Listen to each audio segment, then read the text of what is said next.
Valley Forge High School, tonight's location for this all-day occurrence. It's the 2021 Great Lakes Conference Wrestling Championships here on the inaugural broadcast of GLC TV.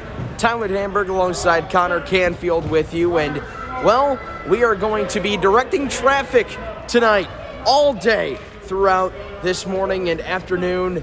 We'll have Matt 1 on your right side, Matt 2 on your left, and Connor, should be a great day for wrestling. It should be a very great day for wrestling. It's not very often we have so many teams in one certain setting, especially in a COVID pandemic, in a close contact sport like this. So,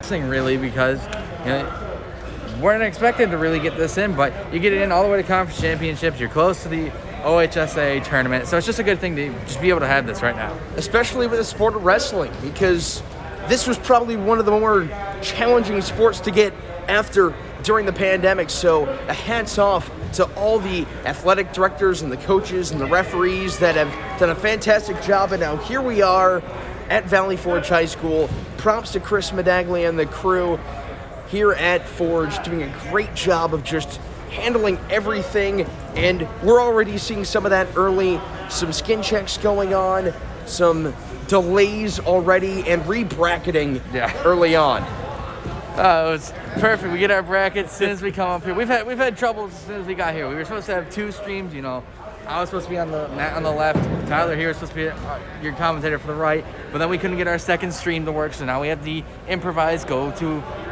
like the golf setup, basically. We'll take turns, what's going on and whatnot. And then our brackets, where we're going to have to go downstairs, get new brackets.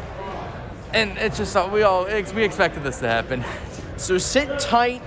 The first opening matches will be delayed just by a little bit, so stay tuned. We'll take a quick break here on GLC TV. You're watching the GLC Wrestling Championships.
And we'll go inside here on the booth. Right behind us is FPC SPN, not that, but GLC TV warm-up cam. And how timely, we've got the Fairview Warriors warming up on the balcony right behind us. It looks like they will be going team by team up here on the mats and counter the Warriors.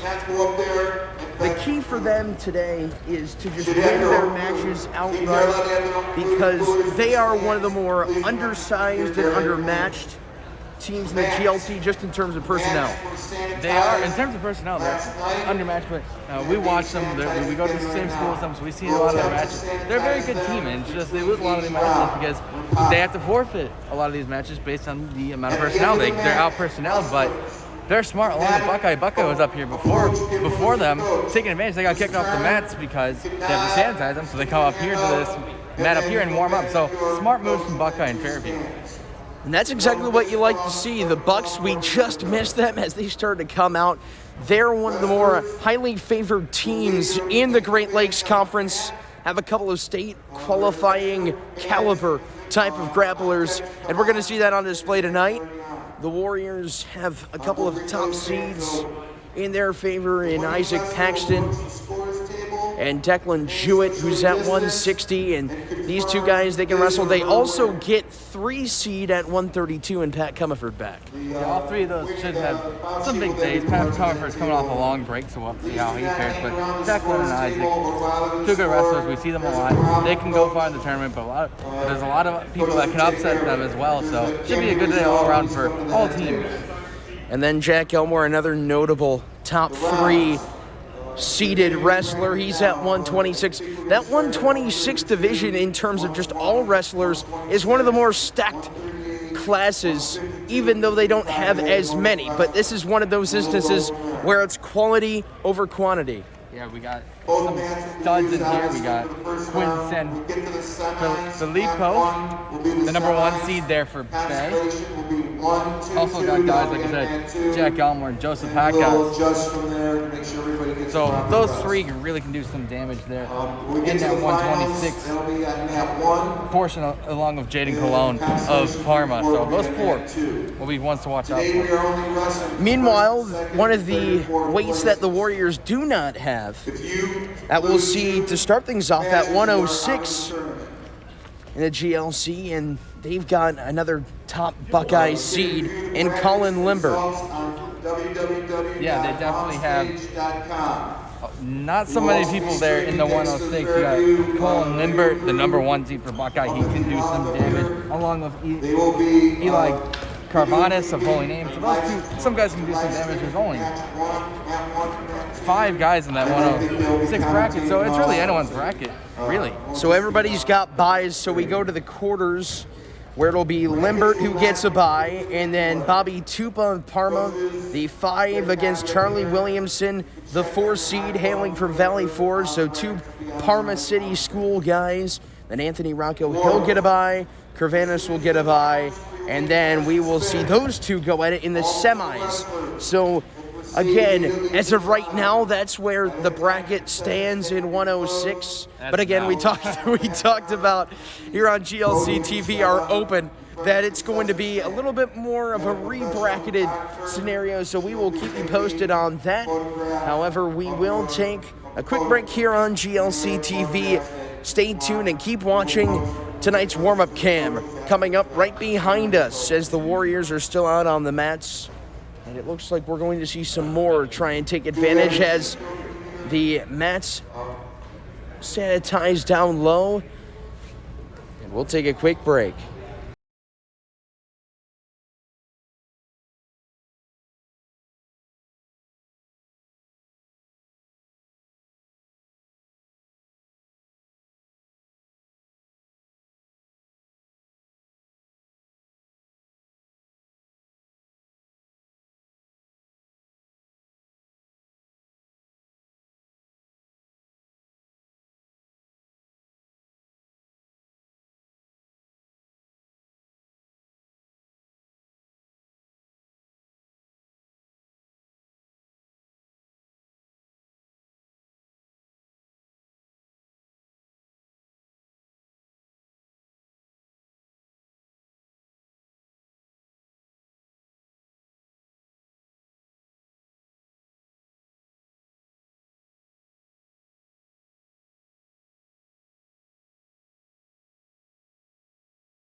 we are nearing the start of this opening match coming up. About 20 minutes overdue, but we are just about to get started. Tyler Dampick alongside Connor Canfield on GLC TV. Glad you caught some of the teams warming up. We'll have more that are starting to filter in behind us. We'll get some good looks at that. And then we are just awaiting the start. Again, if you're new to this broadcast, Mat 1 will be on the right of your screen, and Mat 2 will be on the left. We had to scrap the dual setup that we were trying to do. Should know every time we try to go somewhere, it's never going to be perfect. So we're just happy we're able to at least get one stream going, despite all the problems we've had so far. And we've had a congregation, a traditional meeting of coaches and referees going on up on the balcony as well. So we're just awaiting the refs to head on down as they are mingling with some of the coaches, and we're going to see some good matchups. We are. We've already gone over some of them earlier, but I'm just excited for this, and it should be a very good day of wrestling that will carry on into the afternoon. And just stay with us. This is going to be a very good day here. Very groundbreaking day as well. It's the beginning of GLC TV, the official TV network of Great Lakes Conference postseason tournaments. And after today's coverage will end, and we will be back on Wednesday for the opening round of the girls GLC basketball tournament, the first ever done by the conference.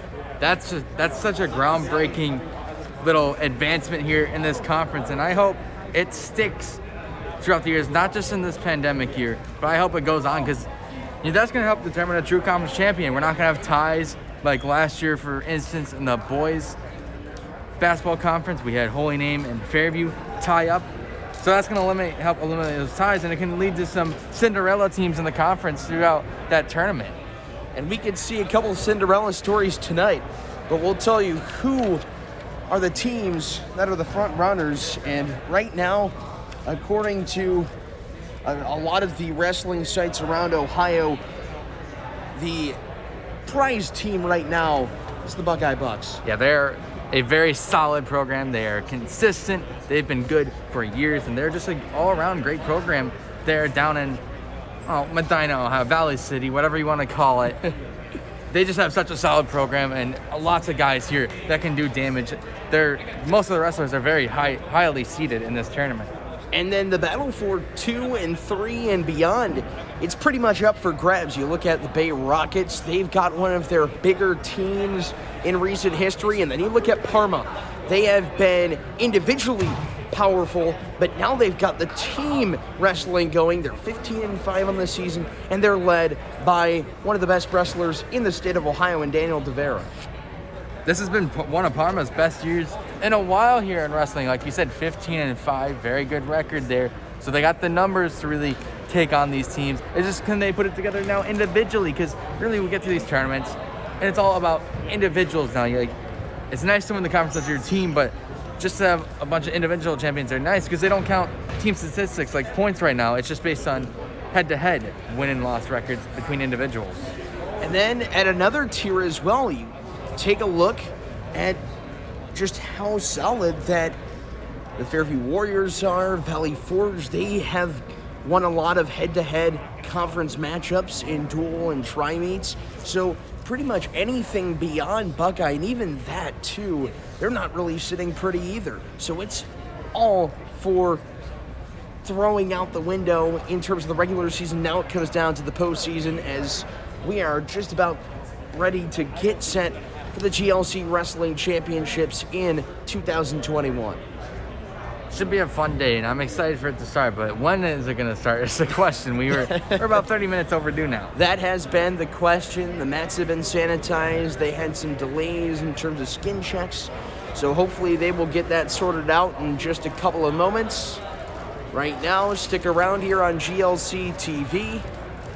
Again, we will be treating this kind of like your normal golf coverage.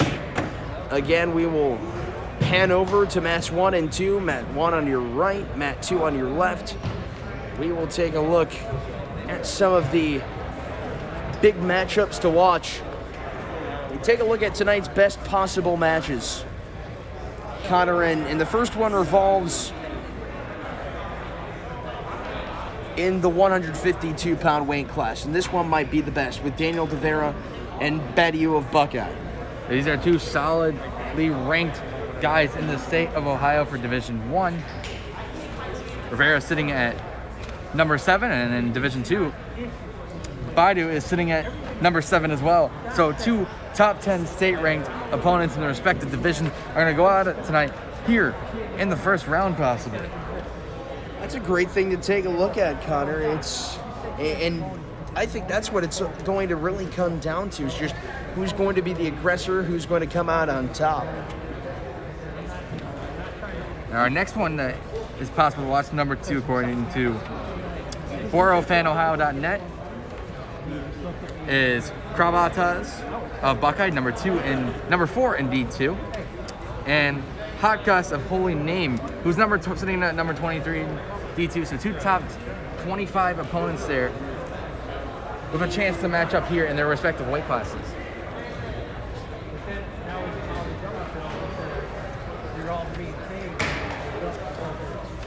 Still awaiting the start. Good candor at tonight's best possible matchups to watch. And now we are ready to go.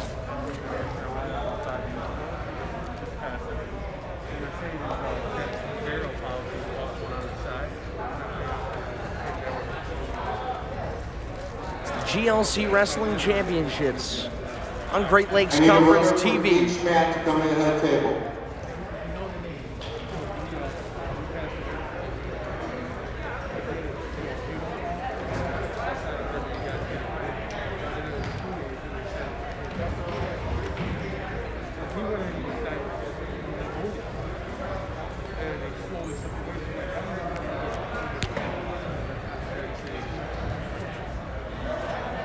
Some more best possible matchups to take a look at as well. Comes at 145.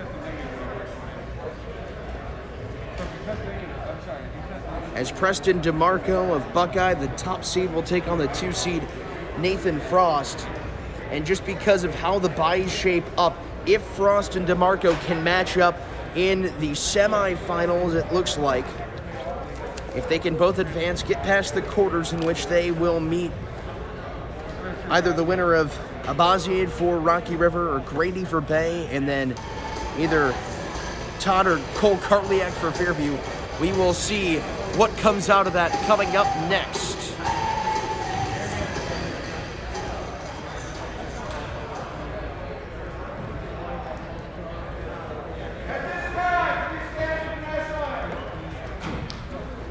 We head onto the floor for the national anthem of today's tournament.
The wait is over. We are finally getting set. Almost 30 minutes overdue, but nonetheless, the GLC Championships about to ensue. Show on the road. On mat 1, from Parma, Dominic Bird, and from Bay, Charles Rice. On deck on mat 1. From Valley Forge, Charlie Williamson. And from Parma, Bobby Tupa. So we're going to see the 4 and 5 matchup at 106 From Bay, between Bruce Tupa Berger. and Williamson. And from Buckeye, Logan Corvin. On deck from Parma, Logan. And Connor, we're going to see these guys go at it. And from Rocky River, Ryan Maloney. On mat 2 on deck. Mat 1 and Mat 2. And this is what you love to see. The In conference hole meet on finally mat 1 about to will be begin. Danny It is. Lehman. From Valley Forge and Joshua Lampa from Normandy. In the hole on mat 2. Also, Williamson and Tupa on Mat 1. These are battles of two underclassmen. Williamson, You'll be in the hole. the 4 seed, a sophomore. Tupa, the 5 seed, a freshman. So they still got a lot of room to grow and improve over the years, but a good learning experience here in the early round. 2 good wrestlers, 2 younger ones going at it in the first round. Someone's got to be out soon, so it's going to be one of them. And away we go. The start for the Redmen and the Patriots. A nice inter-town battle and a quick takedown to start. And 2 points assessed 15 seconds in. For the aggressor, that's Bobby Tupa. Still no action on mat 2 right now, so just got to keep it going here. And another levitating move. Williamson got taken down hard after getting 1 point. And Williamson got shaken up pretty hard. It's 2-1 in favor of Bobby Tupa at 106. He took down Williamson hard. He kind of took him down. He kind of accidentally took him down on his neck, so they have to stop the match for an injury right here.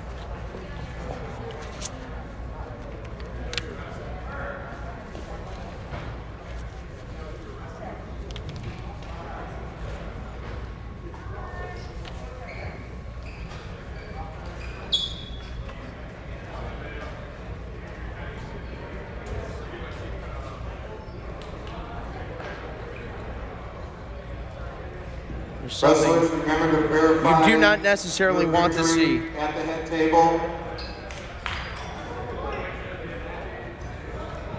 Wrestlers, you're not approaching. And Tupa got aggressive early. And a takedown 15 seconds in. Get back to the stands. Still waiting on mat 2 for, it looks like, Logan Kravatas here for Buckeye. He's going up against Bruce Berger of Bay. Junior versus a freshman, so Berger, a little bit of an underdog here for the Rockets, but he's going to try to take down the 1 seed here early on in the quarters. They both got buys from the first round. Really, everyone got buys from the first round. When you hear that buy, it's like, oh, he got a buy, he's good. Well, everyone pretty much gets a buy, Yes. so it's not as impressive. It's when you get a buy into the semis or something, it's a little bit more impressive. That really tells you something, but yes, you're right. You look at Tupa and Williamson already early. They are 2 guys that they have had no buys. They're going strictly into the 4 and 5. And those seeds especially are the ones where we will see that first round head-to-head type of match.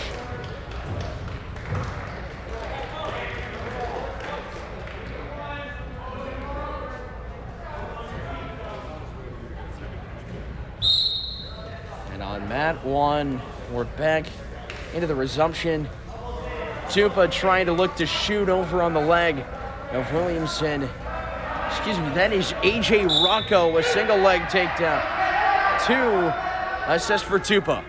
Finally underway here on mat 2 as Logan Kravatas takes control early. He's got a couple of points there on mat 2. 3-2 Tupa on mat 1, trying to shoot the half Nelson. Out Kravatas and Berger go. They'll have to reset back inside the circle. Back on mat 1, Tupa gaining momentum. Williamson trailing on his backside, trying to get him down. Just inching to try and get out. And Tupa Back to the backside of Williamson, who is just struggling. Levitates around the back half. Nelson for him, and a pin for Bobby Tupa, the 4 seed. Wins 4-4, doesn't matter. He's got a pin. 6-1 now on mat 1. Curvadas takes an early control here, and he's trying to get Berger down to the mat and get his shoulders down here early on. He's trying to flip him on his stomach. He's got him on his stomach. He's trying to get him on his back shoulders now.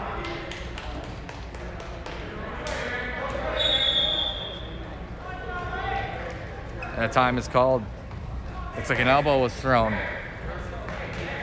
And now here's Bobby Tupa and Charlie Williamson on mat 1. So we had a technicality there between us and down low, the PA announcer, but here's Tupa and Williamson. And you kind of they announced the first 3 up, and you kind of have to listen and hope you remember later on. Curvadas has got Berger back down on his stomach. 53 seconds left in the first round here. Trying to flip him. 2 points assessed to Williamson on mat 1, 30 seconds in, 2-0 Valley Forge. In the hole on mat 1, from Fairview, Jake Elmore. From Buckeye, Nick Bernst. Curvadas gets another couple of points, 10-1 here early in the first round with 30 seconds left to go. Back on mat 1, 1:10 to go in the first period, 2-0 in favor of Valley Forge's Charlie Williamson. Williamson has been in that half Nelson position, trying to intend to go for that half, and looking to escape is Bobby Tupa, and Williamson drags him back down.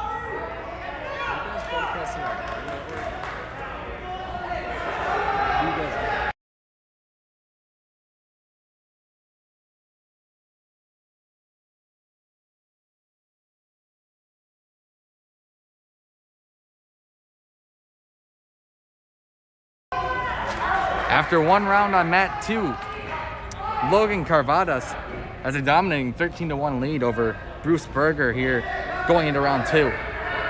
And Williamson a pin on Tupa.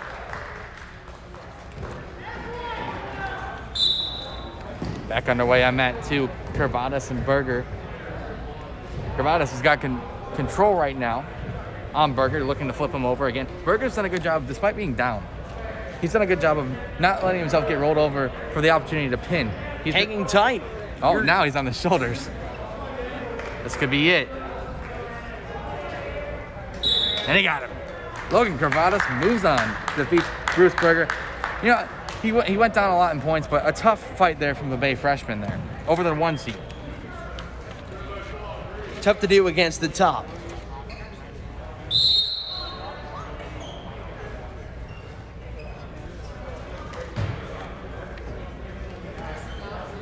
Ready to go on mat 1. Couple of shots. Mat 1, from Holy Name, the mix, the penetration shot.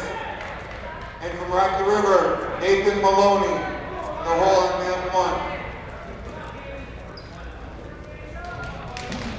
1. So we currently have Maloney and Aravic.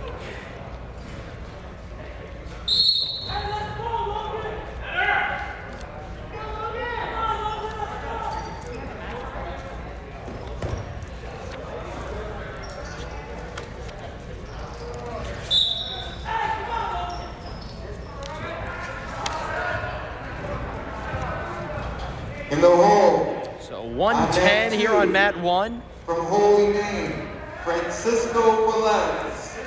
From Valley Forge, Blake Seeing a Fairstown. back and forth of penetration shots on mat 1. Over on mat 2, we got a battle going between Oravec and Maloney of Parma and Rocky River, respectively. And Maloney is taking control early there on his river counterpart.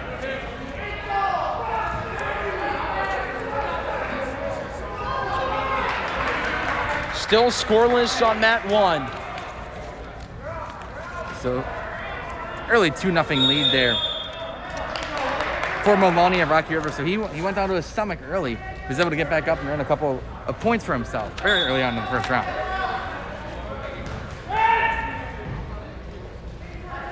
Two points assessed to Rocky River on the backside brought him down to the ground, now dragging around, looking to get him on his back. And Valley Forge's representative will not waver in. Still a tight fought battle on mat 2, 50 seconds left to go. Maloney, his lead was cut in half there by Oravec. So still anyone's battle. But to his shoulders, perhaps, is Oravec looking to avoid the pin.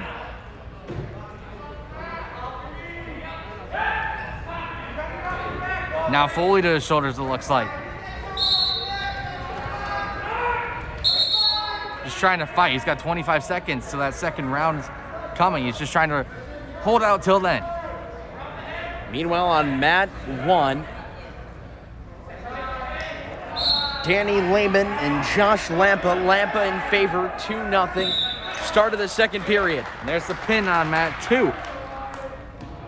Ryan Maloney, the Rocky River senior, will take the win over Logan Oravec of Parma. And Lehman spun around, 2 points for the reversal. 4 for Lampa now. He's leading by that much, holding Lehman scoreless so far, 30 seconds in. Cradles him around. Lehman just straddling up top. You see him lift that right leg up and a pin assessed for Josh Lampa, the 3 seed. And he is moving on at 120.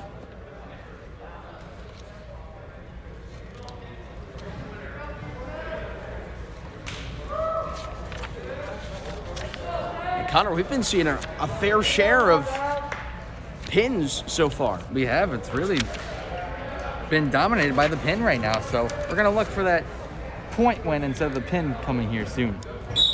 And over on mat 2, we have a matchup of the Bay senior Quinton Filipino. Filippo, and he already took the win there over Marvell Brooks. A 7-second pin. I was going to say he's the 1 seed, but he's already done. And he's proven, showing his stripes as to why. Meanwhile, mat 1, 126 pounds, Jack Elmore. The 4 seed taking on Nick Brunst, the rising Buckeye freshman. This will be a matchup to watch. The battle of, almost like the Super Bowl, the battle of the old man and Tom Brady versus Patrick Mahomes. Jack Elmore, the senior, while Brunst is the freshman. Jack Elmore, a transfer from St. Edwards. Brunst now forced on to the front. Elmore straddling, looking to submit that back left arm for Brunst. And now rotates for what looks like it has been the pin for Jack Elmore. And no, yes, that's going to be the case. Nick Brunst goes down. They waited to give it, delayed call. Elmore gets the win. Over on mat 2, we got Matt Hagas. His first opportunity, he got a bye into the semis as the 2 seed. Over the 1 seed, surprisingly. And also Daniel Lemon took the win over Joshua Lampa on mat 2. So Hagas is more fresh than Lenon right now. In the hole on mat 2. In the hole. Grappling for the position and out of bounds they go. 13.4 seconds left and an early 2-1 lead for Matt Hakas over Daniel Lemon. And from Parma, Artie Orban. In the hole on mat 1. Still grappling for position, and out they go. 12.5 seconds left to go. So both fighters just grappling, wrestling for position. They can't just seem to get someone on the ground. Should I say a minute 20? And we're far away from the scoreboard. It looks like it's seconds, but it's actually a minute left. Another 2 there for Matt Hakas. He's got the 4-1 advantage so far. The Hakas brothers, they have a pretty good showing. Joseph Hakas, the 3 seed at 126. And he's going to be taking on mat 1, Nathan Maloney.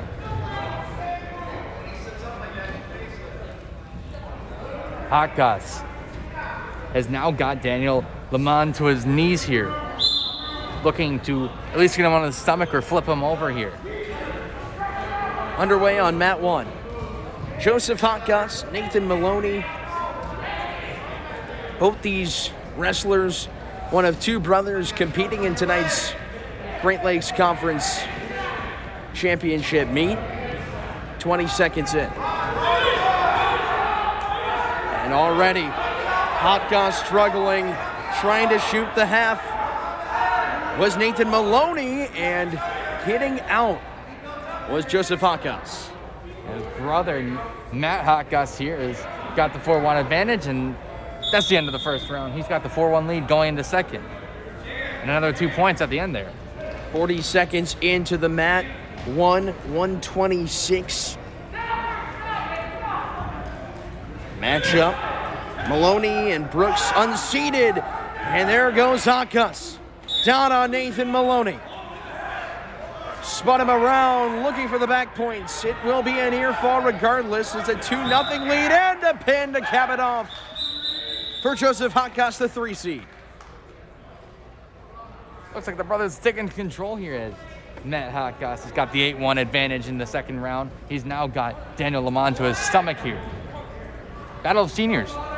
So experience here between the two. Now back to his stomach is Daniel Lamont on mat 2.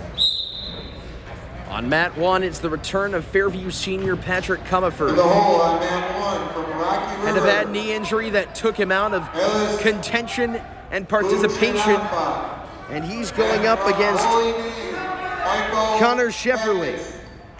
Little battle of 210 action, battle of 210 wake or whatever you want to call it. Fairview and Rocky River don't really like each other, they're rivals, so good matchup there. Hence why they argue over the littlest things in terms of what do they call the rivalry. It's 210 for you folks. We're Fairview folks, so we call it 210. Depends on who you face. Over to mat 2. Matt Hotgoss has got another 2 points. He's up 10-2 after Daniel Lamont. He got an extra point to himself, but he's still struggling early on. Maybe this be the first match that we see a point loss rather than a pin. We saw all pinfalls here early on in this tournament. 3-2 lead for Shefferly. And Shefferly a minute in. I say that, and we almost saw a near fall. I almost called another pin instead of a win by points, but Daniel Lamont managed to get up onto his knees now, but another 3 points picked up there for Matt Hotgoss. Connor Shefferly, the 5 seed. And it looks like we've got some bleeding for Pat Comerford, so we'll get a quick sustained timeout. We go back over to Connor and Matt 2. At the end of round 2, Matt Hotgoss takes a 13-2 commanding lead into round 3. And Hotgoss has been dominating. Might see a tech fall here. We may see a tech fall, the first of the tournament so far between the two mats, and we'll see more of them, but it's been all pinfalls early on, dominating performances. Of course, we've seen a lot of the higher seeds go up against some lower seeds, so probably to be expected, but once we get whittled down the tournament, the expected higher seeds may go on. And another pinfall attempt here from Matt Hotgoss, looking to get Daniel Lamont. Lamont fighting it, trying to get his shoulder up. And it looks like for the moment he does have it up, but Matt Hotgoss has got total control right now. What a fight. He picks up another 2 points, 15-2. Now almost to his stomach, Daniel Lamont, so he's doing a good job fighting. And there's the pin. There's full frontal domination by Hotgoss. Almost had that tech fall, but we couldn't have it in the end. Back off the restart. Mat 1. A battle between the 4 seed Patrick Comerford, the 5 seed Connor Shefferly. And a potentially dangerous is called as Shefferly lifted Comerford out of midair. So we're seeing these two 132-pounders really engage in some aggressive wrestling. They are. Cole Carlett in the hole on mat 2. Under 30 seconds to go in the first round. It's been rather long just because of that 2-minute blood timeout. And Patrick Comerford gets the escape. So we have a 3-3 tie. Final 5 seconds. Closed out to 3, and that's where we go into round 2. Over on mat 1, just beginning, is Donnie McCulloch of Lakewood, a freshman, against Jacob Lampa of Normandy, a senior. So a little young versus old here in the 132 class. A lot of brother wrestlers. Josh and Jacob Lampa, who's out there right now.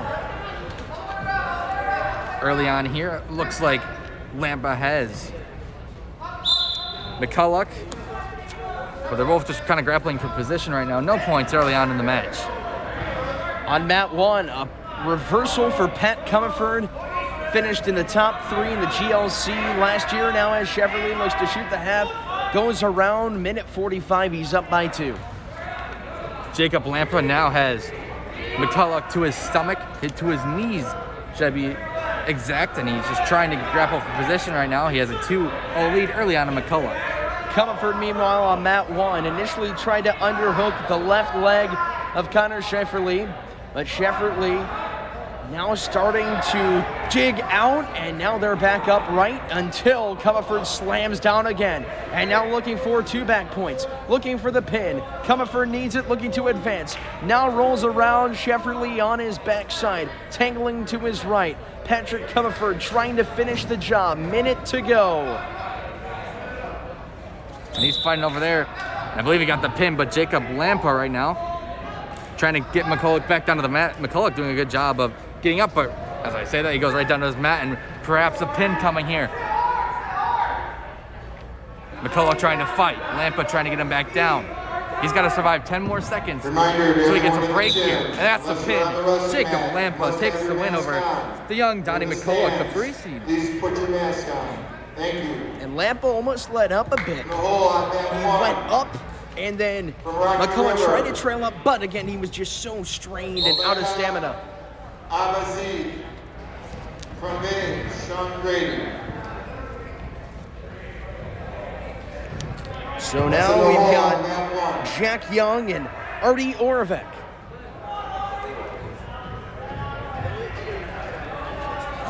Oravec, a freshman, Young, a senior. So a battle of young and old on mat 1.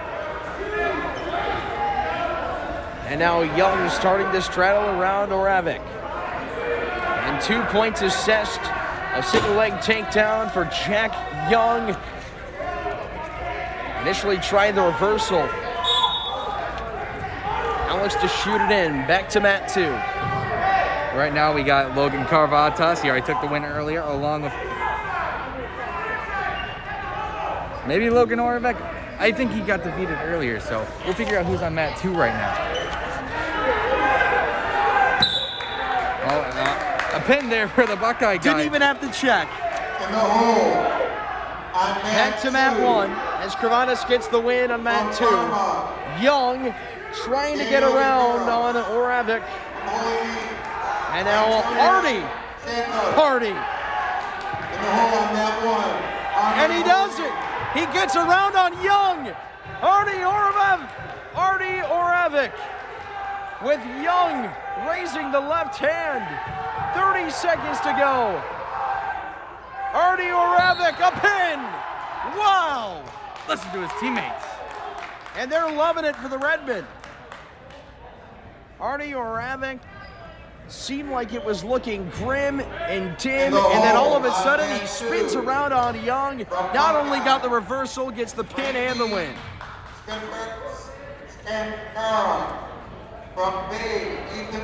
Right now here, we have Joseph Hotgoss once again up, along with Jayden Cologne, the 2 seed. So 2 versus 3 here, and Cologne takes early control.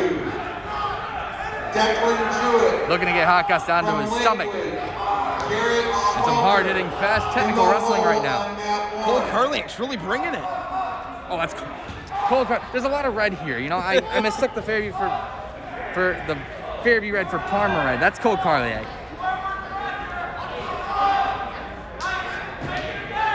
On mat 1, we'll see the freshman Ilias Bushinama for Rocky River taking on another Hotgoss, Michael. He's the 2 seed for Holy Name. Cole Carlick gets the pin on mat 2, so the Fairview sophomore moves on in the tournament.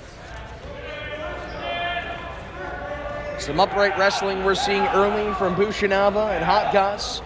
Michael Hotgoss looking around, now had the penetration shot initially He was trying to hook down the left leg of Ilias Bushinava. Now they're nearing the right side of the mat.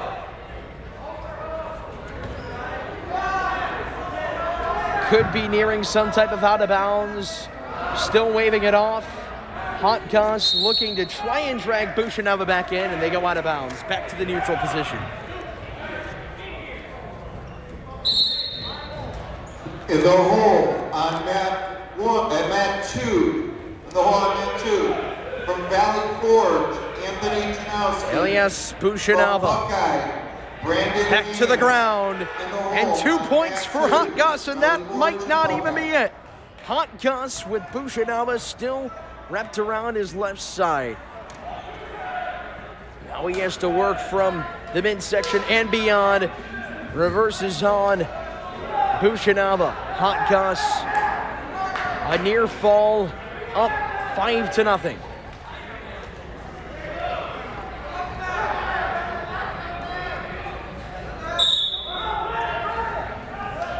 Back on mat 2 now. An early takedown here.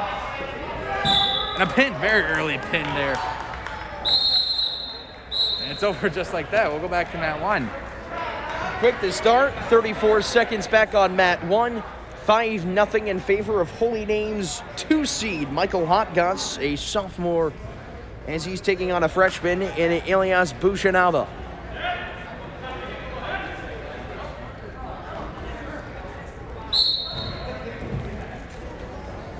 Bushinava is hung tight. He's been focusing on going to the sides of the ring, so he can get a whistle blown in his favor. But he's now on mat 2. We have Jack Young and Eddie Nightenbach. So the young freshman from Buckeye, it's the 1 seed in their bracket. Young's got a bad taste in his mouth after Artie really came back on him. And a pin on mat 1 for Michael Hotgoss. On mat 2 right now. Looks like Jack Young is taking a little bit of early control, but back to his feet is Nightenbach. Gets a point for himself, trailing by 1. In the hole on mat 1 and 170 pounds. From Valley Forge, Scott Rybark. From Rocky River, Owen Patton. In the hole on mat 1. Looking to shoot for position there. Nightenbach takes control, but back to their feet they go. Back to the mat. It looks like Nightenbach has control, but really both of them are just finding control. Neither can really seem to find the position. Another 2 points there for Jack Young.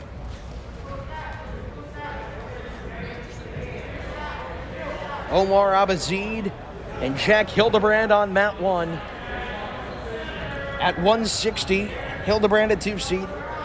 Abazid unseated, trying to make a statement here. 30 seconds in, trying to shoot. Hildebrand bit. And Abazid gets some momentum at a 2-point lead. Back on the mat 2. We have a close matchup. It looks like Jack Young is up 4-3, but right now, Nightenbach looked like he had control for a second, but Jack Young managed to flip him over. And there's 20 seconds left in this round, so you'll think he's sort of kind of just going to go at it and into the break. Down to his back there, the takedown for Jack Young. Eddie Nightenbach down to his stomach. Meanwhile, under a minute to go in the first period on mat 1, and Omar Abazid continuing to be the aggressor. It's a good first round there for Jack Young. He takes a 6-3 advantage into the second round. Hildebrand has to work from the ground up. Abazid dragging him down yet again, looking to cradle the senior Hildebrand, and Abazid had a couple of back points. Hildebrand almost got out. Abazid locks him back in. Young looking to get back to his feet. Nightenbach's got him down to his knees now, but flips him around. Jack Young, he's taking control of this matchup here.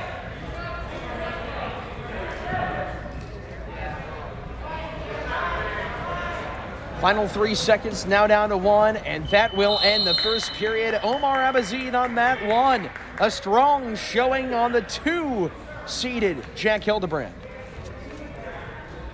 Jack Young now's got Eddie Nightenbach to his stomach. He's got an 8-3 advantage with about a minute 20 left here in this first round.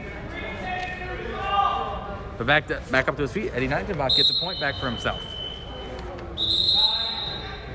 Still trailing by 4, however. Back to start the second round on mat 1. Jack Hildebrand in the white, stripes of blue. Beautiful singlets there for Bay, also for Rocky River. And that's Omar Abazid in the white as well, but he's got the maroon down the side. Jack Young had Eddie Nightenbach for a second. The old Kurt Angle ankle lock, and they had to stop. Kurt Angle was an amateur wrestler before he went professional. That's right. He was a gold medalist, as he would like to remind people all the time when he professional wrestled. I believe he wrestled at, Iowa, correct? Something like that? Big Ten school? Something like that. I don't know the exact school, but I know he was an Olympic gold medalist. 2 points. It's up to a 7-point lead for Omar Abazid. Looking for the upset here on the 2-seeded Jack Hildebrand. Minute 10 in this second period. 10-4 advantage there for Jack Young over Eddie Nightenbach. There on mat 2. He's got him to his knees, looking at him on his back. Shoulders down, looking for the pin, and he's got it. So Jack Young takes the win over Eddie Nightenbach there. Now on mat 2. We'll have a 160 matchup coming up. To mat 1, 45 seconds remaining. It's a 9-point lead, 9-0. Not only has Omar Abazid been dominating on Jack Hildebrand, now he's got him cradled around, looking for the pin. Abazid on Jack Hildebrand, continuing. And it all started in the first period early when Jack Hildebrand tried to shoot, got cocky, got bit. And Abazid has not looked back since. 15 seconds remaining. He's got Hildebrand locked around the head. 10 seconds to go in the second period. Hildebrand trying to be saved by the whistle here. 5 seconds now. Over on mat 2 now we have Anthony Janowski of Valley Forge to go with Brendan Hayner of Buckeye. And a pin for Omar Abazid. What an upset.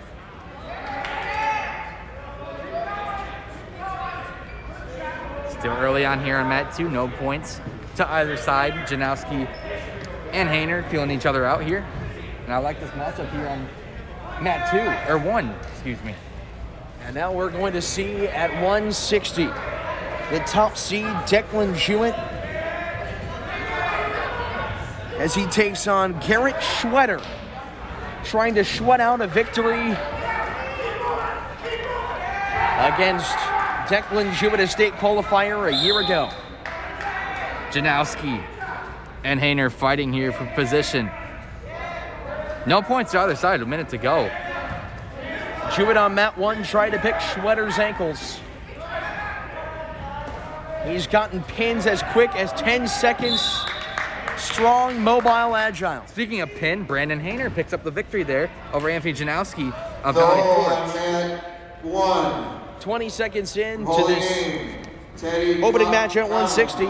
Jewett wrapping around Schwetter, 2 points for him. 182 pounds. Jewett initially in that double leg, now swats Schwetter to the ground, backs off. And sportsmanship there by the senior Jewett. 4-0. Schwetter back down, struggling for Lakewood. 6 points, but Schwetter did get an escape. So he does get on the board. 6-1, and now it's pinning and winning time for Declan Jewett. 182 pounds. From Lakewood, Joe. Ended up taking it 6-3, allowed Schwetter to get back, but Jewett did not relent. Takes that opening victory. He'll move on, and he will face the winner of Janowski and Hayner in these quarterfinals, I should say. And on mat 2 in 160, we got the 2-seed Jack Hildebrand taking on Omar Abazid there of Rocky River. 195 pounds from Bay.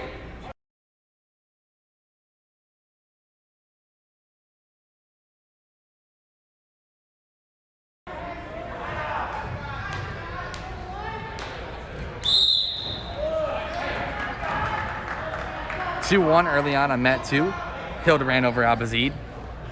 So again, this is the matchup. Yeah, we kind of have to keep up with your announcing, like who's in the hole. So I've taken to just writing it down and just finding the bracket after. So it's a good system. It's worked out so far. And there's so much going on that it's hard to keep track of. So we don't have the right guy. We're sorry about that. We're trying to keep up. It's 100 miles an hour here, and it's a fun event so far. And speaking of 110 miles per hour, Jack Hildebrand Takes the pin over Omar Abazid. He'll move on to take Corvin Smith of Parma, who got a bye into the semis. Matt 1 at 170. Scott Rebar and Owen Patton at 170 again, I should say. Rebar for Forge in the blue, Patton in the gray for River. And the matchup here on mat 2 is about to be good. It's Isaac Paxton of Fairview versus Johnny Beebe of Rocky River. Two guys that are going to be fun to watch here. They've had some fun battles in the football field. Johnny Beebe, he had a night against Fairview in the first week 1 for Fairview. Kick return and a punt return. Meanwhile, a potentially dangerous is called on mat 1. It's 4-2 in favor of Rebar. Rocky River, John Saduki. The hole on mat 2. Paxton and Beebe lock up. Paxton gives him a little slap to the leg there. Little love tap. Just a bit. Rebar, mat 1. Trying to look for the half Nelson. 35 seconds to go. Paxton and Beebe kind of grappling to each other, trying to find position. It looks like Paxton for the moment had Beebe, but Beebe fights out of it. Paxton's the 1 seed here in the 182 bracket, while Johnny Beebe gets the 4. Beebe's a rising sophomore here for Rocky River. Rebar, final 5 seconds on Patton atop him. And we will go into the second round. There's a takedown by Isaac Paxton. Gets a couple of points there. Beebe looking to fight. And a potentially dangerous is called. Blood timeout. Looks like Beebe might have gotten a little bit of blood there as he got taken down. He got taken down hard, so. Paxton has been solid. 4-2 Valley Forge Rebar at 170. Patton trying to straddle the right leg of Rebar, who now reverses and has a couple back points. Looking for the pin is Rebar. Patton struggling, grasping for air. Scott Rebar, he's got the pin and the win. What a win there for Rebar. I believe it's 2-0 on mat 2, 56 after the blood timeout for Isaac Paxton. He's got the early lead on Beebe, but Beebe still has a lot of time to fight back, and it's still super close. But it was worth noting that Paxton had him on his back there before that blood timeout comes. So Johnny Beebe grabs blood at the perfect time. Again, only in wrestling where you can really say those words. Right down. In the hole, mat 1, 285. Beebe back out there. Forever, good to see.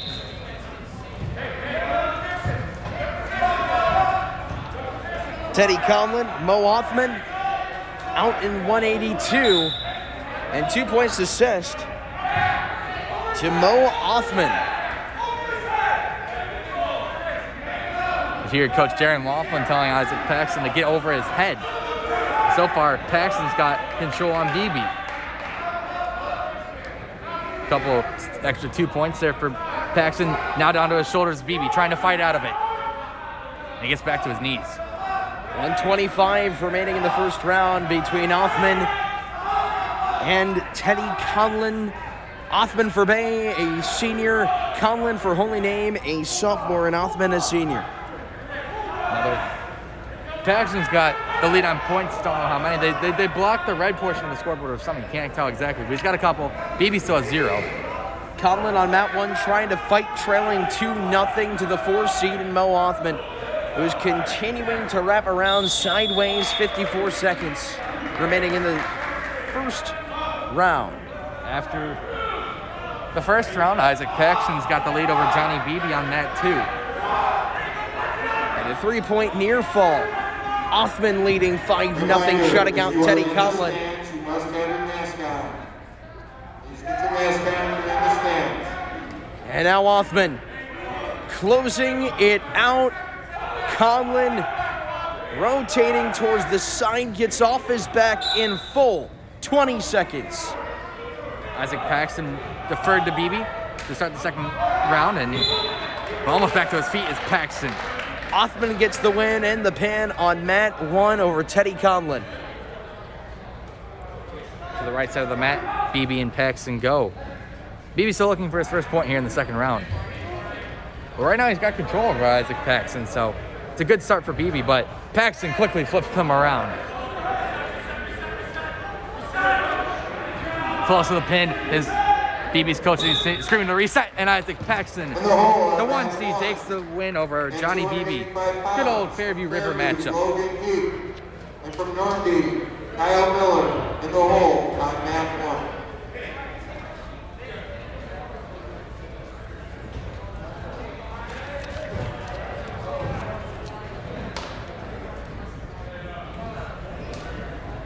1. So now we will see on mat 1 a 195 battle between Griffin Novotny and Reese Vaughn. Novotny got a bye, Vaughn got a bye. Novotny, the 1 seed, the wrestler to beat at 195. And there goes Novotny slamming Vaughn down to the ground, trying to make it look so easy. Reese Vaughn gets over to the front, and 3 points, now 5. A takedown and a near fall for Novotny, who's continuing to go around despite the escape. 7-1 now. Rolling around, looking for the reversal. Holding it off is Reese Vaughn. Gets the escape, however. 7-2. It looked like Griffin Novotny got clubbed in the back of the head. Over on mat 2, we have a matchup between... I had it. There we go. Ben Price, the 2 seed for Parma, along with Joe Tredesky, In the hole on mat Lakewood. 2 from Valley Forge, Joey Bassel. Ben Price, also a very good football star at Parma. And now he's got a pin. There on mat 2, there's Ben Price. Parma Forge. It is right. And the Redmen continuing to stay hot in the early stage of the GLC championships. A quick pin. Mat 1 has posed a blood timeout. Looked like not only did Griffin Novotny get some bleeding out of the back of his head, he does have a good head of hair to get out of it, but he did get a hard fall, took one down at the right side of the mat. Reese Vaughn appears to be bleeding as well. So these two guys at 195, this is where we start to see less technique, but just more brute battles. On mat 2, we have a 225 matchup. Rocky River at 220. John Pico, you're on mat 2. Go to mat 2, table. That'll be Jacob Lowry and against his opponent, John Sadaku, and they had to tell Sadaku to get to the table and get out there. So Vaughn comes out of the blood timeout, so does Novotny. Novotny for Bay, the top seed, holding off, trying to antagonize Vaughn, straddling it up, and a beautiful move, and a takedown. 115-9-2 Novotny, but he is going to look for the pin, and Novotny's got it. After these matches, we will sanitize and take about a 10-minute break. Sanitize the mats. Last couple matches of the first round, if you just heard the PA announcer announce that they'll sanitize the mats after. And it's been a good first round of action so far. Right now we have Sadaku of River against Jacob Lowry of Buckeye, the 6th versus the 8th seed here.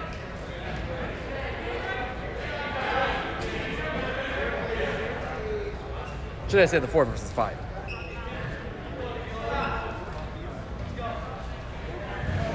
Also elsewhere in this bracket, the 3 seed Aiden Leslie and the 2 seed Alex Barnhart of Parma and Fairview respective, they both got double buys into the semis. So nice little break for them. We'll see on mat 1, Todd Allen the Buckeye top seed at 285 in the heavyweight division, going up on Joey Riedel and Todd Allen. All strength, all heart. Riedel went out of bounds. I think Riedel there got saved by the out of bounds because he was about to be pinned over on mat 2. We have River and Buckeye, Jacob Lowry and John Sadaku fighting for position, 56 seconds. Nothing really happening here on mat 2. Both mats, we see some upright positions to start. It looks like John Sadaku taking control here for River, looking to get Lowry there too. His stomach in 2 points there. We're tied at 2 on mat 2. It's 5-1 on mat 1 in favor of Todd Allen, who's continuing to ransack on Joey Riedel. The opposite-armed wraparound along the neck of Joey Riedel, and Todd Allen all force there getting the pin. Well, it quickly became 10-2 on mat 2. Obviously, I was misreading the scoreboard because I don't think it was that close. Jacob Lowry has the lead right now. 5 seconds left to go, though. They'll kind of probably just pretend to fight and just take the break. Key emphasis there, pretend. Another 285 battle. Logan Heath. The man they call Logie. He's going up against Kyle Miller, the 4 and 5 seed. Okay, so now it's 2-1 again. I was gonna say it was not 2-10. It's actually John Sadaku that has the lead right now. Where was how to score 8 points in 15 seconds in Wrestling for Dummies, which we read before? I do not know. I looked down for a second, next thing I know it was 2-10, but now it's 4-1. John Sadaku has got the lead so far. Upright positions on mat 1 between Miller, the 4 seed, and Heath, the 5. 40 seconds in. Potential pin now happening on mat 2, and there's the pin. John Sadaku scores. What would you want to say? A minor upset over the 4 seed.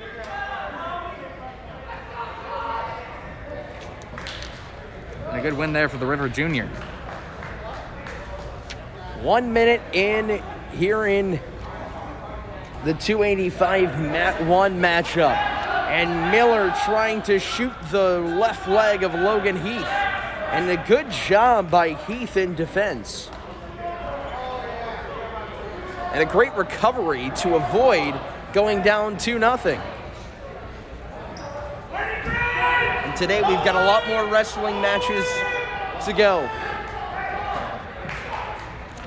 Or mat 2, we got a 285 match between Joey Vasso, the 3 seed, against Alex Smith of Parma. So a little Forge Parma rivalry action happening here. 2 points on mat 1 for Miller. Looking for the half Nelson on Logan Heath. 15 seconds to go in the first round. Not much happening early on. They're just fighting, looking for position here over each other. Looks like Vassell looking to try to take down Alex Smith there, but Smith is at the minor disadvantage so far.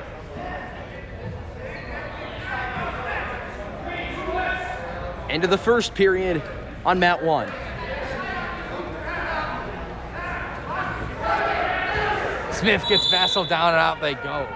Still 0-0 with 1:09 to go. But Alex Smith had Joey Vassell down for a second.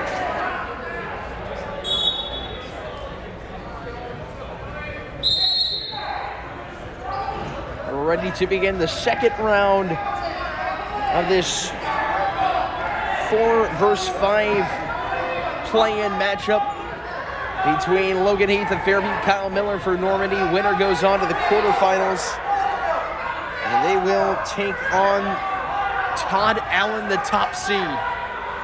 Vassell's got Smith down looking for the pin. He's got 2 points to his name. But Smith smartly to the stomach there. Now fighting back to his feet. Smith has been playing great defense.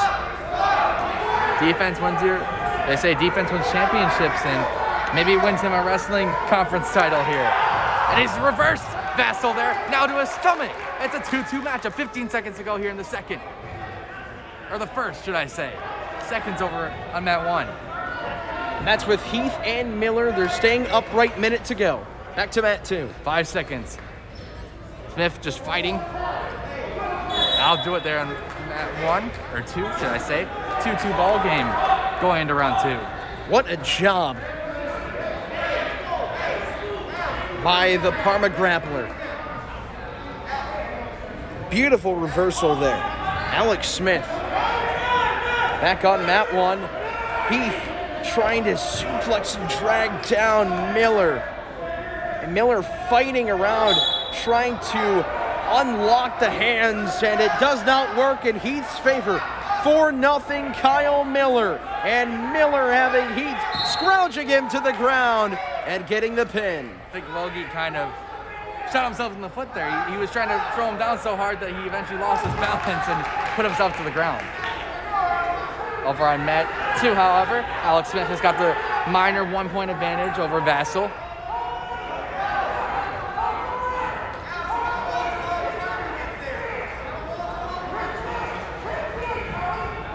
Both of them fighting for position. They did this for most of the first round. They were just trying to find the opening. And Alex Smith, he was down on the mat. But he played such great defense, he was able to throw Dominic Smith down to his back at the tail end. And now Smith has got Vassal back down again. Looking for the pin. 1:05 to go. And he's got it. Alex Smith plays some great defense there and turns it into a pin. What an upset by Mr. Alex Smith, the junior. Here goes the 3 seed. And now we'll have our final match of the first round here at mat 2. What a first round it's been.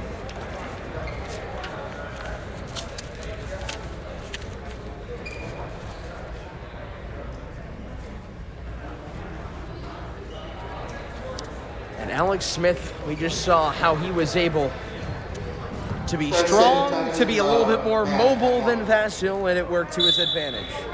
On mat 2, the final match of the first round, will be Nolan Martin, the sophomore Buckeye, versus the 2 seed Dominic Bird of Parma in 132. So we've gone from heavyweights now to a bit leaner, 132. Then we'll have a 10-minute break after this. Bird has got Martin down to his stomach. Martin trying to fight back to his feet. But good control by Bird, but Martin fights back to his feet, gains himself a point. 2-1 Parma advantage so far. Dominic Bird trying to shoot for the half there. And now grappling. Nolan Martin, good job to grab him by his ankle and take him down. Close to the out of bounds line, he takes the 3-2 advantage here. And out they go.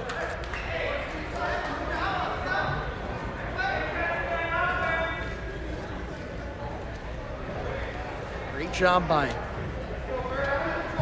Nolan Martin, the sophomore, doing a little bit of the ankle pick and getting back down up by 1. Now Martin takes early control in the 2 seed, so this would be a big upset here if Dominic Bird falls to Nolan Martin.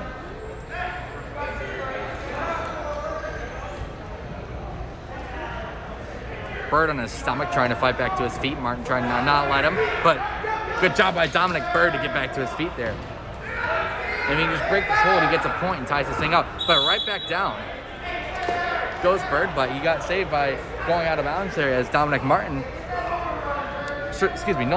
could have done some more damage there. We saw it just a match ago, Connor, where it worked to Bird's teammate Alex Smith's advantage.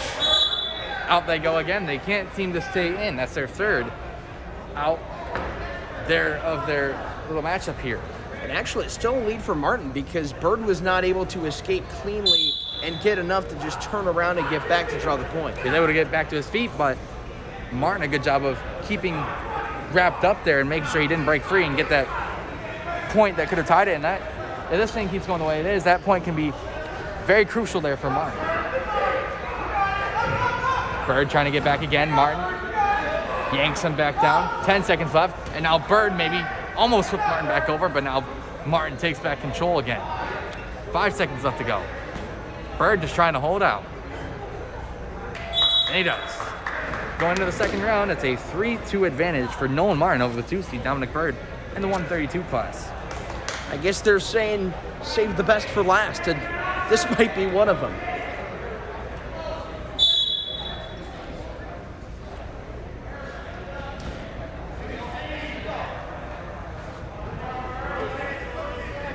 Bird and Martin fighting.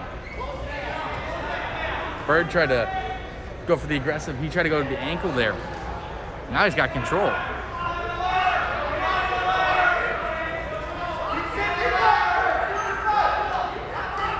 Still down on points, but he's got a little bit of control now. Martin trying to flip him over almost. Now it looks like he might have turned things around. This would be a big upset, the sophomore over the junior. Bird trying to go for the takedown and dangerously close. 2 points there for Dominic Bird, and Nolan Martin almost had his head thrown into the gym floor there. Saw that back at Fairview a couple weeks ago when we had that quad meet. Someone on the mat I was covering, between those Crestwood and Kaga Heights, they were fighting so much that they didn't hear the stop, and they ended up going crashing into the gym floor off the mat. Sometimes you just tune it out, zone everything around you. Bird throws Martin down to the canvas. Looking to cinch that hold on. And shoot the half. You can just flip him over. He's got the 1 point advantage right now. He's getting for the reversal.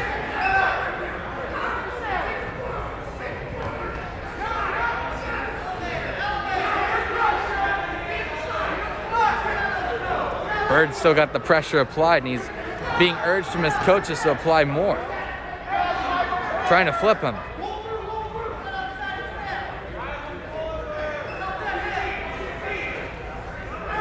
Now back to his back, looking for the pin. Martin did a good job of flipping himself back over, but another 2 there for Bird. One thing I've noticed here is the Parma team, they do a good job of encouraging each other on and being there for their teammates as they're trying to help out their teammate Bird by giving him advice here. 8 seconds left here in the second round. Now they go. Maybe we see our first tech fall of the tournament. In the entire first round, it was all pinfall. Well, we were really close in the third match on mat 2. But it's probably to be expected as we have these lower seeds fighting the higher. It's been 4 unanswered points, though, for Bird. It has. 1 second left, and to the third round we go. Dominic Bird has got that 3-point advantage over Nolan Martin there, a Buckeye. He is a sophomore there for Buckeye, going up against the more experienced Dominic Bird as a junior. And I think we're seeing experience kind of play a little bit more of a rollover inexperience because Bird was down, but just his ability and his usefulness to the tournament in his third year now, trying to just play to his advantage. Bird picked up another point there. He's 7-3.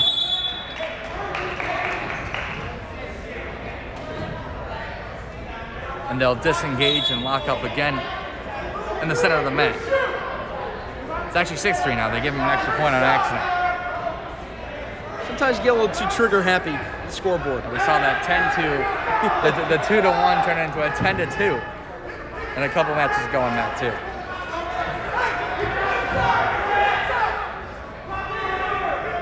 Bird's teammates encouraging him to get his hips up.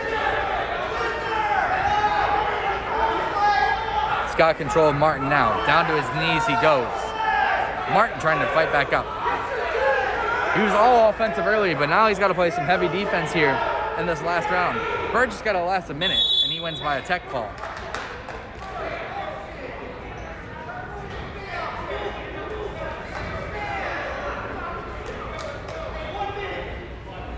One minute left, 57 seconds to be exact. Bird looking to shoot for the legs. He's got him down. 2 more points there for Bird. Extends his lead to 45 seconds left to go here in the third round. 45 seconds, so he takes that tech fall, but I think he's looking for the pinfall right now. And they're close to out of bounds, and that's the 4th time they've gone out here. So Martin, he's played strong defense now. After, like you mentioned, started off really good offensively. Now he's had to just change up this game. And that's just because Bird has really turned it on. He's the 2 seed. He's the favorite. And Dominic, I don't know why I want to say Dominic. There's sometime we've heard Dominic here in this tournament. Well, yeah, Dominic Bird. He's wrestling right now. That's why. There we go. See, all the names are jumbling up in my head now. We've had so many. But now Dominic Bird is down to his stomach. Another 2 for Martin. He's got to make up 3 in 15 seconds. He's got to go for the pin. Shades of the opening period. 10 seconds left to go. Bird's got to survive just for 10 more. And he gets that tech fall. Martin trying to find something to get him on his back and pin him. But I think Dominic Bird's going to take that, and he will. 8-5 victory. The tech fall first of the tournament there. And it happened at the end of the first round of the final match. Dominic Bird will take the win over Nolan Martin there at Buckeye. Now we'll do it for our first round. A very exciting, interesting first round there. And we'll take a 10-minute break there for sanitation. Sounds about right. So we'll be back after this break for the second round of our GLC tournament coverage of the wrestling. It's been a fun day, and it should be a fun one as we come back. We'll go to break. Be back after this.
Charles Rice. So we are back here on GLC TV, ready to roll for the consolation round. At 132, we'll see Charles Rice for Bay, who lost to Dominic Bird in the opening round. And he's taking on Blake Verstein, who lost to the top-seeded Francisco Velez. First consolation match we have. It's a little bit of a different format. They go 2-2, and then if they get to the third round, it goes 1 minute. So a little less time if you're behind to fight back. And we'll see if that even comes into effect. Verstein for Forge in the blue, and Rice, the freshman for Bay, in the white.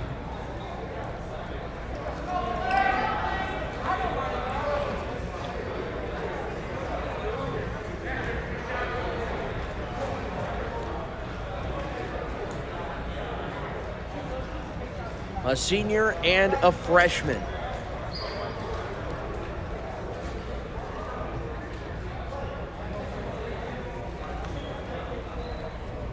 Inaugural broadcast here on GLC TV. We'll have coverage of not only the wrestling tournaments, but also the girls and boys basketball select games you will find here on GLC TV 1 and GLC TV 2. Should be a very fun time. And away we go. Consolation round.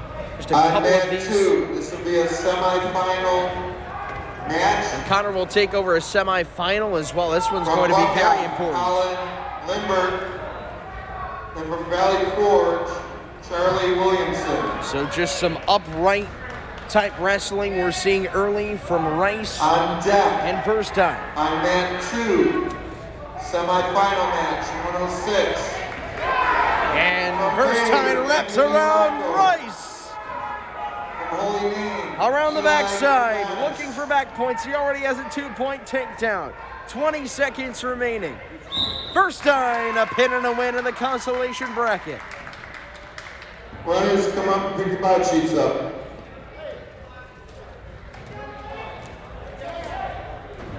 In the hole, on mat 2, semifinal, 113, from Bay, Jack Oster.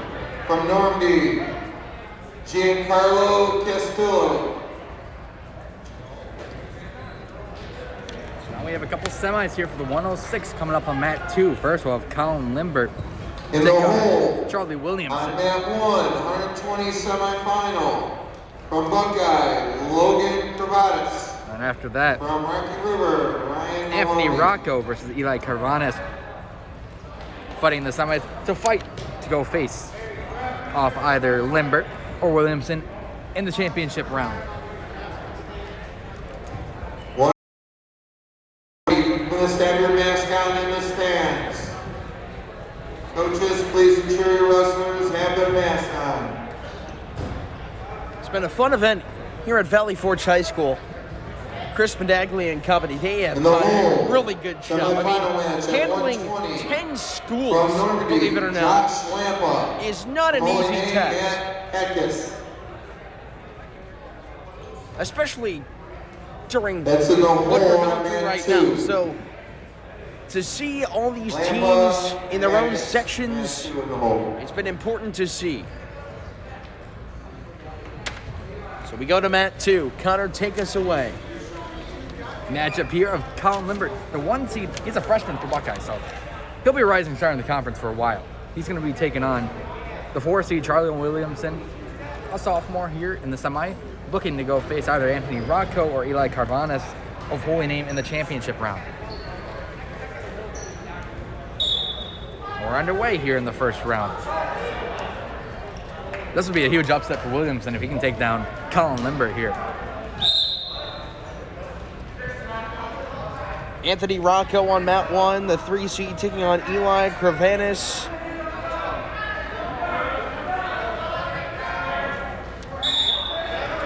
Out they go. Early 2-0 advantage here for Colin Limbert. The widely favored here in this 106 class. Not many guys here, so it doesn't take much to win because not as many people are as light as they are. So we got the 106s going on right now.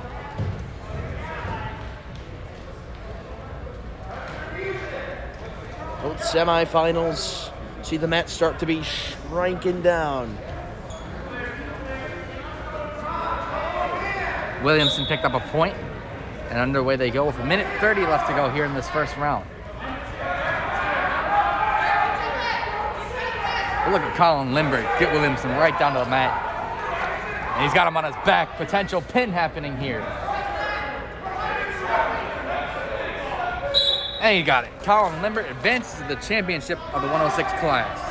50 ticks to go in the first round of this other semifinal. Winner between Corvinus for Holy Name and Rocco for Bay. 2 and 3 seeds going at it in favor of the Holy Name wrestler Corvinus.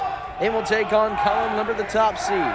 They know they have a tough match at stake, but right now they have to take care of business right on this current semifinal mat.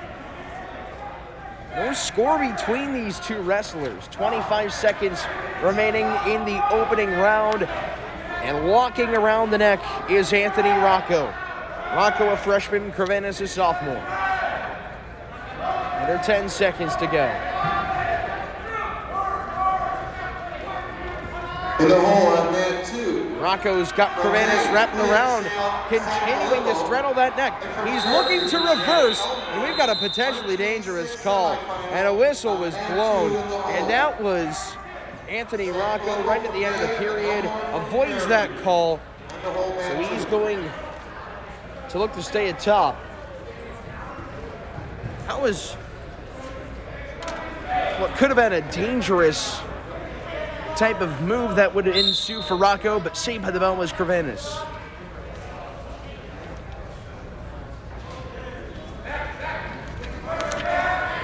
Now Eli Corvinus still getting down. Now he reverberates his momentum. And he's been having to work from the ground up from pretty much the start of this match. He has. Go down to mat 2.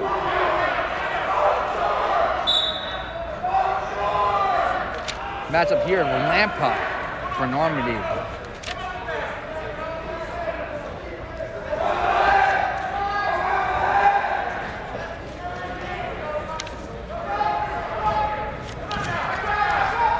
Atkins for Bay, what it sounded like. It's a 2-0 lead. A minute into the second period in the semifinals at 106. Winner to take on Buckeyes Colin Lambert.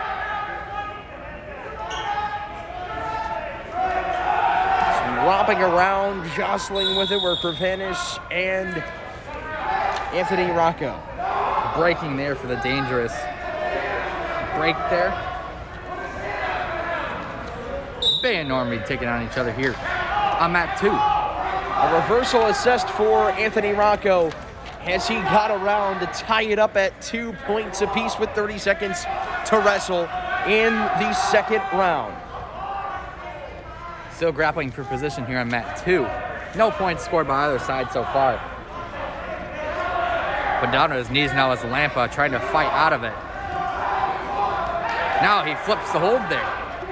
Gains himself 2 points.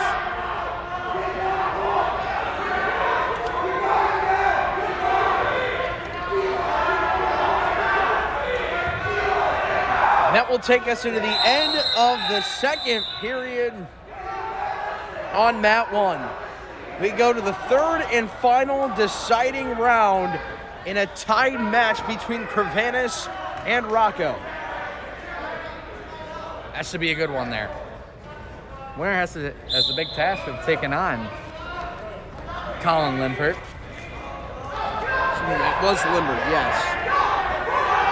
It's all right. There's a lot of names, so you just jumble together at points. Well, you said Lambert, so had to just switch out the vowel. We're going back to spelling class here with our little vowels. Welcome to GLC TV, where the G stands for grammar. Lambert's got himself in good standing. He's got that 2-0 lead right now. Trying to get his counterpart down to the mat.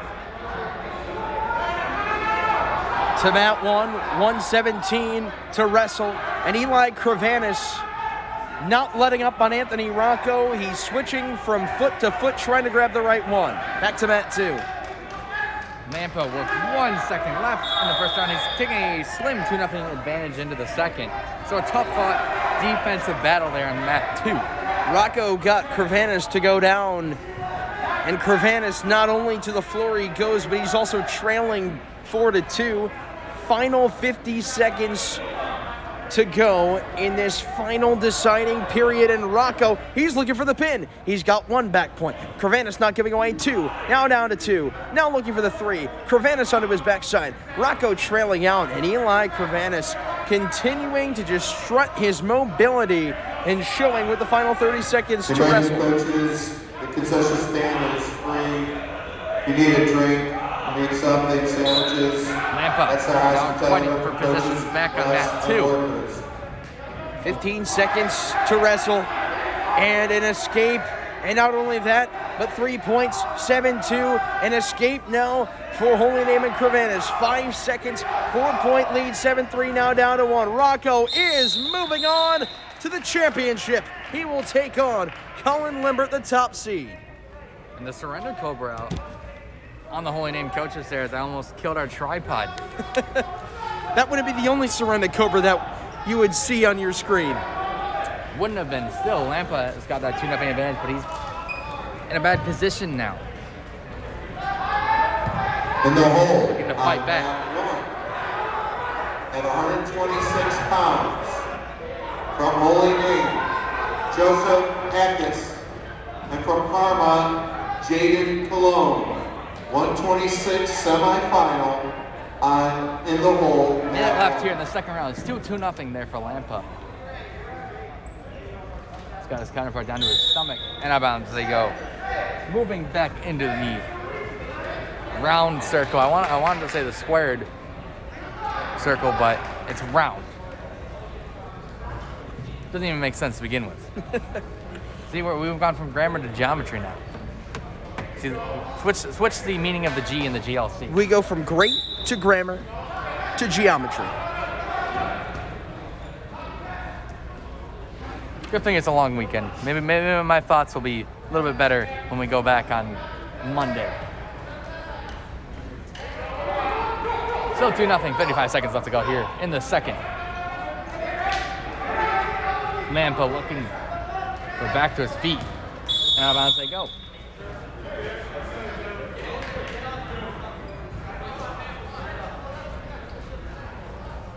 Still 2-0 and still waiting for an opponent on mat 1. That would be the top seed Logan Corvanis.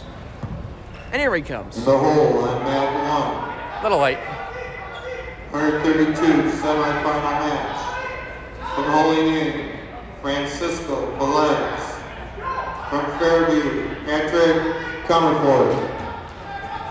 In the hole, mat 1. It's still 2-0 here on mat 2. 5 seconds left to go. Lampa holding that slim advantage. Not letting up. And I'll do it for mat 2. Round 2 on mat 2. Lampa's holding that 2-point advantage that he got very early on in the first round, and he has just been playing almost defensive since. And Corvanis is fashionably late, but here he does show up. See, when you're the top seed, you can do what you want. That's right. You control your own destiny. Maloney for River to play spoiler. And the two agile wrestlers trying to shoot each other. And spinning around was Corvanis. And 2 points success to him. He takes an early lead, 15 seconds in. After the 126 semifinals, we're going to move all semifinal matches to mat 1. You need to get a consolation round in. Consolation rounds will be on mat 2. We'll let you know when those begin. Well, you get the good matches. They just announced they're moving the semifinals. All of them We'll to do mat some. 1. We'll rotate. It's all right. Consolation is good as well. 40 seconds into the first round of this 120 opening semifinal, and Corvanis on Maloney, potentially dangerous. They go back to the center mat. Now we're tied at 2-2 now on mat 2. 1:35 left to go.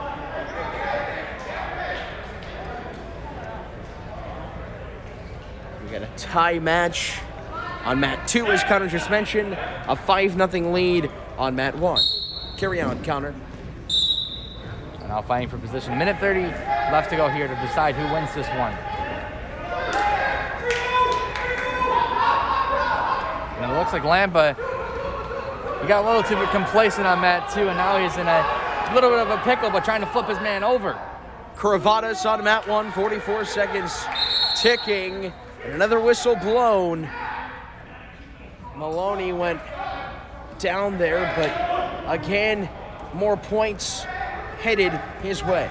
Lampa got that 3-point near fall there, so he's Okay, got that in 5-2. the hole on mat 2 will be the consolation round. It's 7-0 on mat 1. 5-2 on mat 2 in favor of Lampa. Cravadas for Buckeye. He's leading 120 pounds. by a fair margin on mat 1. 30 seconds to wrestle in the opening round.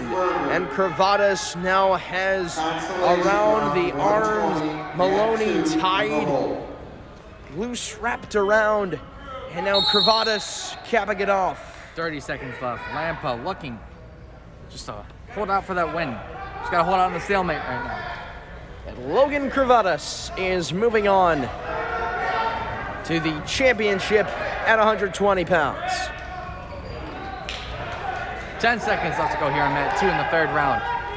Lampa looking for that tech fall. He's only got to survive 3 more seconds to do it. We'll have Hetges and Jayden Cologne. Holy Name and Parma. Another Parma on Parma inner city In the matchup. hole, semifinal match. On mat 1, 132 pounds. Cologne, From Normandy, Jacob Lampa. he advanced From after Parma, Dominic Bird. a bye. Semifinal Got 2 match buys on his hole way. 113. Joseph Hatgas had to take on Nathan Maloney, but made it look relatively easy. And here they are in the semifinals. They will take on the winner of Jack Elmore and Quinn Sanfilippo, which is going to be a really good matchup that's coming up. Should be, it was originally next on mat 2. Don't know if that's going to stand. Man, those are 2 good wrestlers there. Cologne reversing around, and now he's got the momentum in his favor. Hatgas almost had a couple back points assessed, and we'll see if Cologne's going to get the near fall. We'll get a potentially dangerous there. In the hole, mat 2, consolation match at 126. From Buckeye, Nick Ernst. From Lakewood, 1 minute in. Brooks. 2-1. In the hole, mat 2. A lead for Cologne.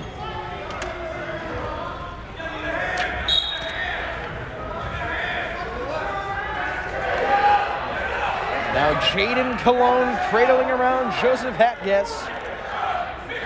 Hatges gasping for air. Jayden Cologne scrounging to the mat. And out of bounds they go. And Hatges tried to escape. And he did so. So we have a tie match on mat 1. Early on here in mat 2. Still a tie match, just grappling for position right now. In the hole, semifinal round, 138 pounds. From Buckeye, Eddie Inkbach. From Parma, Artie Corvin. In the hole, semifinal mat 1.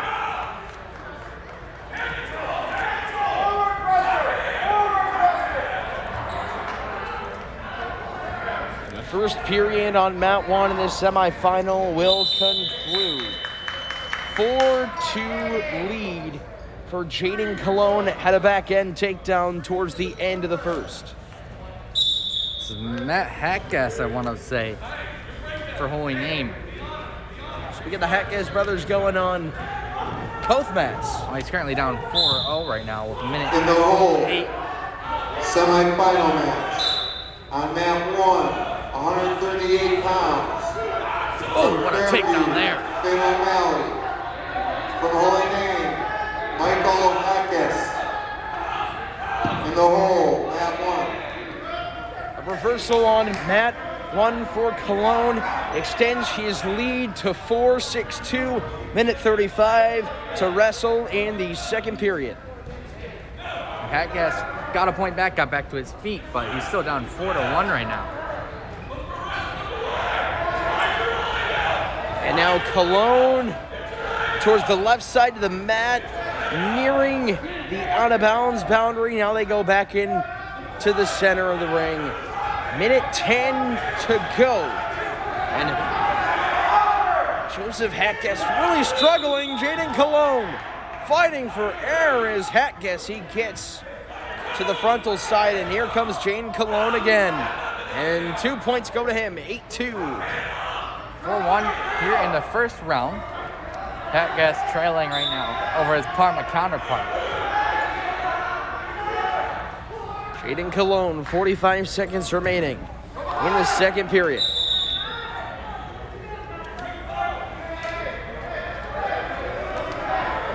"30 seconds now. Cologne penetrating, trying to really place down the right arm. Back to mat 2. That'll do it for the first round. 4-1 lead right now. Hatgas trailing. Back to mat 1. 10 seconds remaining in the second. Cologne with Hatgas trying to force a third. He's up 8-2. Jayden Cologne, end of 2 periods and 1 more to go. Back underway here in the second round. It's a 4-1 lead right now. And just fighting for possession. Hatgas is down to his stomach, but he managed to reverse the hold here. Gets a couple of points, pulls himself back within 1 here.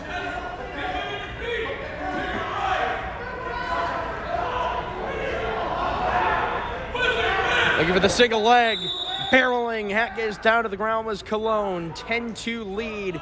And he's just needs to play some conservative wrestling. Wrestle conservatively, you should say. Take out the play. And you've got Cologne a minute 30 away from going on to the championship. Back here on mat 2, we have a tie match so far. Hatgas is able to climb back in from that 3-point deficit here.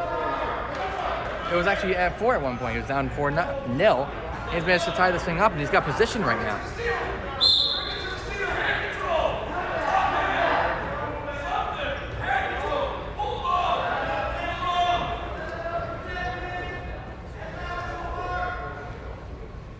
$120 to wrestle on mat 1, $110 to go on mat 2. Kind of just seeing grappling right now. Two guys playing defense, one just trying to get that pin. Speaking of defense, that has been pretty much all Joseph Hatgas on mat 1 has been limited to, with Jayden Cologne dominating. It was once a 2-2 tie towards the end of the first period. And now it's 10-2 Jayden Cologne en route to what should be a victory. But escaping was Hatgas, and then Cologne to ransack him back down to the mat. 51 seconds left to go here in the second. I believe it's brother Matt Hatgas right now that's currently got control of this thing. It's tied up at 4-4, but trying to get that extra point.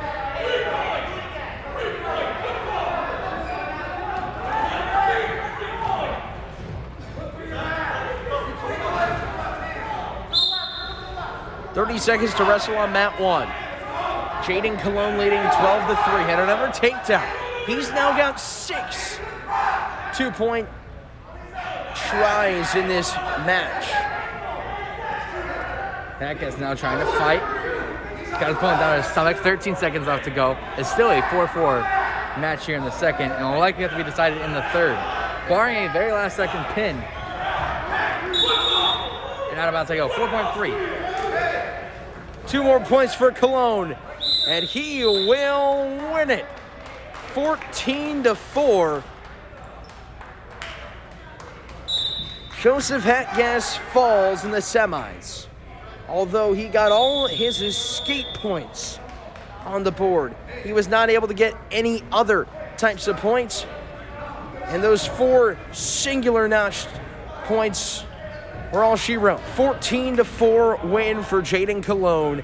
He's going to take on the winner of Quinn Sanfilippo, who pinned a guy in 7 seconds, and Jack Elmore, who pinned Nick Bruns to Buckeye in 28.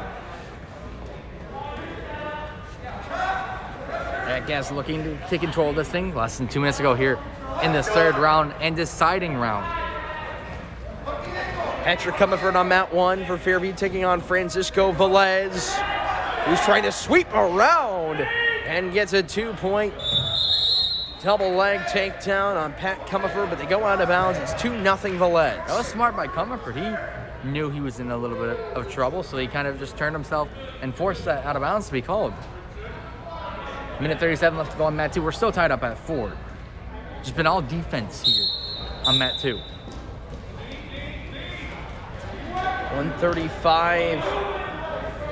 Looking, grabbing the ankles is Velez on Patrick Comerford.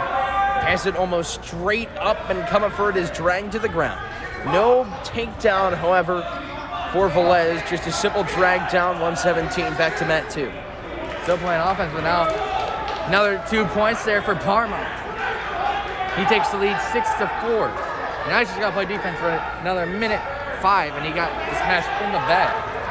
Velez, arguably the best wrestler on this Holy Name team. Looking back points. A near fall for Frankie Velez. Under a minute left to wrestle in the opening frame.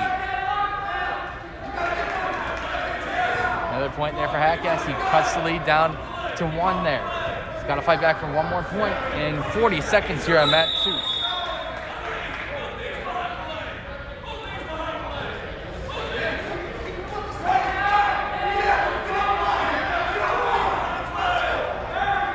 There are 30 seconds to go on mat 1. First of 3 rounds, Francisco Velez leading 2-0. We got no clock running here. They've just been wrestling for about 5 seconds without any clock running, and it starts now. And it should be 5-0 Velez, as he did get a near fall, but I guess the scoreboard crew never really saw that. So it looks like Comerford's still only down by 2, but Velez, he wants more. And there's the near fall. 5-0 Velez. Should be probably 8-0 there, but I'm sure Pat Comerford will take the extra insurance points there. And now it's 11-5. Things have quickly turned sour there for Jackass. With 5 seconds to go here in the third. We'll likely see a tech fall here. I'll do it. A good win there. An 11-5 victory. Semi-final match in the hole. On mat 1. 145 pounds, from Buckeye, Preston DeMarco, from Fairview, Cole Cadillac. So canceling out, looking for points. Comerford on Velez. Velez now scrounging, penetrating on the backside of Patrick Comerford. Look to shoot the half. He gets 2 points assessed to his name. That's a scoreless match so far for Comerford at 7-0 in favor of Holy Name Green Wave wrestler Francisco Velez. I guess we're having semifinal matches now on mat 2. As now it's Jack Elmore and San Filippo there. So this will be a good match to watch here. Might be the best one that's scheduled so far. The 126 class. Quinn San Filippo, the 1 seed versus Jack In the Elmore, hole, 4. consolation match. On that one, under 50 seconds remaining. From Buckeye, Nolan Martin. 7-0 Frankie Velez. Patrick Comerford still holding in there. Now looking for the half Nelson. A 3-point near fall assessed for Velez. 10-0 now his lead. 30 seconds remaining, but Comerford still holding on. Elmore and San Filippo fighting it out. Elmore's got some experience. He wrestled varsity at St. Ed's the past couple of years. But he comes back to Fairview. And that experience, it's a good experience. You wrestle for one of the best teams in the state in St. Ed's. You come back to Fairview and take that with you. It's a very good thing to have under your belt. Was the member of a team state championship 2 years ago. Clock under 3 seconds on mat 1. And that will conclude the first period. 2 more still to go. And Patrick Comerford now will trail 13-0. So Velez, 2 more points. And you are looking at a decision in favor of Velez. Elmore's got a couple points early on San Filippo. And back down to the mat he goes. Out of bounds they go as well. 35 left to go, but Jack Elmore, it's only been about halfway into the first round. Well, he's done pretty good so far. Still a couple left to go, though, and Sanfilippo is hurt.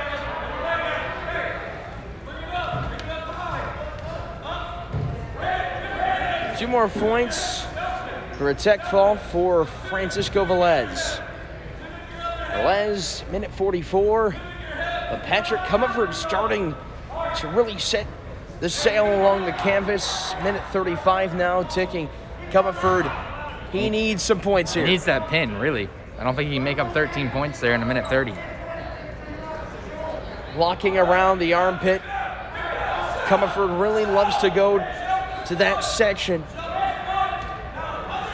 Velez has really been targeting the half Nelson, has gotten a lot of near falls because of holding Comerford to tight offense. Elmore and Sanfilippo back ready to go here with 35 seconds. Elmore's got the slim 2-0 lead early on in the first round. And Comerford almost got some back points. Patrick Comerford. What should be an earful, 13-3. 31 seconds left to go here in the first round here. And Elmore and Sanfilippo. And Elmore might have gotten a little too aggressive there as Sanfilippo was able to turn it around, but Elmore right back down to the mat. Sanfilippo's got to survive for about 20 more seconds, and back to his feet he goes, and they almost go to the gym floor. So a correction, clarification, 13-2 in favor of Frankie Velez. 25 seconds to wrestle in the second of third periods. Sanfilippo turns things around here on mat 2, and back to his feet he goes, so he gets a point, cuts Elmore's lead down in half. And these two guys, Sanfilippo and Elmore, they are sleek, slippery wrestlers. Now doing it in the first round. Elmore has that slight advantage going to round 2. And right as the first period ends on mat 2, the second one concludes on mat 1. And Frankie Velez will get the win, and he is moving on. Francisco Velez is going to the championship. He'll take on the winner of Bird and Lampa. Filippo now has gotten things back under his control. Still trying by 1, but he's got more to his stomach. Elmore's doing a good job of playing some defense here and fighting. 45 pounds from Rocky River. Abieda Abasi. Now Elmore looking to turn things around. Sanfilippo's down on his back almost. Elmore's got to turn him, and he may have a pin here. Another 2 there for Elmore, takes a 4-1 advantage, and now smartly to his stomach goes Sanfilippo. We've got Dominic Burge, Jacob Lampa going after it on mat 1. Here at 132. Looking for the single leg, now a double leg. Good transition there by Jacob Lampa for 2 points. Back underway here in round 2, a minute 15 left to go. Elmore and Sanfilippo. Sanfilippo back to his feet, gets another point. So he's got both his points here through getting back to his feet. So he's done a good job of getting back. He needs to go on the aggressive and get Elmore down to his back. On mat 1, under a minute remaining in the opening period. Bird trying to take that right leg of Lampa. Lampa goes back down to retaliate himself. A little tap and another transition by Jacob Lampa, who's now on top of Dominic Bird. You've seen Bird go down at times in his previous match, in which he did win by a fair margin against Nolan Martin at Buckeye.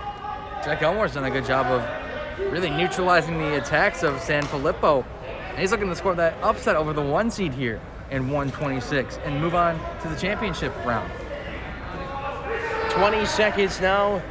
2-2 tie. A takedown response for Dominic Bird. Another 2 for Elmore. Sends it to 6-2. 15 seconds left to go. Looking for the upset. That will be the end of 1. 2 more to go. And a 2-2 tie between Dominic Bird and Jacob Lampa. Out they go, and really, Sanfilippo, he's been on the defense all fight here, but he's done a good job of just getting out and resetting things. Simply escaping. And with his quickness and agility, still when he's not able to wrestle at his best defense or offense, he's going to be able to get out of things. That's the end of the second here. Jack Elmore, surprisingly, he's got the 6-2 advantage over San Filippo, looking for that upset over the 1 seed. We're going to start the second round. And Jacob Lampa with the strong Dominic Bird finally ravages him down to the ground, and now spinning around him is Bird. Dominic Bird, a 2-point reversal. Lampa trying to get around and get out, and Dominic Bird able to pick up the near fall. 7-2. San Filippo back up to the seat. 3 points all on getting back up, breaking the holds. But he's got to go on the offensive now. Elmore always got to do play a minute 30 of defense. He's got that 3-point lead.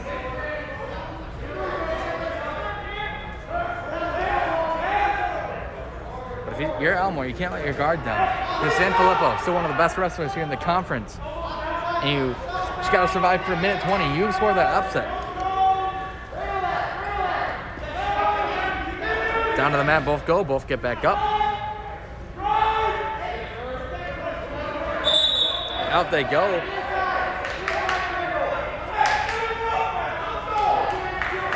Coach Laughlin is encouraging Elmore to go for some offense.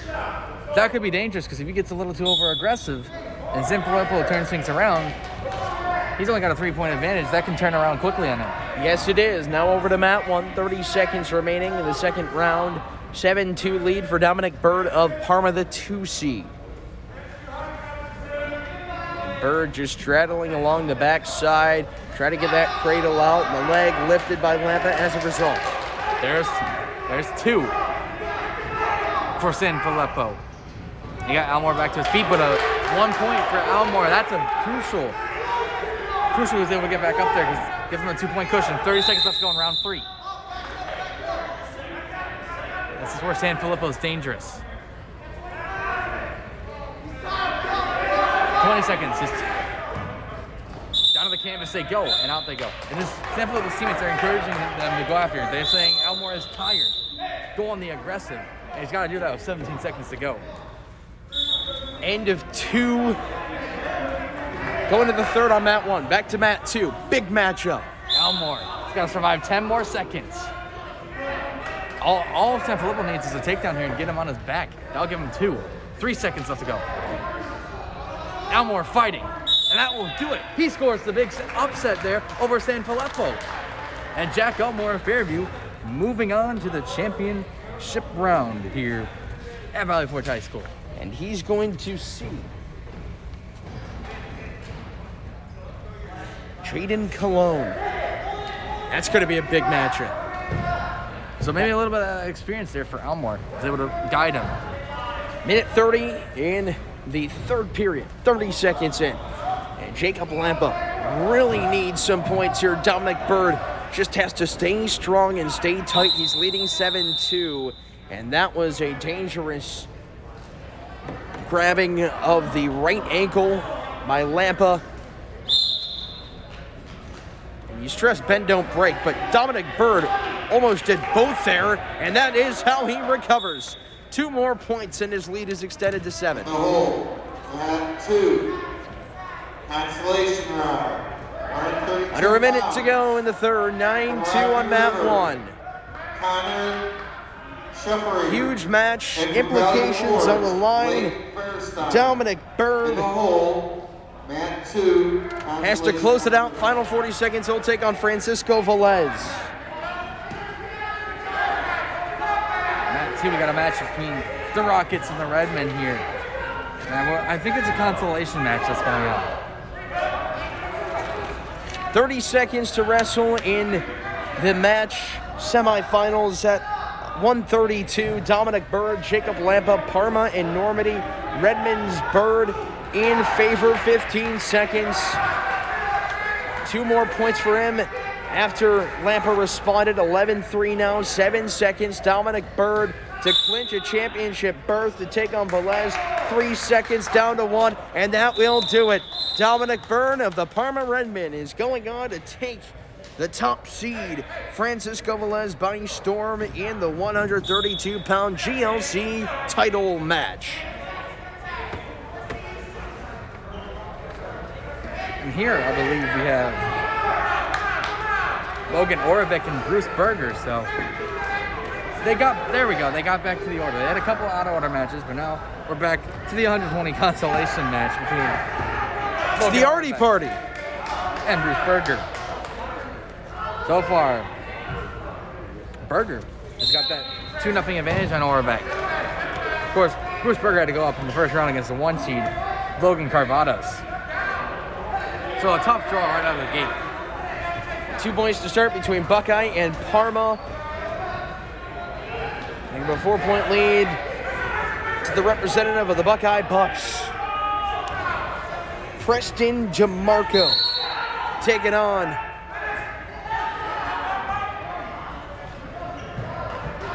One minute left here in the first round on mat 2.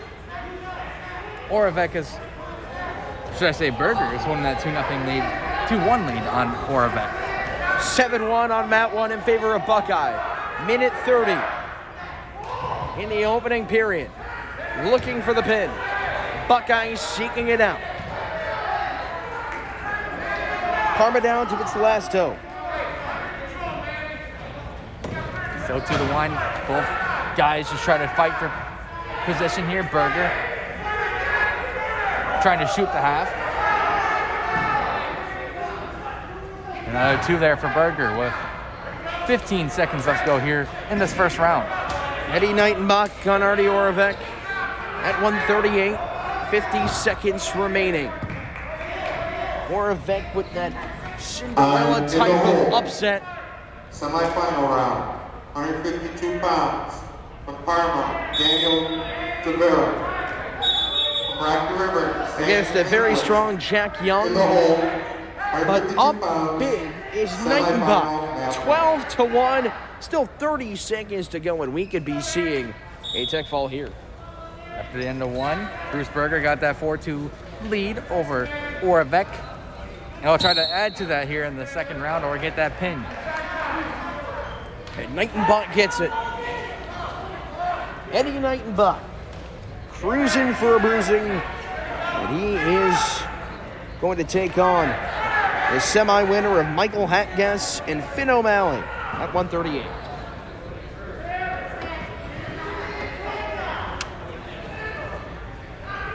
Berger and Orvik just fighting it out, trying to gain control over each other. A little break.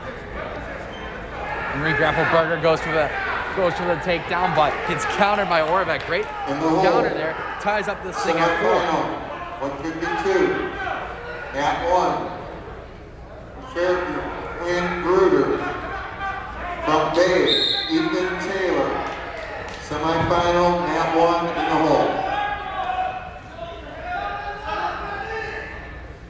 Finn O'Malley, Michael Hatgas on mat 1. O'Malley the 3 seed. Hatgas the 2. So far, Bruce Berger, he was able to get a point by getting back up, so he takes that 5-4 lead. And O'Malley, I saw him have a rough match a couple weeks ago against Crestwood. He really just couldn't get anything going, but he's rebounded and got that 3 seed in this tournament. Went 1-1 in that double duel. Michael Hatgas has been wrestling a lot better over his last 3 matches. Out of bounds they go. 118 to wrestle in the opening period. Berger gets another 2 points. He's leading 7-4. 10 seconds to go here in the second round. Back to his feet, though, goes Orvik. Cuts the lead down to 7-5. Hatgas on mat 1. Looking for the ankle pick. Won't get it. He's got that single leg, but what he does with it is going to be the question. Back to mat 2. At the end of 2, Bruce Berger has got that 7-5 lead over Logan Orvik, the freshman being the junior at the moment. Michael Hatgas on Finn O'Malley. Now driving the Fairview freshman down to the ground. 2-0, Holy Name. Check that. That was the end of 3. So Bruce Berger takes that win in the consolation bracket there. 35 seconds remaining. Michael Hackis rounding Finn O'Malley's shoulders. Jack Young from Normandy. We'll get a call with 32 seconds remaining. 138 consolation. Holy Name's Michael Hackis in the green. Fairview's Finn O'Malley in the red.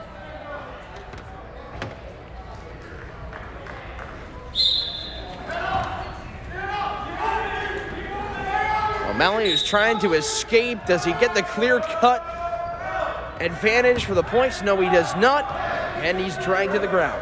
Here on that 1, Marvel Brooks is in a bit of a bind. Nick Brunt takes him down, looking for the pin here. Battle of freshmen here in this consolation bracket in the 126 class. And that'll be the pin. Dominating win by Nick Brunt. Still move on in the consolation bracket. Marvel Brooks takes the loss for Lakewood. And now Brooks in just 2 matches now only has seen, when you look at it, Connor, 25 total seconds. Rough day. And that will end the first period on mat 1. A 2-0 lead after 1 and 2 more to go for Michael Hackis. If you are in the stands, you need to have your mask on. It's a simple rule. Please follow it.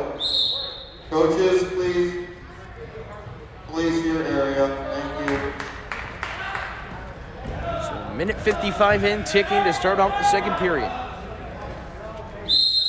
Tyler Danberg, Connor Canfield with you. On GLC TV, it's the GLC Wrestling Championships. 60 pounds. I'm Matt Finn O'Malley has been holding his ground, but Michael Hackis, his start has really propelled him. From Lakewood, Garrett Schwetler in the hole, mat 2. 135 now. O'Malley grabbed by both his legs. 130 and ticking. 2 more points in the takedown for Hackis, and now Hackis has O'Malley rimmed down to the bottom. And O'Malley just thrusted himself to the side and now to his right side, back to the left. Hackis commanding. And if O'Malley can come out of it, there could be a near fall, but Finn O'Malley doing a good job until the pin has been assessed to Michael Hackis. And he is moving on. Hackis will take on Eddie Knightenbach in the championship at 138. Here on mat 2, we have battle on the 132. I believe Donnie McCulloch of Lakewood and Nolan Martin, who put up a good fight against Dominic Bird of Buckeye. Oh. At the end of 1, it will be Martin who has a slim 2-0 advantage there on McCulloch. And on mat 1, Preston DeMarco of Buckeye will take on Cole Karliak on Fairview. Karliak a 4 seed. DeMarco the top seed at 145. Karliak had a good match in his first one on mat 2. Got a big pin. You were there for the coverage. Thought he was from Parma at first. didn't recognize the hair. It's been all about the red. A lot of red here. And shades of red. Maroon kind of looks like it from River. 2-0. Karliak and DeMarco going at it. They're looking to call the interlock. Still waiting for the call. Karliak trying to grasp on. He's wedged in between the legs of DeMarco. Buckeye has the most seeds at number 1 out of any team in the GLC. And now it's in the hole on mat 1 is Declan Jewett for Fairview and Brandon Hayner of Buckeye. That will be a good one.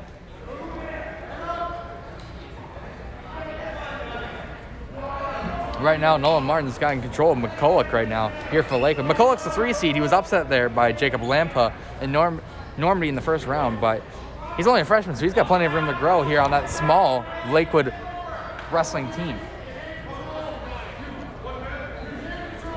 Minute to go in the opening frame. 2-1. There's the pin there for Nolan Martin. So McCulloch, rough day, the 3 seed. Was beaten twice by some under seeds, so he's had a rough day for Lakewood.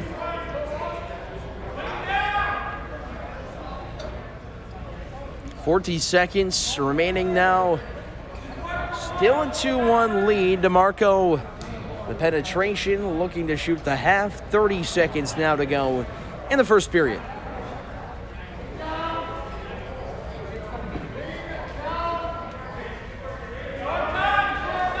Clock under 20. Limited time to work with now before the period ends. And DeMarco continually thrusting the cradle on Karliak. Cole Karliak is pinned, and DeMarco is heading to the championship. He'll take on the winner of Nathan Frost and Obaida Abazi.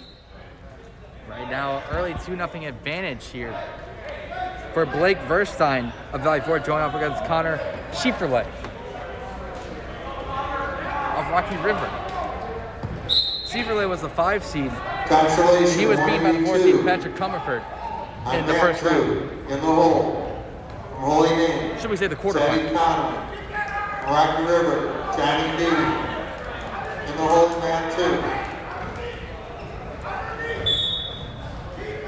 2. Schieferle cuts the lead down by 1. He's trailing 2-1 to Blake Verstein of Valley Forge. Verstein had to go against the top-seeded Francisco Velez in the first round, so that's a tough draw to go up against in that quarterfinal.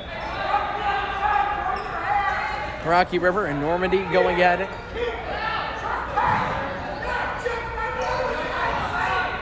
I believe that's Johnny Beebe. After 1. It's a 2-1 advantage there for Blake Verstein on mat 2 of Valley Forge. On mat 1, 145 semis, Nathan Frost and Obaida Abazi.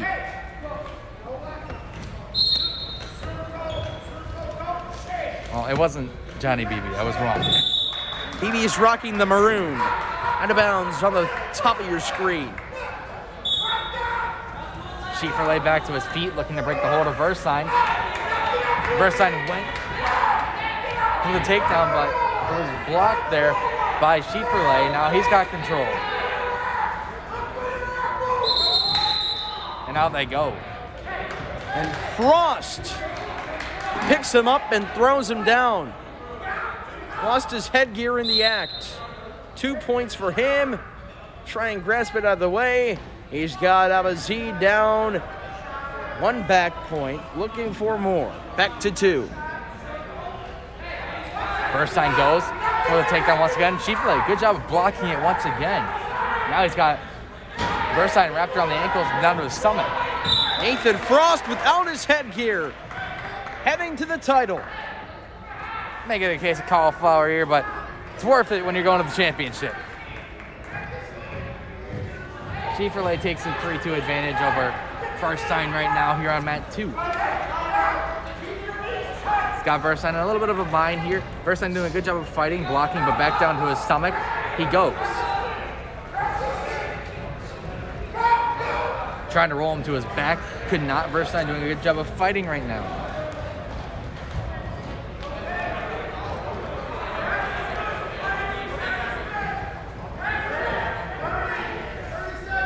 30 seconds left here in round 2. Connor Schieferle, repping the fellow Connors like me, has got that 1 point lead. But Verstein looking to roll this thing over, but he couldn't. Schieferle, good block once again. And now back to his stomach goes Blake Verstein. The Valley Forge Junior going up against the freshman here for Rocky River.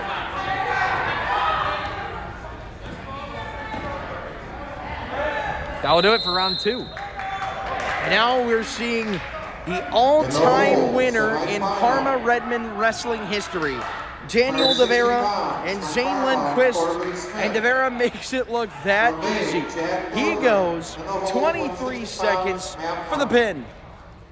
You see why he's the all-time win leader in Parma Redmond history.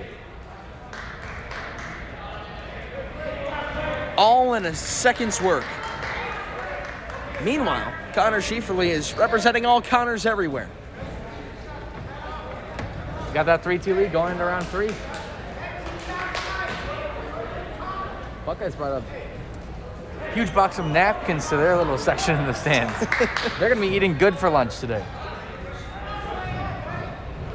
I have to wonder what they're eating that they need that much napkins for. I might throw on some orange and brown. Got any brown skier laying with you? And infiltrate the Buckeye stands. Not that I know of, as I currently just pull a sweatshirt out of my backpack, but no. Chevrolet and Verstein back underway on round 2. Or Matt 2, round 3. And Matt 1, Jack Elmore for Fairview, Quinn Bruder for Fairview. He's taking on Ethan Taylor, the 2 seed and 3 seed. Taylor, the 2 for Bay. We're 30 seconds in. Don't blame you. Quinn Bruder looks a lot like Jack. Except he's got a little bit more pounds on him. Not saying he's fat, by the way. Elmore at 126, Bruder at 152, and we'll leave it at that. 120 and ticket. Quinn Bruder, 3 seed, back to 2. Chevrolet extends his lead to 5-3. Now he's got Verstein down on his stomach, grabbed around the ankle, trying to flip him over. But back to his feet. Verstein breaks the control, but not before Chevrolet gets another 2 points. Clock waiting under a minute in the opening round of 3 in the semifinal. Bruder had a bye. Just the way he was aligned in the bracket. Taylor had to go up against Frankie Spankara, but he managed him down easily. 39 seconds left to go here in the 3rd round. Verstein looked like he had a little offense for a second, but Chevrolet is able to turn him back around. Another 2 for the Rocky River freshman. 25 seconds on the back. Looked to transition for the half. Now spins around Bruder. Quinn Bruder thought that Taylor was right behind him, trying to go around his neck in a dangerous move. There's where the placement of the hands can get you 5 seconds. That should take us on Mat 1 into the second period. 170 pounds from Buckeye. That will do it. Connor Chevrolet wins that consolation match over Blake Verstein of Valley Forge. Good showing by the Rocky River freshman there on Mat 2.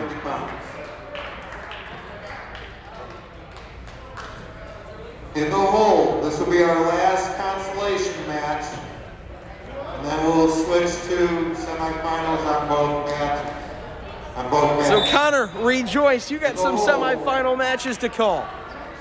As we just heard the PA announcer explain, down 150 pounds remaining. Bruder was looking to try and slam down Taylor. But Taylor a little stutter step and he got out of bounds. In the hole, Mat 2 consolation. That'll be our last consolation this round. That's the end of consolations in terms of the remaining quarterfinal participants.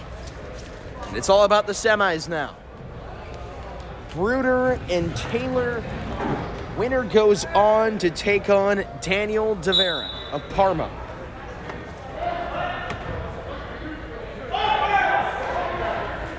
Who defeated Lindquist in a whopping 27 seconds.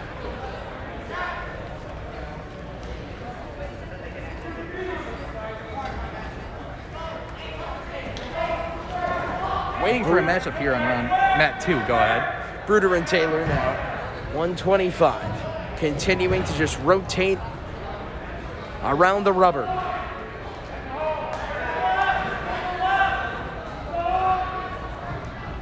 Two points go. On the way to Ethan Taylor. He's up 5-0. We go consolation round, final one. On Mat 2. Meanwhile, on the first mat, Bruder on top, and he reverses around Ethan Taylor. 48 seconds to go in the second period, and now trying to spin around, and doing so is Taylor. And now Ethan Taylor looking for the pin, looking to clinch a championship berth. Bruder down, and that's where he will stay. Ethan Taylor will take on Daniel Rivera in the 152-pound GLC Championship. Actually, I believe this is the third to last. I believe we have Anthony Janowski of Valley Forge has a matchup. And then after the final one, I believe, is Logan Heath of Fairview going up against his Rocky River counterpart in the 285 weight division. Declan Jewett for Fairview. He will come out. Jewett is going to take on Brandon Hayner, the 4 seed. Jewett, the top seed. And he heads out on mat 1. Aggressive to start. Jewett rotating back up. Now looks to shoot. Has the leg. Hayner won't give in. Finally, 2 points go, and Jewett lifting and rocking around Hayner. Out of bounds they go, 2-0 Fairview early. Wouldn't this be a big upset for Hayner? State-ranked Declan That Jewett. would be huge. The qualifier last year. Probably could have made a deep run there if it wasn't canceled. Jewett top 5 in the state. The green one, we're missing the green one. Fairview and Buckeye, they have met before in the regular season. Buckeye beat Fairview as a team. And Jewett got his only loss, and that was to Band U. We're going to see take on in just a little bit for the first time tonight. Right now a 2-0 advantage here on mat 1 for Bay. Or 2, should I say. That's a pin.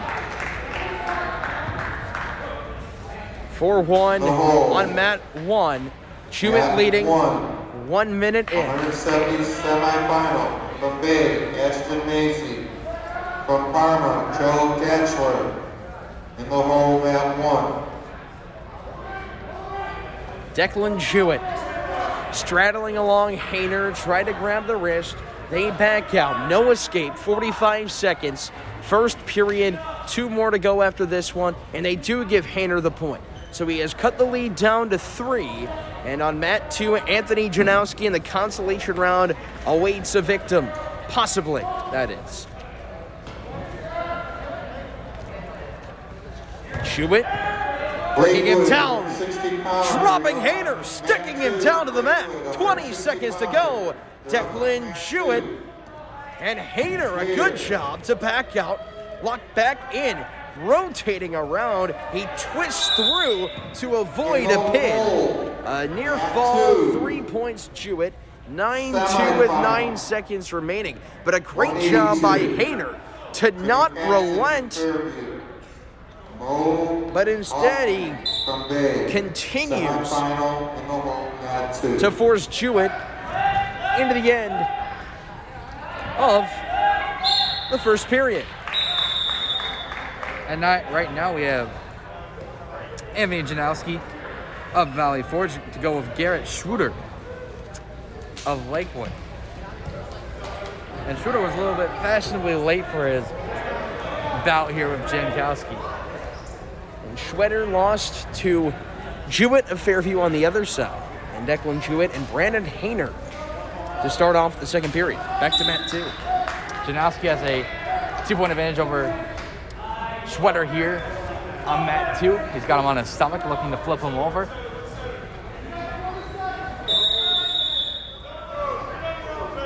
He's starting to get that flip over. Schroeder has got to fight here a little bit. Like I said, Schroeder lost to Declan Jewett, who's in action on mat 1 right now. Jewett, a GLC champion last year, looking to pick up the offense. Brandon Hayner trying to just find some offense because he's been primarily a defensive threat. Now he's trailing 10-2. End of round 1.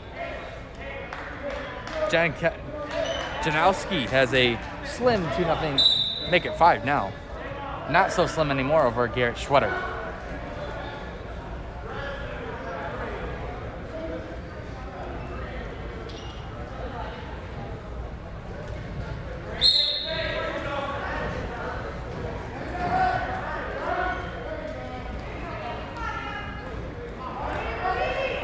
Janowski has now got Schroeder down to his knees. Good little agility movement there to get around Schroeder. Down to the canvas he goes. 7-0 now for Janowski. Not Jankowski. That's someone else I know. Sebastian? No. I do not know the kicker, former kicker for the Raiders. I wish I did. 52 seconds remaining on mat 1. Darren Laughlin, Fairview head coach, Wasn't too not happy. happy. But Declan Jewett is leading by 8. Hayner, though, he has done a really good job just containing the blows. He has, but on mat 2, Anthony Janowski gets that pin over Schroeder there. Now we'll have, Hayner spun around. Carry on. now we'll have a heavyweight matchup. Logie Heath, the man they call Logie Bear here at Fairview, goes up against Joey Rydell of Rocky River. And Rydell just got stopped with Todd Allen, who's the top-ranked guy in the GLC at 285. Meanwhile, 22 seconds remain in the second period. It's a 15-2 lead for Declan Jewett.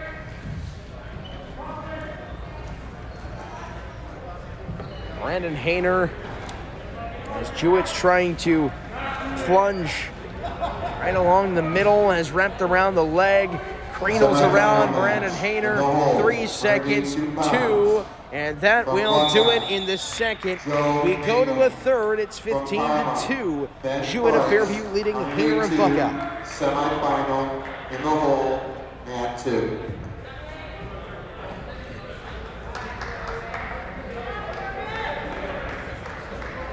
And that will do it for Hayner.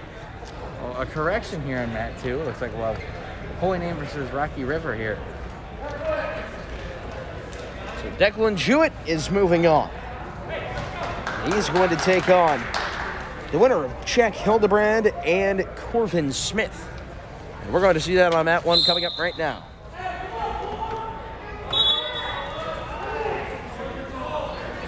I believe this might be Reese Vaughn. Now check that.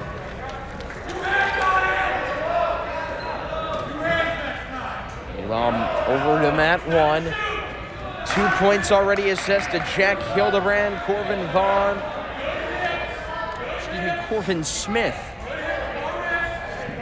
Actually, I believe this is Johnny Beebe here on Mat 2. There's Johnny Beebe. To go with Teddy Conlone here. That's it. Holy Name. Now Hildebrand has Smith on his back.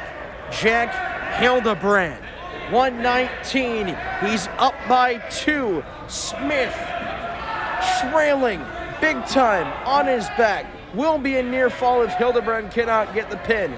But does he have it in him? Smith.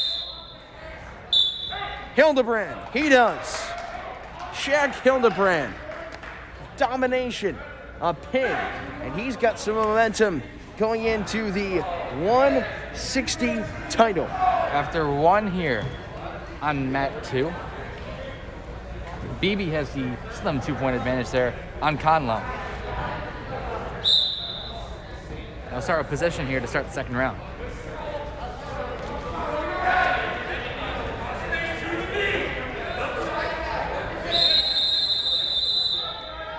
A dangerous stoppage here. Point awarded to Conlon. Now we'll see on Mat 1. Dylan Badiou, the top seed, on Scott Rybar. Semi-final round.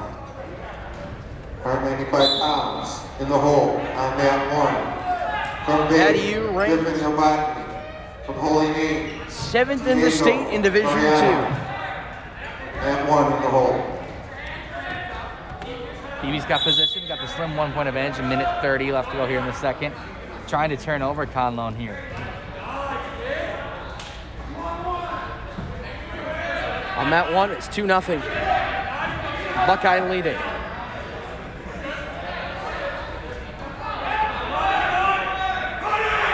Trying to turn him over. Beebe going for the pin here. Conlon fighting it. He's got to survive a minute here in this position. Has lost to survive. There's the pin for Johnny Beebe. So he gets revenge over his earlier loss there to Isaac Paxton, the 1 seed, and gets a victory in the consolation bracket. Now we'll have see Logie Heath and Ryder. And Beebe can still in the hole. Semi-final. be able 195 pounds. At 1. to win this consolation bracket. Minute to go. 2-0. Badiou cradling around Rybar, and a pin for Dylan Badiou. 1 match, 1 victory, and he's going to the championship to take on the winner of Maisie and Daxler. Now Rydell and Logie Heath. Heath was the 5 seed, was beaten there by Kyle Miller, the 4 seed of Normandy.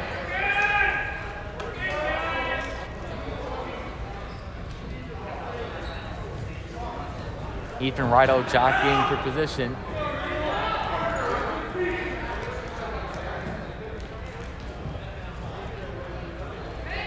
Nothing much doing here. Still a 0-0 tie. And now they can seem to really find the edge over each other right now. Ashton Maisie, who has gotten 2 buys his way, and Joe Daxler, from Bay, Mason Cover, who has gotten 2 buys as well. 220 pounds in the hole, mat 2. In the hole, mat 1, semifinal. Maisie around the midsection on Daxler. They're back up right. Daxler tried to extend with his left arm over the mat 2. Mat 1 in the hole. And after 1, we have a deadlock, 0-0. Logan Heath and Joey Rido really couldn't get anything going. Semifinal round is completed. I need table workers to stay at the tables. These will be the final matches of the semifinals. And it's on to the fun stuff. The championships. Daxler, We're going to print out brackets for the 2 coaches points. and have a quick coaches meeting 110. before the finals. Daxler now. Initially looked for the hat. Maisie trying to reach up. Grasping with his shoulders. Minute to go in the opening period. And Maisie trying to rotate around. Still no score left here in round 2. But Rido looking to get Logie down to his stomach here. And a pin goes to Maisie. He's moving on. But Heath back to his feet. He's got to break the hold for a point. And now Rido might have got too aggressive, but he did get Heath down to the ground. Thought he might have got a little too aggressive. Starting to lose his balance, and Heath could have just kind of fell back on him. Heath trying to break the hold. And he does get that escape point. So that's the first point of the ball game here. Well, should I say match. And he's got another one too, 2-0 here. Logan Heath in advantage here. In the hole, 285-pound match on mat 1 from Buckeye, Todd Allen. From Normandy, Kyle Miller. In the hole, mat 1. Mat 1 here coming on deck. This is the men who defeated these two on mat 2, Miller and Allen. And Logie Heath picks up the pin there for Fairview, defeating Joey Rido of Rocky River. It's a good win there for Logan Heath. As we have a good old Holy Name Bay square off.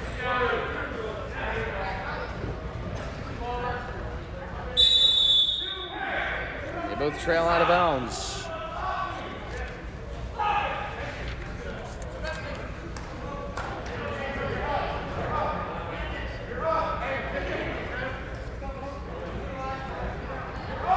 Mason cover. In the hole, semifinal, 285. From Parma, Alex Smith. From Lakewood, Brandon Bates. In the hole, mat 2, semifinal. That's our last semifinal match. Isaac Paxton scores the pin there in 15 seconds there on mat 2. Meanwhile, on mat 1, it is 4-2. So in 15 seconds, Isaac Paxton, the 1 seed, defeated Mo Offman of Bay, the 4 seed. So Paxton with a pretty easy route to the championship there. And he's the top seed in that weight division.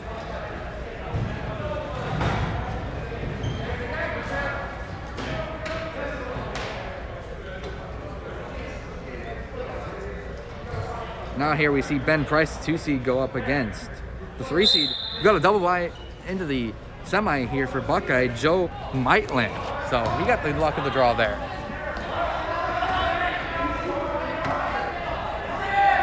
Two points gained early on there for Maitland of Buckeye.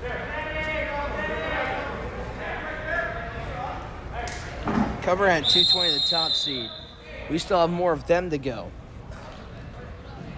That'll be a good one. You look at 220, the semis.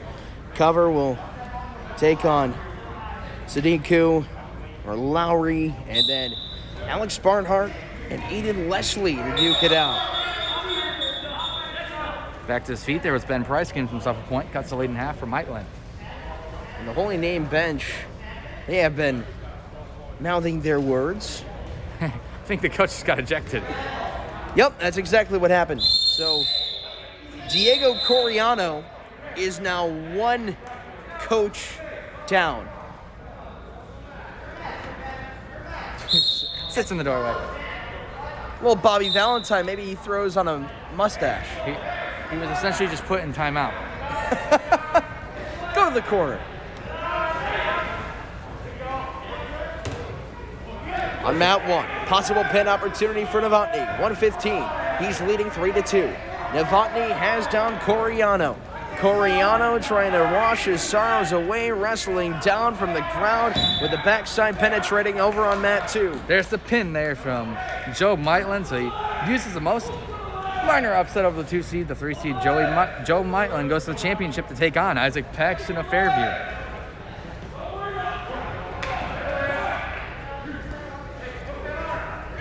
Novotny. And starter consolation rounds in the hole. Consolation matches in the hole. 40 seconds. Mat 2. 30 now. Novotny cradling around From Parma, Bobby Tuba. on Diego Coriano. 30 seconds in ticking here. 8-2 Novotny. Dominating so far. Remember, scoring tables. And he gets 2 extra points to go on my end. Currently on mat 1, we have semifinal match between the 1 seed Mason Cover, who got a double bye. This is the first match of the day here. Mat 2. Versus Consolation 120. John Sadaiku of Daniel Rocky River. Lehman. From Rocky River, Ryan Maloney. In the hole, mat 2. After a period of play on mat 1, it's 13-2 in favor of Bay top-seeded 195-pounder Griffin Novotny. Out of bounds they go. So far, Mason Cover's got a 2-1 advantage with 1:16 to go here in the first round. Picks up another 2 though.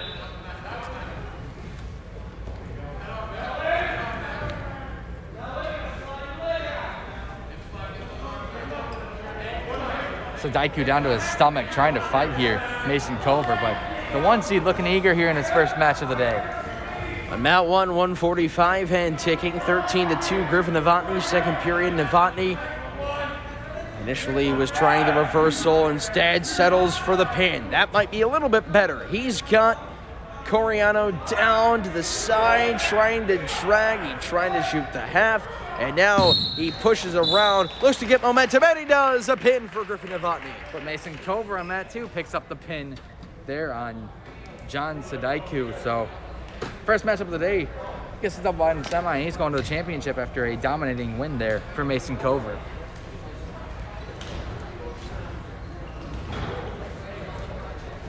Now on mat 1, we'll see the 3 seed Caleb Chipgis of Buckeye and the 2 seed Tyler Germ. Here on mat 2, we see semifinal of the 285 matchup. Brandon Bates of Lakewood, the 2 seed, takes on 120 pounds. Alex Smith of Parma. Consolation. Got an upset over the 3 seed Joey Vassell in the semifinals. Mat So 2. good matchup here for Bates. From Holy Name, Matt Hackett. German Chipgis, Parma and Buckeye respectively. Lakewood 3 seeds heavyweight. You're respectively. needed on mat 2, semifinal. Once again, Lakewood's late to Lakewood the heavyweight. match. He thought he was on mat 1. He was just prancing around over there. And realized, oh, I'm on mat 2. I gotta make my In the way. hole. Consolation 126 on mat 1. From Rocky River, Nathan Maloney. From Bay Point, San Filippo. We are ready to start. Mat 1.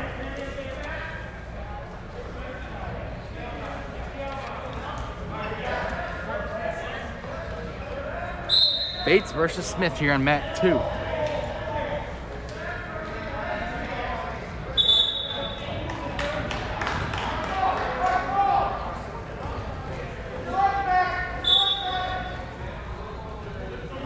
job by Bates to kind of spin around on his back and get Alex Smith down to the ground now. 2 points for Bates.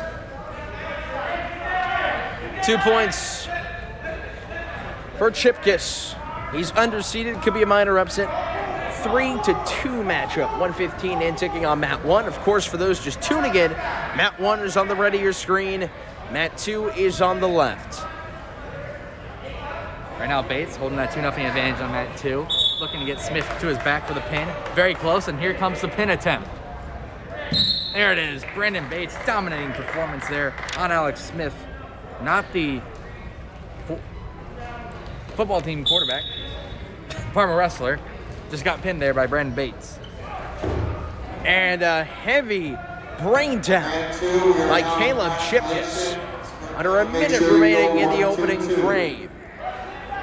And Caleb Chipkiss, as spinning around, twisting and lunging, was Germ. And Tyler Germ, good job to get around.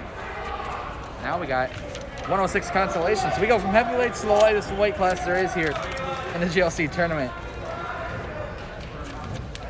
It'll be Bobby Tupa of Parma going up against Eli Kravanas Vanis. The 2 seed, he got upset. Now he's going up against the freshman, the 5th seed in Parma in the consolation. 26 seconds to go on Mat 1. 2-0. Caleb Chipkiss, who had an early takedown, been the only points. And they're favoring Buckeye. Chipkiss. And now Germ has to escape. He's looking to do so, and Chipkiss going to bring him down again. So Tyler Germ, it looks like we're just going backing up and backing up. Over to Mat 2. Kravanis has the early 2-0 advantage over Tupa of Parma with 15 seconds left to go here in the first round.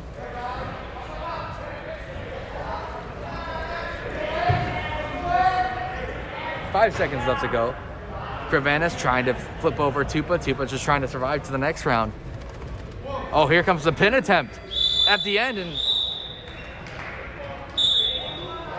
that's a near fall, so it'll get him 5 points there, but that could have very easily been a pin for Tupa, but he was saved by the bell. I mean, that's as close as you can get.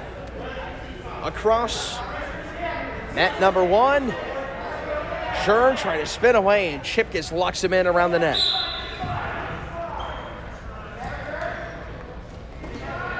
Now Tupa takes advantage here to start the second round.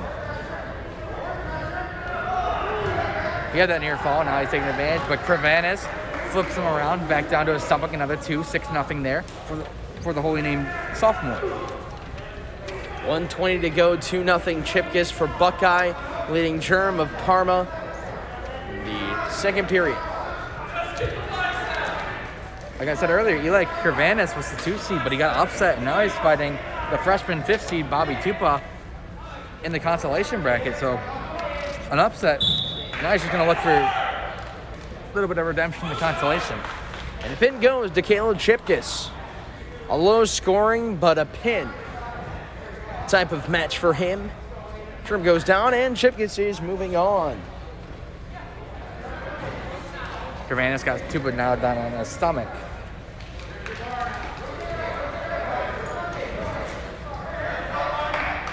Almost got that foot back onto his back. And the whole consolation match. Alex Barnhart for Fairview. 32 pounds. The 2 seed and the 3 seed, Aiden Leslie of Parma on mat 1. Fairview, Patrick Comerford. Mat 1 in the hole. The man they call Barney. Almost killed the tripod again. 140 in ticking. And Barnhart already 2 points. There's the pin on mat 2. Eli Kravanis takes the win over Bobby Tupa of Parma. You can see Leslie grimacing, trying to get around. Aiden Leslie, minute 20 and ticking.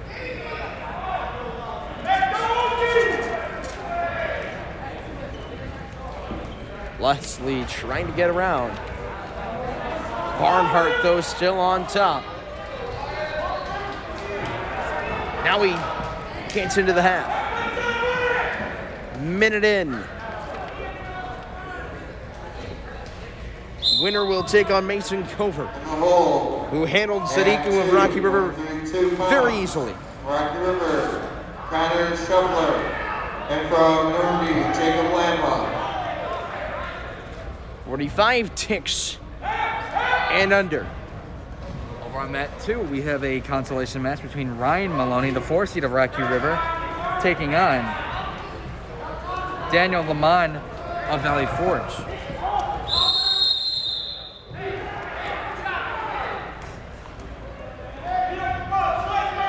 Meanwhile, 20 seconds remaining in the first period on mat 1, 2-0 Alex Barnhart of Fairview, leading Aiden Leslie of Parma.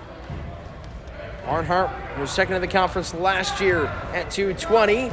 Spins around, no points assessed yet. 3 seconds, Barnhart on the top, and that's where we go into the second. Back to mat 2. Still scoreless as we head into the tail end of round 1. Still no score, and that will do it. End of round 1. Maloney and Lamont are tied here going to round 2.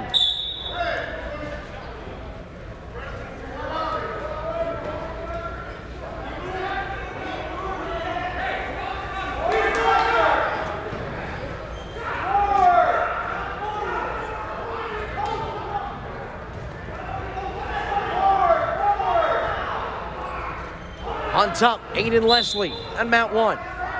1.5 minutes remaining in the second period. And Leslie, it's been a big turnaround for him. He needs this period.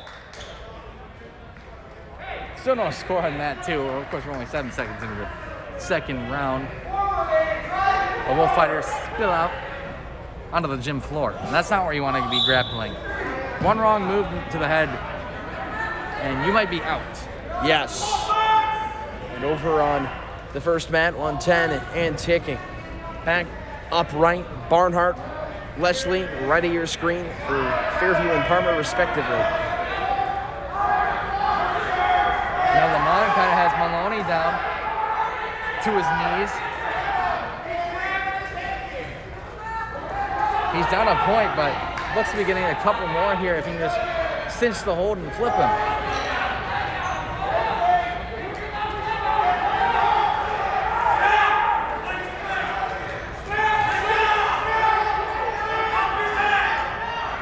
.30 seconds remaining in the second period. Barnhart and Leslie tangled up. Mat 2, another high climactic match. Still a 1-0 game. This is a highly defensive, low-scoring affair here on mat 2. We've seen on both these mats, Same in mat 4 combined. 1. Pin attempt here. And Maloney was being choked. You hear him gasping for air. He tapped out, which is can't really do in wrestling, but just the way Lamont was going for the pin, he was right on his neck, restricting the airflow.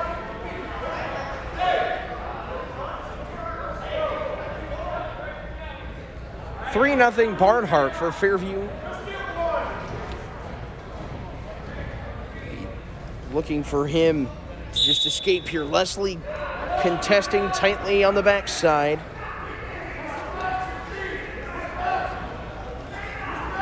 With a new start to the third period.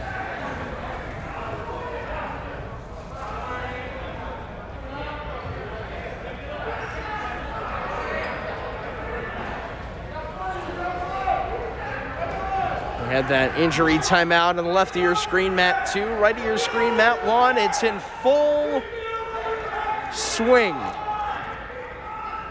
30 seconds into the third and final period. Alex Barnhart. Out of bounds, Leslie did not get the right area. His coaches, the Redmond heads, trying to tell him, take the left side, push him back towards the center, gain some more momentum the other way, and start to work. Good to see Maloney continue here after he was pretty much choked out. He's down 3-1, however, so he needs to do a little bit of work here in the last 30 seconds of the second round and in the third. Minute remaining. Barnhart with an escape, extending his lead 4-0. We appreciate you all tuning in out there on GLC TV, your official home of Great Lakes Conference postseason tournament action. Lamon's now got Maloney back down on the ground, trying to keep away from the neck this time.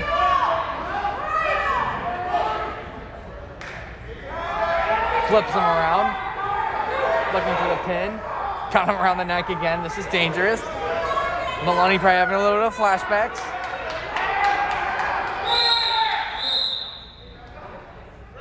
He's gasping for air once again. That's the end of the second. He wasn't too happy, I think. 15 seconds left to go. Alex Barnhart leading 6-0. He has been shutting out Aiden Leslie. Barnhart the 2 seed, Leslie the 3 seed. In the red, Barnhart down to 1 second. And Alex Barnhart, he's going to the championship. They're grind it out. A battle of 1 and 2, just as the brackets had hoped. Mason Culver for Bay, Alex Barnhart for Fairview. Coming up next, and now we are going to see Todd Allen taking on Kyle Miller. Buckeye and Normandy, a battle of the orange. Lamont, he's extended his lead to 7-1 here in the third round. 1:15 left to go. Maloney really needs that pin right now. In the hole, map 1, Rocky River. Isles Uchinapa from Parma, Artie, Corvin. In the hole, map 1. Out they go. A minute exactly to go here in the third round. Todd Allen, who defeated Joey Riedel of Rocky River, but that was a while back, well over an hour ago. So Allen taking on that leadership role for the Buckeye Bucks. He's been one of those guys relied on. It's 2-1 already, exchanging blows back and forth. Also have to respect the fight by Maloney on mat 2. He has. He's been incidentally choked kind of both times. And he's willing to keep out there despite the deficit, but he really needs a pin right now. Looks to be a high score. Compared to the last match on mat 1, where it was very low scoring. Barnhart only had 6 points compared to 0. Looks to be a high scoring one so We've far. seen 5 already. We still have 1:07 remaining in the first period. So 2 more to go after this opening round. Lamont looking to flip over Maloney. 20 seconds left to go. Lamont, all he has to do is kind of just lay down Maloney. He's got that victory.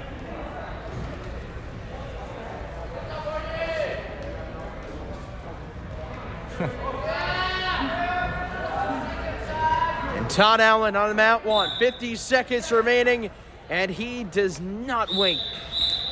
Todd Allen making his case. He'll take on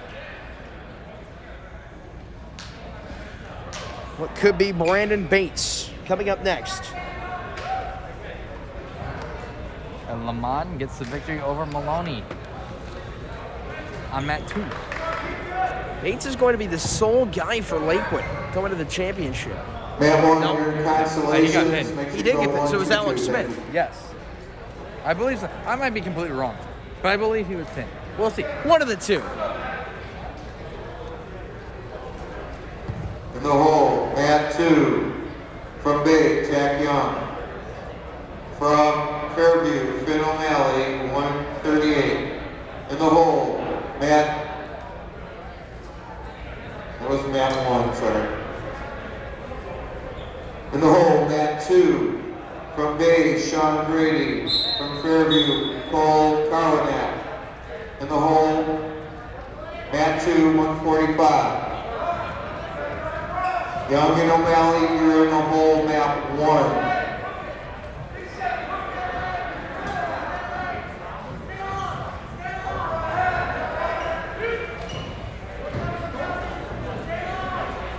You're on mat 1. Bay and Rocky River going at it. 2-1 already in favor of the Rockets. On mat 2. The Rockets and the Green Wave going at it. So far, the Green Wave have it, and a pin. Rolling around 17 seconds, 2-point takedown for the Rockets, 4-1.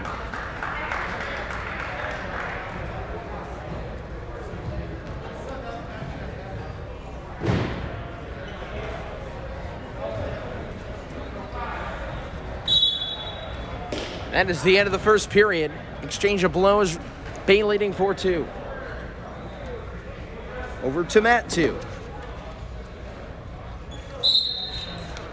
Consolation 126 matchup right now between Nick Brunts of Buckeye and Joseph Hatgas of Holy Name.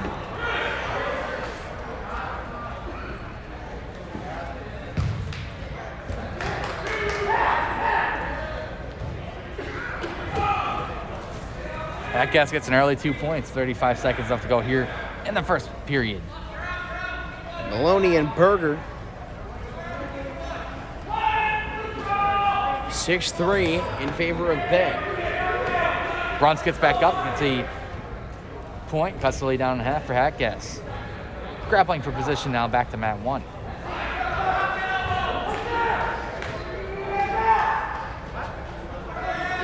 Pin perhaps coming here from Hatgas on Mat 2.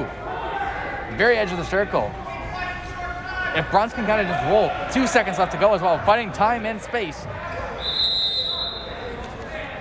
So Hatgas will get the near fall points, but he can't get the pin. Saved by the bell was Nick Brunst. Yet again. And with under a minute remaining here in the second period at 6-3 in favor of the freshman Bruce Berger. In the hole, Mat 2, at 145 pounds, Holy Name, Jacob Todd. 40 seconds now in ticking.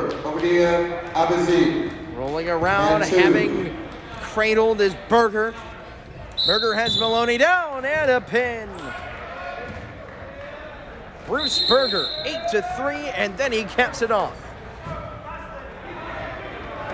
For Mat 2, it's now 7-1 in favor of Hatgas here, with 58 seconds left to go here in the second period. And now Patrick Comerford on Mat 1 for Fairview. He will come out, and he is going to take on for Buckeye Nolan Martin. And Martin, he held his ground against Dominic Bird a while back. Pin attempt here coming from Hatgas, but Brunts manages to roll back to his stomach for the time being. I have to admire the effort by Nick Brunst. Oh, Mat 1. There's the pin, though. Hatgas got the better at the end. The free seed who was upset defeats the young Nick Brunst, only a freshman, so plenty of time to go on that stacked Buckeye team. Here in consolation, 132 semifinals, Patrick Comerford shaking off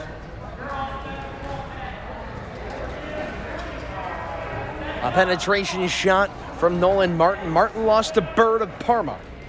Comerford lost to Velez of Holy Name. 17 seconds remaining this opening period. Headgear starting to fall down from Martin. Comerford with his right leg straddled right to the left of the center. 7 seconds, now down to 5. Comerford as Martin trailing, looking for the half. He's up 2-0, and that's where we go into the second period. A 2-0 lead for Martin.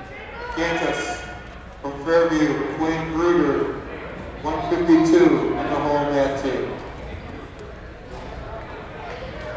So before we go to the title matches, we got consolation bouts to ensue, and we're seeing that on mats 1 and 2. Connor Schieffeler is matching up with Jacob Lampa, the senior from Normandy. Schieffeler, the 5th seed, was defeated in the first round by Comerford, but he's rebounded nicely here in the consolation. 30 seconds left to go on Mat 2 in the first. And just about to start the second period on Mat 1. And Comerford playing piggyback with Nolan Martin. Over to Mat 2. Now, Lampa picks up a couple there for Normandy, looking to flip over Schieffeler. Schieffeler was only a freshman, he was the 15th in the tournament. But Lampa's got the experience on Schieffeler as he's a senior.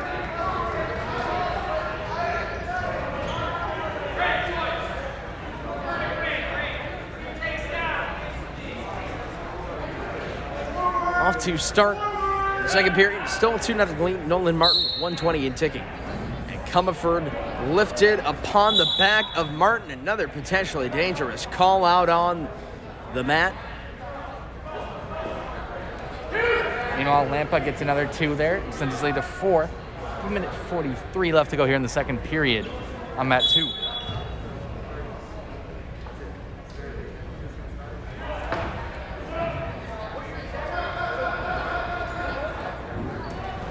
Lampa looking to flip over Schiefler. 1:30 left to go in round 2.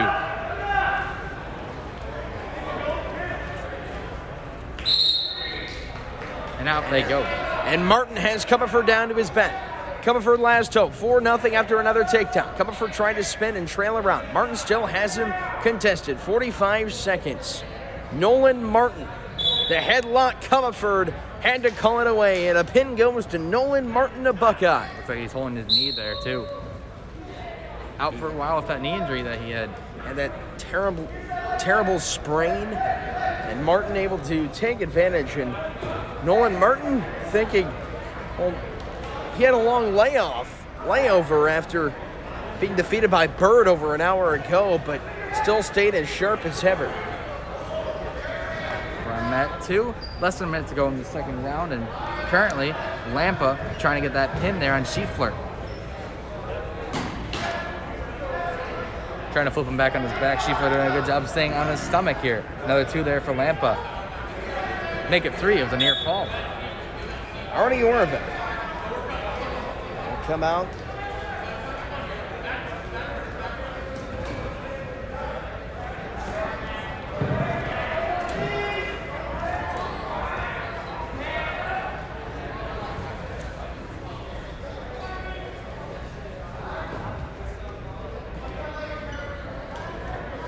Lampa, just a dominating performance right now over Schiefler. 15 seconds left to go here in the second period. Final. Mat 1. Rocky River, Omar ABC. Buckeye, Raylan Hayden. 160. Mat 1.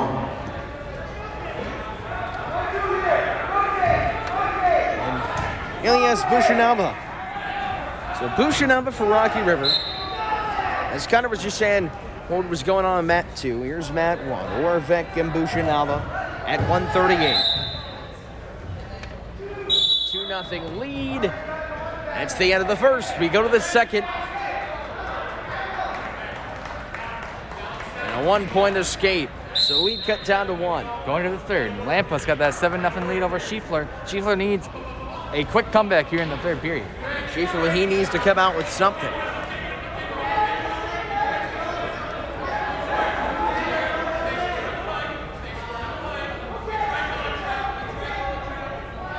Lampa looking to flip him over. Another 2, extending his lead. Just a dominating performance here by Lampa.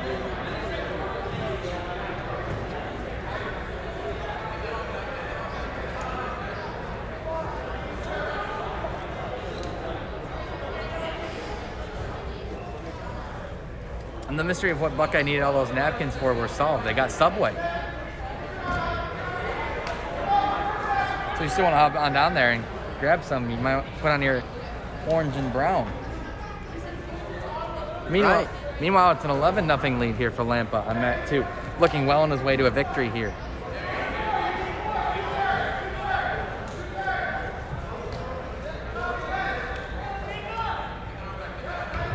$50 seconds left to go on mat 2, and it looks like we have a blood break there on mat 1. That's Ilyas Bushinaba, top right of your screen. Nursing right underneath the left ear. Pin attempt, almost pinned there, but another 3 points to the near fall. 25 seconds left. Lampa's got a 13-point advantage. Only needs 2 more from that tech ball. But he's well on his way to winning this match. Quick pin is needed here for Schiefler to get back in this match.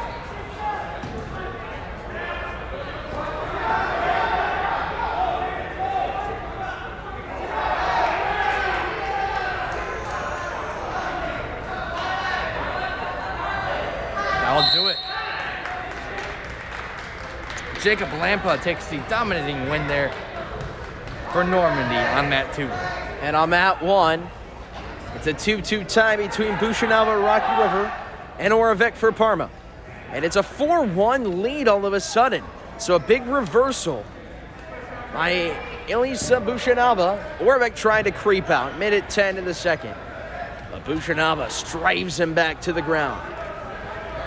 For mat 2 will be consolation between Cole Karlak, the Fairview sophomore, and Sean Grady, the Fairview, should I say, Bay senior. In the hole, Boy, would that be ironic? 160 pounds. Meanwhile, 150 seconds and ticking. Now that single leg taken out. Looking for the pin on Bushinava. Oravec, a 2-point takedown to cut it down within 1. Now he's looking for the pin. Under 30 seconds now to go. Wrestling tightly now is Artie Oravec. It's the Artie party down low. Atop the center circle. 30 seconds and ticking now. And Bushinava trying to spin out and drag back down by Oravec, and a pin for Artie Oravec for Parma. Exciting finish there. Cole Karlak's got a couple points with 15 seconds left to go here in the first. Over Sean Grady of Bay.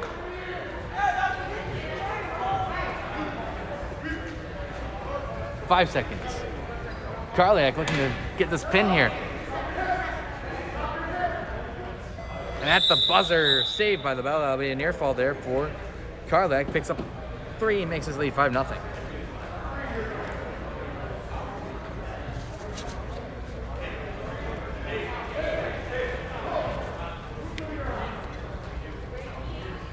Finn O'Malley set to take on freshman Jack Young. So freshman on freshman action. A lot of potential between the two. O'Malley was the 3 seed. In the hole, mat 1. From Parma, Joe Gatchler, Rocky River, Owen Pat. Got 2 buys and then lost to Joseph Hackis. And Jack Young was defeated from the start by the 4 seed Artie Oravec. Meanwhile, on mat 2, Cole Karlak trying to flip over Sean Grady, but he's got a 7-0 lead so far. So commanding lead early on for Cole Karlak of Fairview. 2-point takedown. O'Malley cradled underneath by Jack Young, who's leading, lifts him up, then piles him down. Back down for the cradle, 20 seconds and ticking. O'Malley trying to inch out. And Jack Young, a pin, 45 seconds in. Wow. What a performance. Jack Young setting himself up, and he gets his first pin of the night. Pin attempt here from Cole Karlak, looking to get that pin on Sean Grady. Brady's in the Super Bowl, not on the wrestling mat. The hole, mat 1. Just can't seem to get that pin. And there it is for Cole Karlak. He takes the win over the 6 seed Sean Grady. And he'll move on up in the consolation bracket.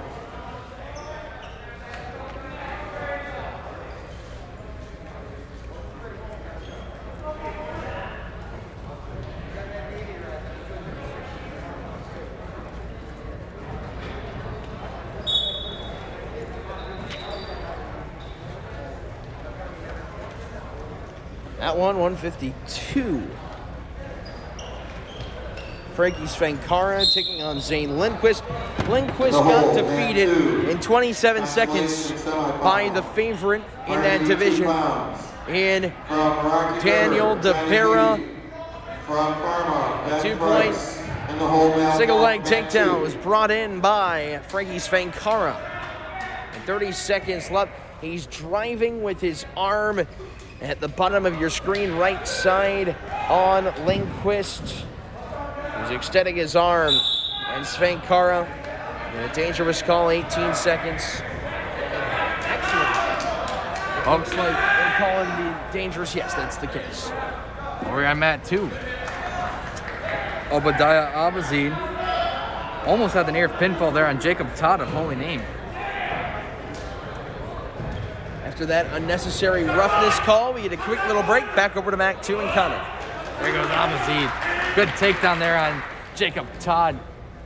And that'll do it for the first period. What a performance there by Abazid. 6-1 after 1. 2-1. lead for Frankie Svankara. Lindquist did get an escape. Final 5 seconds to go. Now under 3. And Frankie Svankara goes into the second period leading over Zane Lindquist of Rocky River by 1. Abazid. Oh, was looking for the takedown there on Todd, but couldn't get it. But now he gets it, the little single leg takedown. Used his ankles there, looking for the pin attempt. Todd trying to keep his shoulders above the mat. Look at the intensity of the ref. Face down to the mat. Straining to see if he's got that pin in. Good fight here by Todd to make sure he's not pinned. Still gonna last over a minute. Another 2 there for Abazid though. And there's the pin. It took him a while, but he got it in. Obadiah Abazid moves on in the consolation bracket there for River. On the right side of the ring, on the right side of your screen, Mat 1, 120 and ticking 4-1 lead for Frankie Svankara of Buckeye. He's leading over Zane Lindquist, the Rocky River freshman. Minute in to the second period, and Svankara finally puts the exclamation point, and he advances up the consolation bracket. Exclamation point there for Svankara, and he gets another consolation victory. Coming up here, another consolation match between Quinn Bruder of Fairview, the 9th grader, going up against Antonio Gantus of Holy Name. Brandon Hayner for Buckeye on Mat 1 will come out, and he will take on the Rocky River, Omar Abazid. Obadiah's brother. Obadiah got the pin. He got the pin on the other side. Obadiah Abazid had that pin, and now Omar looking for it on Mat 1. Quinn Bruder looking for the pin out here on Gantus. He's got his shoulders down. Gantus has to survive another 20 seconds here.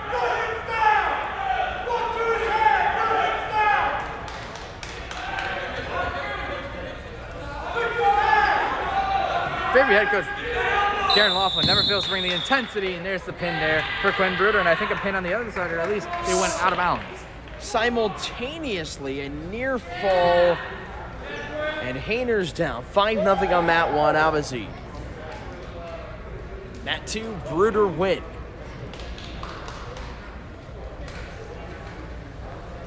An injury timeout as Brandon Hayner getting himself checked out by the training staff. He lost to Declan Jewett in his first match. That was in the semifinals. Consolation semifinal, 285. Mat 2 in the hole from Valley Forge, Joey Bassel. From Normandy, Kyle Miller.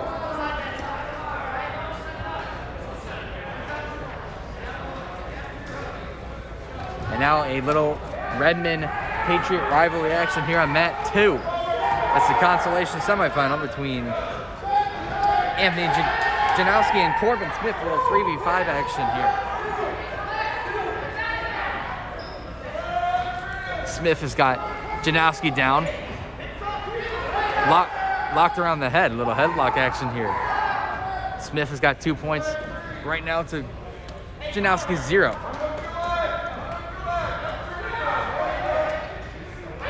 Go back to the feet, Janowski, and out they go. Another 2, though, for Smith. And Hayner on Mat 1 comes back out. Seemed like he just had to catch his breath.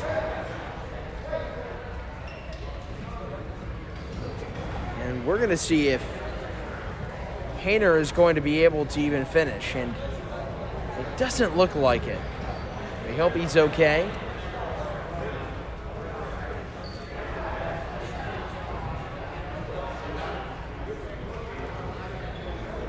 Stoppage here, it looks like.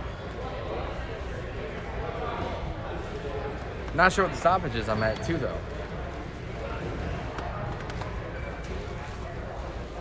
Looks like the coach was talking to the official here. It looks like it was a blood timeout. So he was looking around at all the Parma guys but the one that was actually wrestling right now, trying to figure out what was happening. We'll take a quick pause here on GLC TV.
Looks like Hayner's going to continue, and Omar Abazid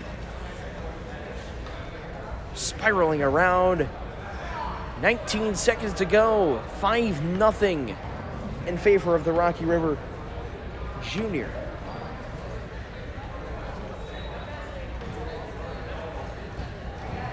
So that big timeout taken on mat 2. Mat 1, though, has resumed, and it won't for long because we go to a new period. It's 5-0 Abazid for River, leading Hayner for Buckeye. Barely wrote BB.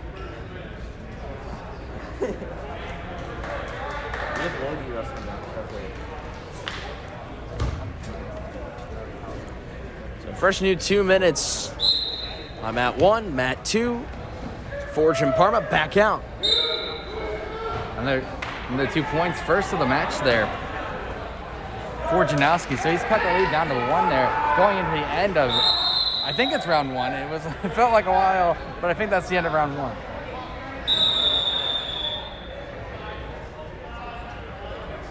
Whistle blown, Hayner continuing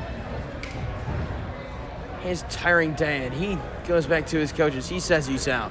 7-0 win for Omar Abazid for Rocky River. And Hayner just gassed towards the end, and that will do it for that matchup.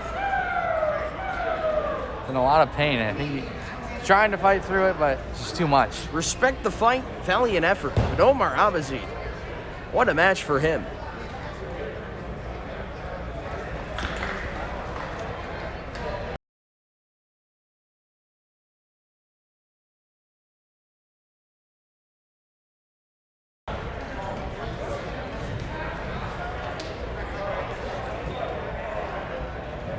Now we go down the list. Consolation semifinal, 285 pounds. Owen Fairview, Patton. Logan Meek. From Parma, Alex Smith. In the hole, Matt 1. And Joe Daxler. And Daxler lost to Ashton Maisie.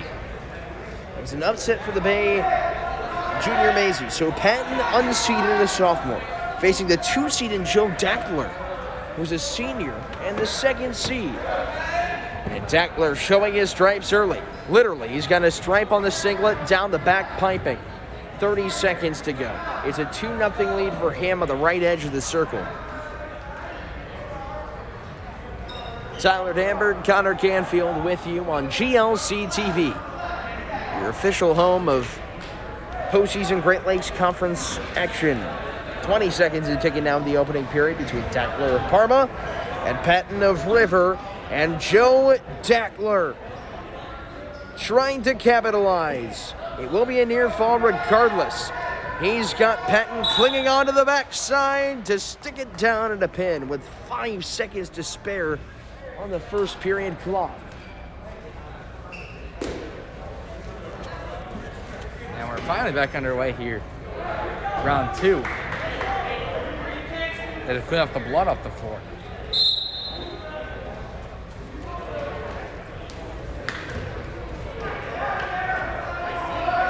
Now on mat 1, Mo Othman, who got pinned by Isaac Paxton in the first period, will take on Joe Twardesky of Lakewood. Corvin Smith right now holds a 1 point advantage, and I think it's round 2. They've had big delays to the point where it feels like round 10. That's what it feels like. The aggression from Othman on mat 1. Othman, Twardesky, wincing, grimacing. Othman, the 4 seed. With Twardesky twisting away and through. Othman, never surrender, never say die. Pin over to mat 2. I don't think it's exciting as this, but Janowski's taking the lead. He's looking to flip Corvin Smith over now. Looking for the pin. A minute left to go in the second round. 5-4 Janowski.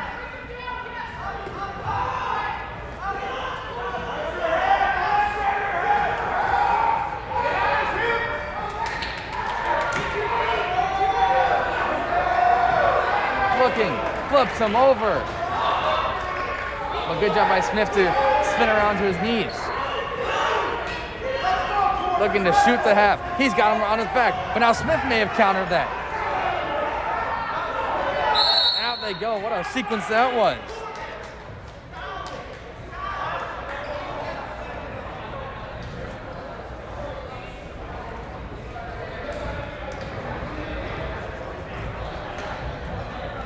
Valley Forge coach has a problem with the officiating right now. Jacob Lowry and Aiden Leslie, the 3 seed, who lost to Alex Barnhart. They'll go at it. And more blood here on mat 2. I don't think this fight's going to ever end. Saturday, bloody Saturday. Another 40 seconds and ticking. And Leslie and Lowry for Parma and Buckeye each. Exchanging blows, staying upright. We're at 220 right now. And Connor, believe it or not, the one match on mat 2 has gone on the length of the 3 matches that have happened on mat 1. This time it's Janowski that's being cleaned up. A takedown for Leslie. Lowry scrounging to the floor. And a pin goes to Aiden Leslie, the senior. We're going to move 285, Joey Vassell. Punishing down Jacob Lowry. And Kyle Miller from Normandy to on the hole on mat 1.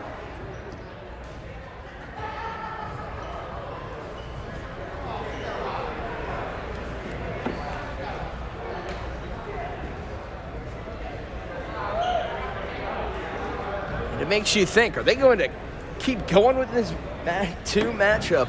Oh, it's been both of them. Janowski's now the one that's being cleaned up. It was Corvin Smith earlier. We're still 30 seconds left in the second round. Well, that's the issue. Once you draw blood, there's an even more bigger chance of drawing it again.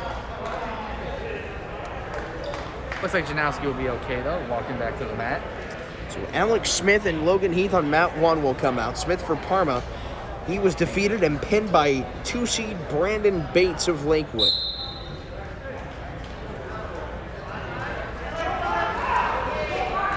Back underway here. 20 seconds left to go. It's a 5-5 even match so far between the 2 rivals and from Parma and Valley Forge.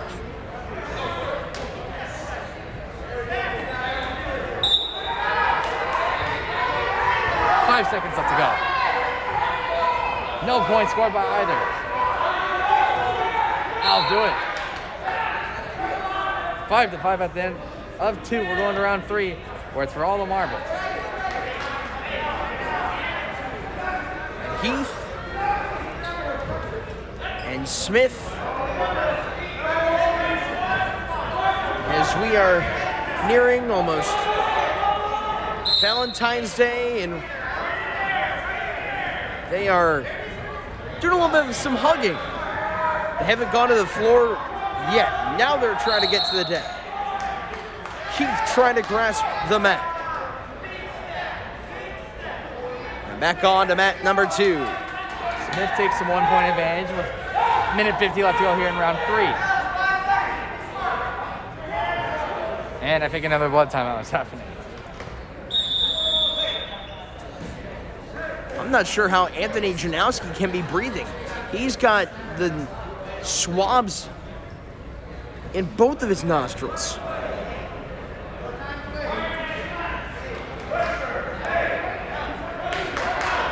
Don't know. He was huffing and puffing though. After one period of play on mat 1, still no score between Logan Heath and Alex Smith. Smith had a pin in his first match of the day. Then he got pinned by Brandon Bates. Heath just kept things scoreless. He did get pinned though. Smith has a 3-point advantage. I think Corvin Smith. Oh no, we're heading to another blood break. And it just does not stop. Smith, Meanwhile, gasping for air though. something you can only admire from a distance. The fight that Smith and Janowski for Parma and Forge, respectively, they put up. Meanwhile, minute 20 in the second period to go. Logan Heath, atop, try to grab the right leg, then to the left. And now he's trying to shoot the half.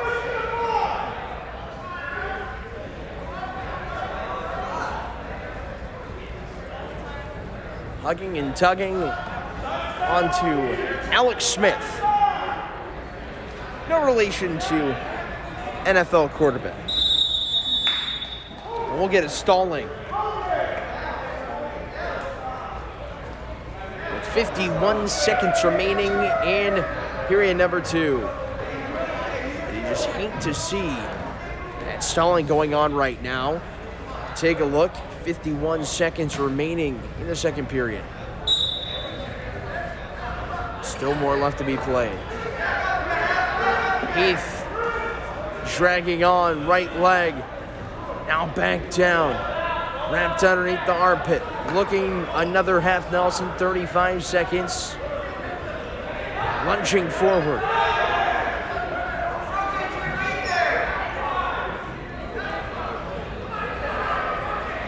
"25 seconds and ticking." Looks like, Connor, they're starting to come out of this blood timeout, but not really. Maybe just a little alarm there. 15 seconds and ticking on that one. Heath in the second period. Still no score. We've had one stalling called. 7 seconds remaining. Now under 5. Around is Heath. Tangled up, faced with the backside. And we'll get a whistle blown. That's the end of the second period. We go to the third in a 0-0 tie.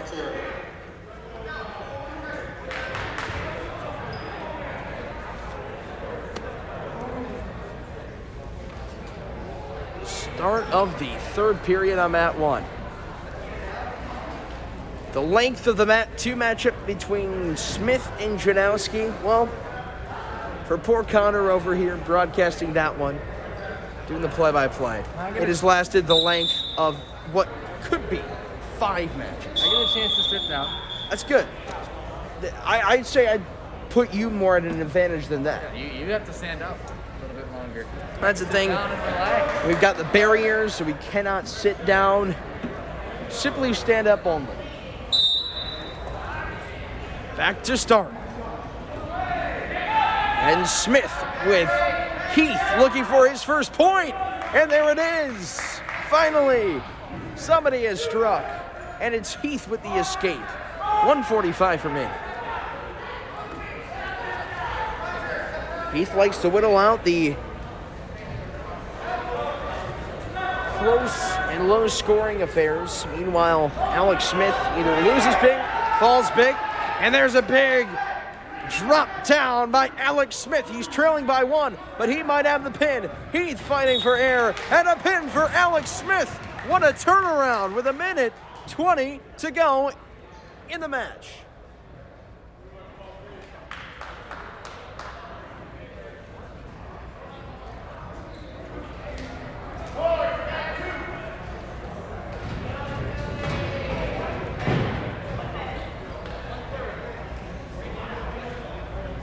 Finally gonna see the resumption?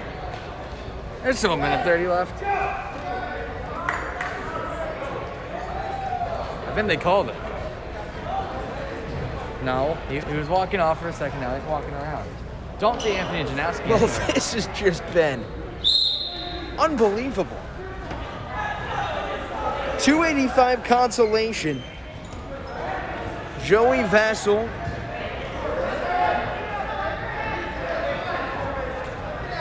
And they're going to resume. Until the end of the second, and then we'll have another blood break. Vassell and Miller. Here we go.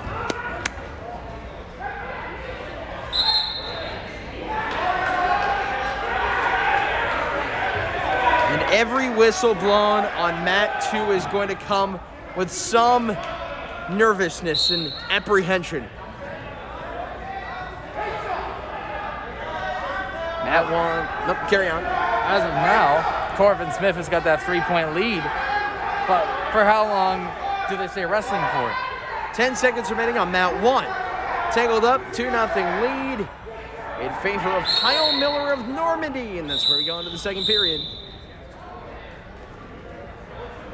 Another stoppage here. Janowski is another blood timeout. Goodness, they're never gonna. We still have a minute left in the second. We still have to get through this third round too. My goodness. It's just been one of those. We were waiting to ourselves because we weren't going to jinx it, but we were waiting until one of these infinite matches came about. And here it is. That's on mat 2, left of your screen. Well, mat 1. They have to move someone on so they can't call it a no contest Right. or anything. Already your screen. 145 in ticking. Miller looking the half now transitioning out to Hook. Under Vassell, now he brings it back in. Vassell, it's been a steady collapse for him. He got upset big. And now he's trailing 2-0. Miller, though, he has read a steady course.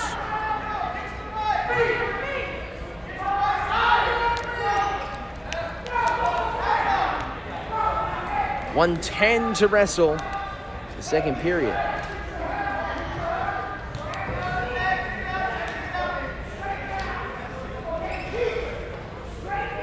And we're continuing the half on Vassell, who has been continuously thwarted down. There goes the single leg. Initially held up by Miller, 47 seconds. Miller trying to turn, and he's got Vassell down now. Vassell now really accelerating out, trying to just splurge out of the backside. Still on his left side, and Miller pushing, Vassell thrusting, 27 seconds, now under 25. Vassell just kicking his way, trying to get up and trying to get forward, and Miller will not give up. But neither will Vassell. 15 seconds, and there is the pin for Miller. Kyle Miller against his rival Joey Vassell. Puts it down on him, and that's where we go into another consolation round. 15 seconds left to go in the second period. We have Jack Elmore warming up behind us. And he's just said from the background that he changed into the black singlet for the finals. He will be taking on, appears to be Jayden Cologne of Parma. So, should be a good one at 126. Should be just a great, all in all, title rounds. We're just waiting to get set and another blood break. Go get him, Jack.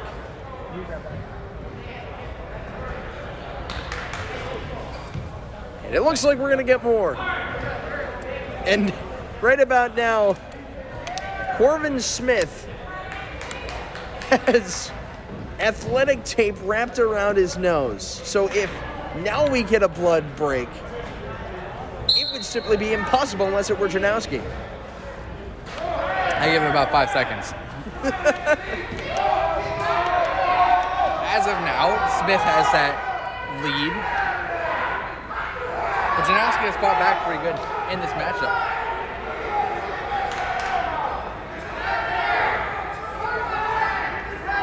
I like the superstition there by Jack Elmore. Switch to singlet for the championship. We'll have to see if that comes back and harms him. But I mean, he had that big upset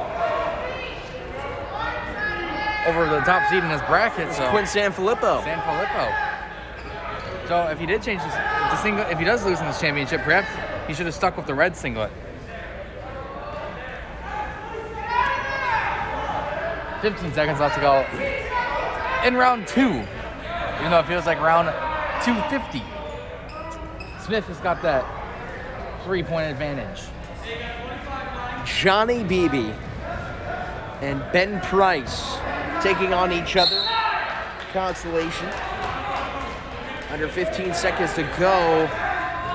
Beebe and Price, two football stars. Beebe had it tangled, interlocked, and Price just continuing to keep his hands on.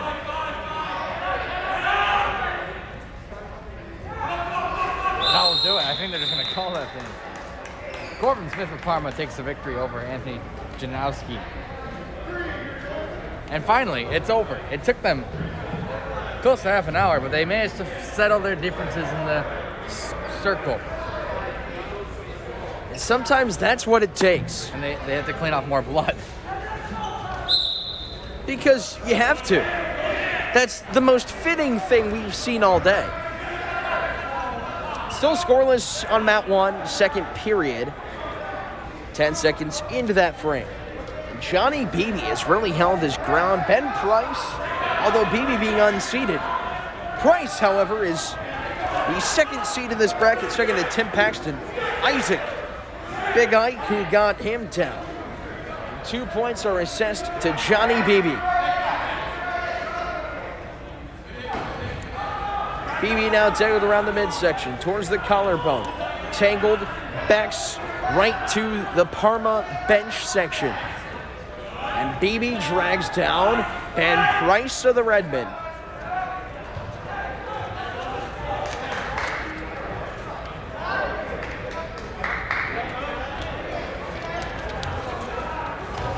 Another single leg drop down. Beebe not clean, under a minute. Over to mat 2. I believe this is John Sadaiku and Aiden Leslie of Parma. As Leslie fell to Fairview's Alex Barnhart in the semifinal.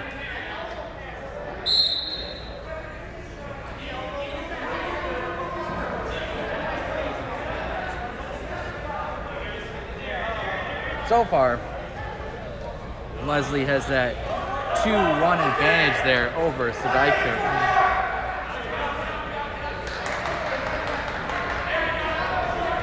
Corvin Smith still there in the background for Parma, still rocking the blue athletic tape around his nose. We got dual Parma v. River matchups here in both mats. And Johnny Beebe, 4-1 now. And Price is down. After 1. Aiden Leslie, the 3 seed for Parma, has a 4-1 lead over Sadaiku of River. The Beebe brothers are a sight at Rocky River. They are a very athletic family there at Rocky River High School. And then their sister Mary played basketball at John Carroll. Johnny's brother Tommy plays basketball for the Pirates as well as football.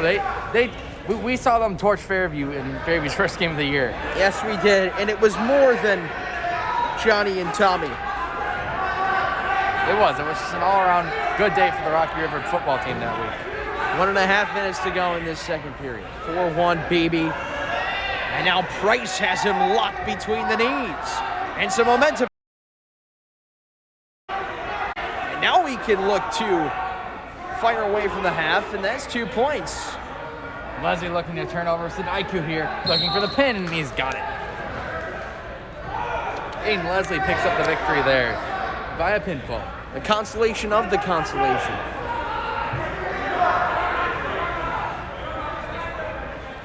Under a minute remains here in the second on mat 1. Consolation semifinal in Johnny Beebe and Ben Price. And Beebe shaking away from Ben Price. There's that escape for BB to extend his lead to 2. 5:3, 38 seconds and counting.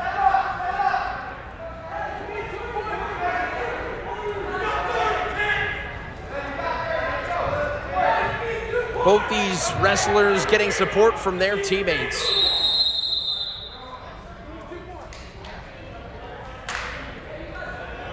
With 22 seconds remaining, we're going to get a blood timeout.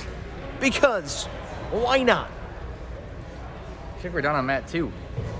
So this might be the last match of mat 1, and then we'll go to the championship round.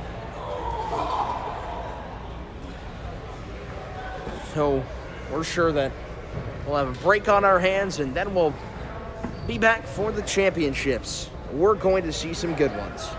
It comes down to the GLC, and the GLC runs through every single one of these schools. Back to start. 21 seconds. Now under 20.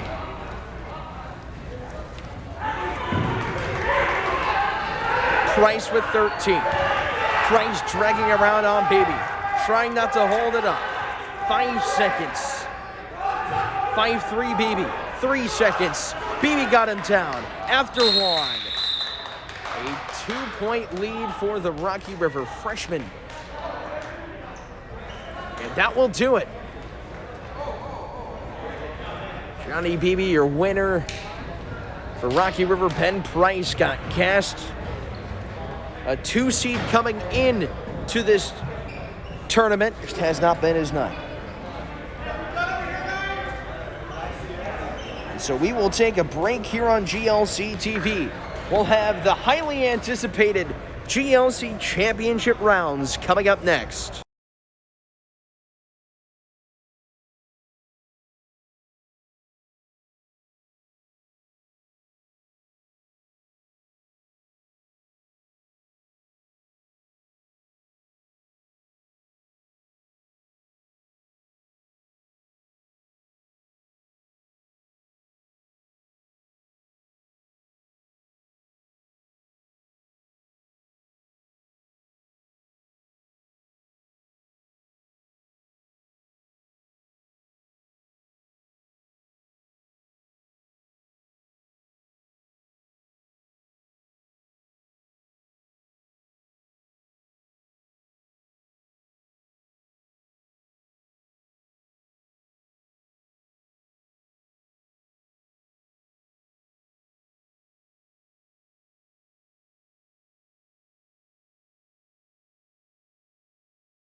Sit tight. We'll have the championship round and consolation championships coming up next on GLC TV.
7th, Rocky River 41. Here we 6th, are, Holy back Name to the 66. championship round. 5th, Normandy Tyler Hamburg, 67. Connor Canfield 4th, here on Fairview GLC 95. TV.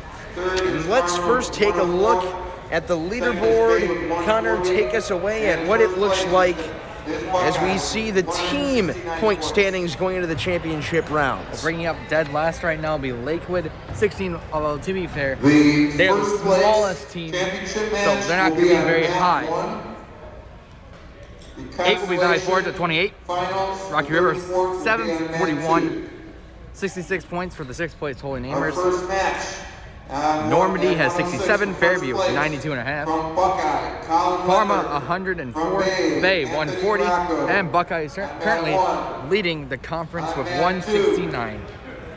From Valley Forge, So again, mat 1 is located on the right of your screen, mat 2 on the left. Championship is on mat 1. And the consolation championship will be on mat 2. So out for mat 1 for the championship at 106, Colin Limbert, the 1 seed, and Anthony Rocco, the 3 seed, who knocked out the 2nd seed, Eli Corvanis of Holy Name. And Corvanis will be facing in the consolation final Charlie Williamson, the 4th. So the top 4 are in the 2 finals, not surprising. Just as projected, the only guy left out was Bobby Tuba. And we are ready to go to start off the 106 championship round, consolation and outright championship. 2 points scored there. Oh, Holy Name's Eli Corvanis. Looking to flip Charlie Williamson.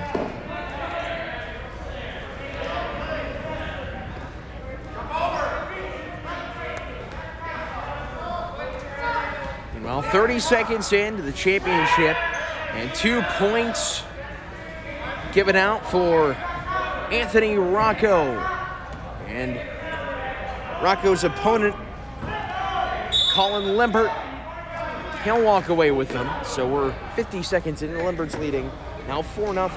At the end of 1 here, and the 3rd place matchup, Corvanis has the early 2-0 advantage there on Charlie Williamson going into round 2.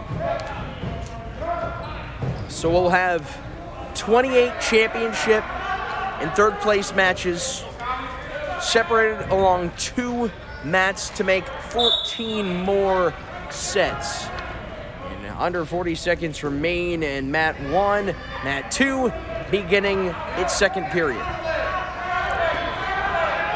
Pin coming perhaps, but good job by Williamson to turn himself over. 25 seconds remaining on mat 1. Limbert lingering along the back of Anthony Rocco, trying to seep through his armpit. Now cradles him around, looking to get him on his backside. Now Rocco out of bounds with 10 seconds to wrestle in the first period, 4-0 Bay.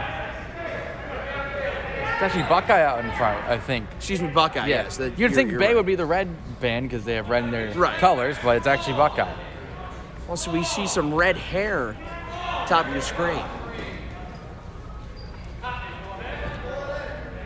Corvanis controlling the match against Williamson, still up 2-0, but going into the final minute, the 2nd, he's currently in control. Pin perhaps coming on mat 2.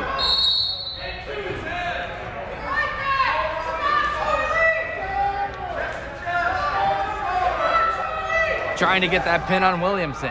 The shoulders are down, almost.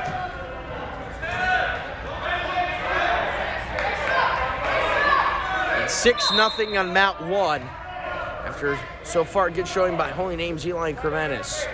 Under 2 minutes remaining here in mat 1.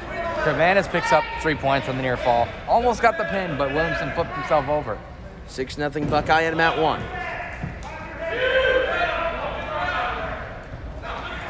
10 seconds on mat 2 in the 2nd round. Pin coming from Corvanis again.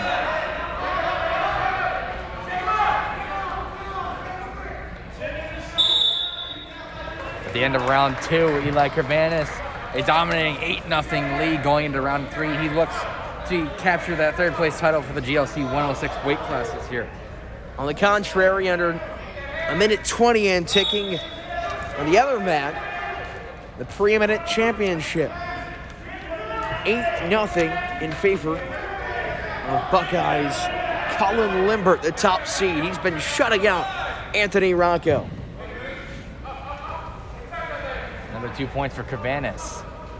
And now Rocco looking for the single leg. Crossing it was Limbert just to stay up. Now he's looking to pick the ankle and the leg as well. And that was just a dangerous type move over the mat too. Cabanas trying another pin attempt. Williamson's been on the ground for most of this fight. But he's been doing a good job of staying on his stomach and not being fully flipped over by Cabanas. 45 seconds remaining in the championship at 106, second period. 8-1 as an escape was awarded to Anthony Rocco. And now barreling him down, looking for the championship is Colin Limbert. On the back, Rocco, shoulder down, side fully on, 20 seconds. A near fall for Anthony Rocco. 13-0 on mat 2, 30 seconds to go in the third round. Looks to be Corvin is going to capture the third place title, and he does on the pin. And that's the end of the period, and yes, that was the right call. It appeared to be 8-6 apparently, but that was clearly not on Rocco, so it's 13-1. A scoreboard malfunction there with Limbert leading. Third place awarded to Corvinus. Congratulations to Eli Corvinus on his third place title in the 106 class. It's the 2 seed, minute 44. And ticking in the 106 conference title. Lock the knees, 2-point takedown with the single leg on the right. Lead up to 14. One more, and that will be a tech fall with a minute 30. And that would be a sealed win for Colin Limbert of Buckeye. And that would be the summary of tonight and today's series of matches. If Buckeye gets started early in the championship rounds, because they came in to these rounds with a team lead of 160. Minute 14, 3 more points for Rocco. So lead down to 11, and a whistle blows. We'll get a stoppage, 2 points. And they deduct them from Rocco. So it's 19-2, and there is your conference championship. Colin Limbert takes it at 106. Congratulations to him. Just another chance here for Buckeye here in this next championship match. They'll send out Giancarlo Castillo for Normandy. With a 5-2 win over Jack Oster and Opay. And then Jason Knapp for Buckeye. Giancarlo Castillo.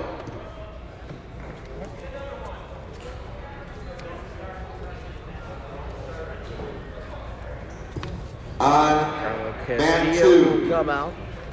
It's Jack Oyster from Bay. He gets a 5. Takes third place. That's 113.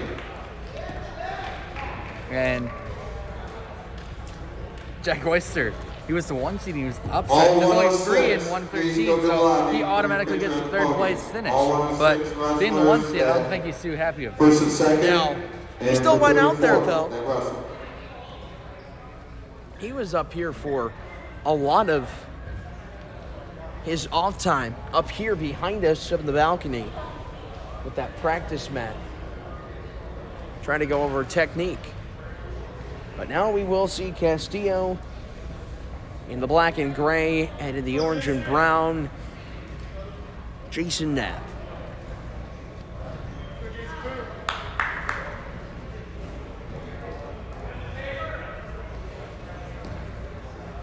That will be followed by the 120 championship with Logan Corvatis and Joshua Lampa, the 3 seed. We've seen a couple of 3 seeds make a good run of it. And then there's been Giancarlo Castillo, had 2 buys. And now, Connor, he comes out after a win over Oyster. 2 points already assessed in the single leg for Knapp. Knapp got 3 buys into the championship. So this is his first match of the day. And that's just the props of the 2 seed. Just the way the bracket resulted 30 seconds in. Ready to shoot the half, dragging his left leg out for extra help was Castillo, and he's just fighting for every inch, but Knapp continuing to contend on the backside.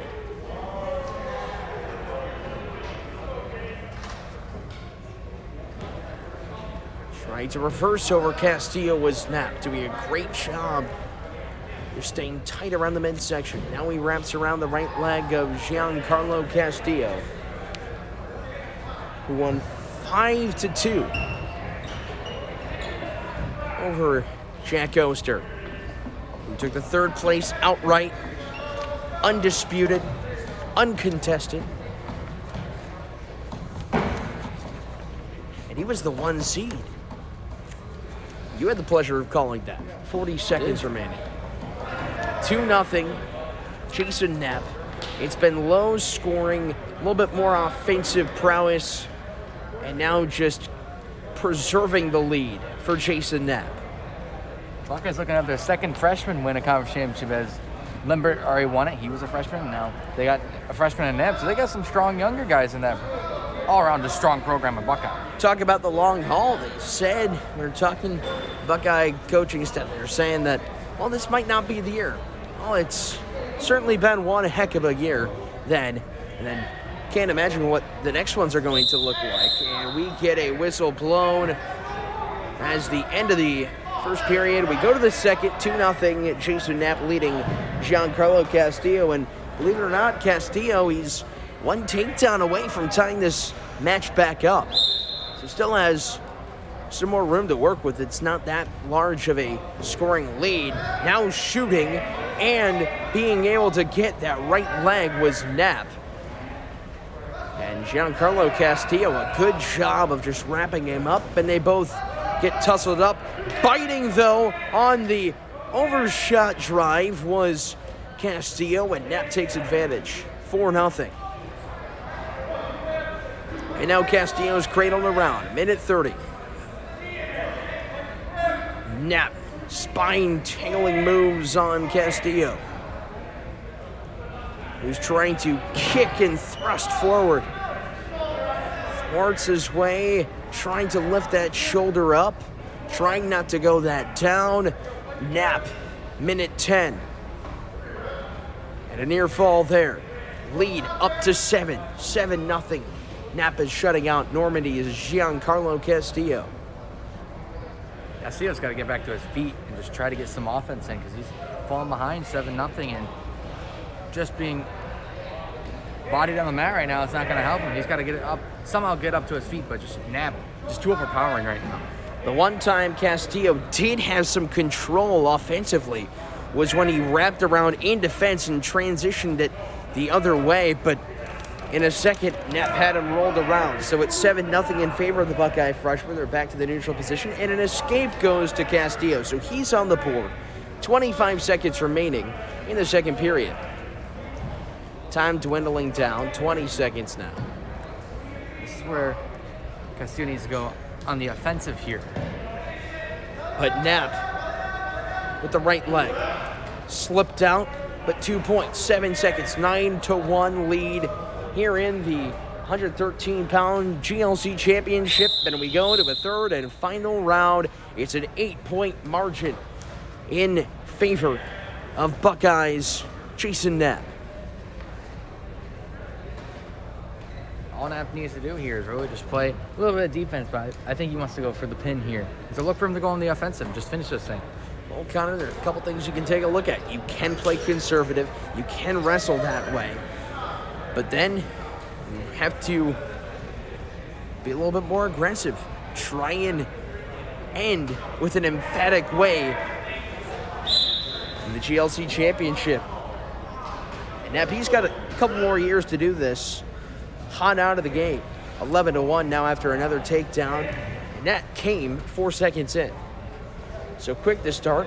Castillo coming back up. They give him the escape. Nap has been one step ahead of Castillo every step of the way. Giancarlo Castillo trying to still contest. He's trailing, though, by 9. A penetration shot worked for Nap. Castillo, though, rolled over. If he would have stayed, that could have been a possible pin scenario. Meanwhile, Castillo gets out. Lead down to 10. 1:15 in ticking in the third and final period. If Nap can hold off a 10-point lead, he will be the second Buckeye Buck and second Buckeye freshman to get the GLC title in 2 tries. 57 seconds left. 2 more points. 15-3. And Connor, it's been all Jason Knapp. It has been all Jason Knapp. He only needs just 3 more points, and he can take this thing on a tech foul. There's only 40 seconds left, so he just got to play some defense right here and just not allow himself to be rolled over and pinned by Castillo. One near fall away. Initially tried to shoot the half. They go out of bounds. Top of your screen. Far side. Knapp with 31 seconds. Castillo, the hustle, the heart, might be a little short. 31 seconds ticks off in just a couple of moments.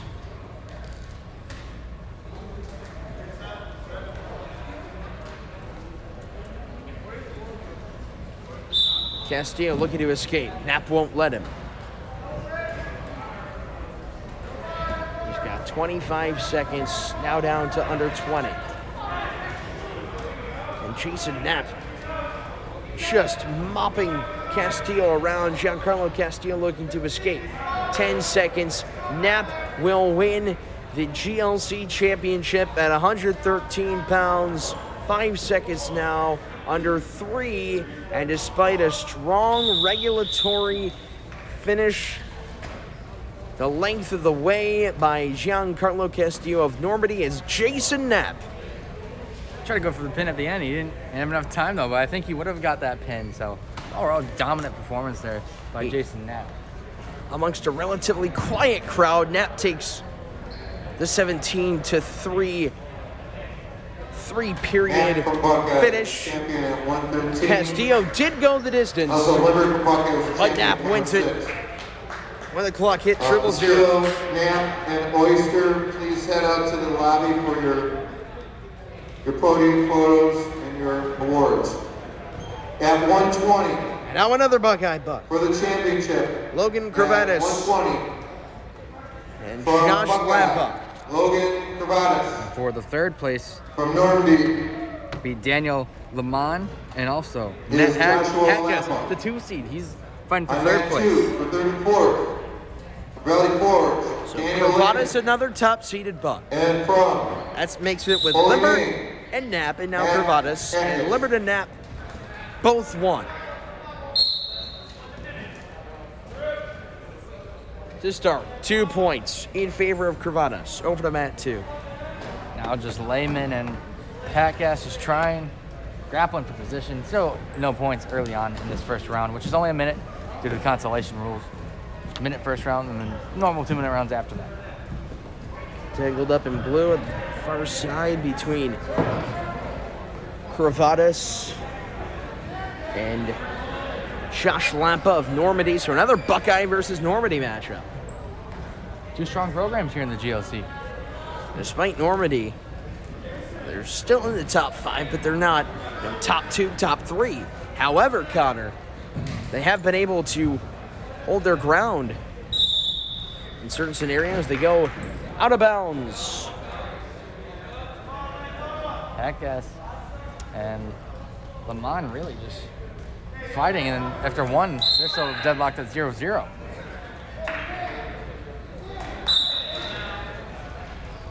Two 2-1 and mat 1.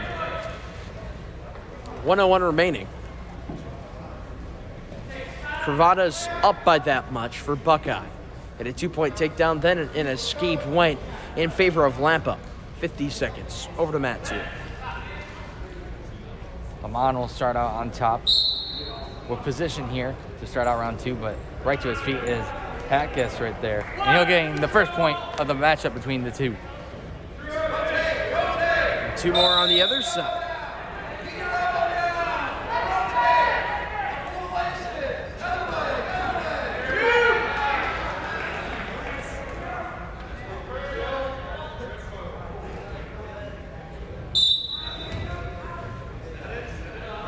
Another 2 there for Hatkus. He takes the 3-0 lead early on, midway through the second.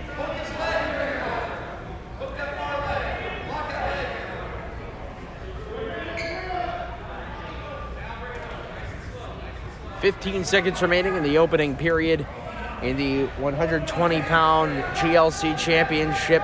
4-1 lead. Starting to get some more momentum as Lampa, and then backing down was himself, and Cravadas takes advantage. That's the end of the first.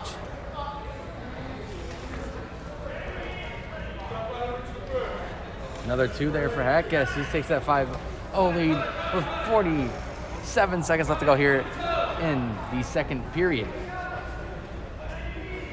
Looking to flip over Lamont right here.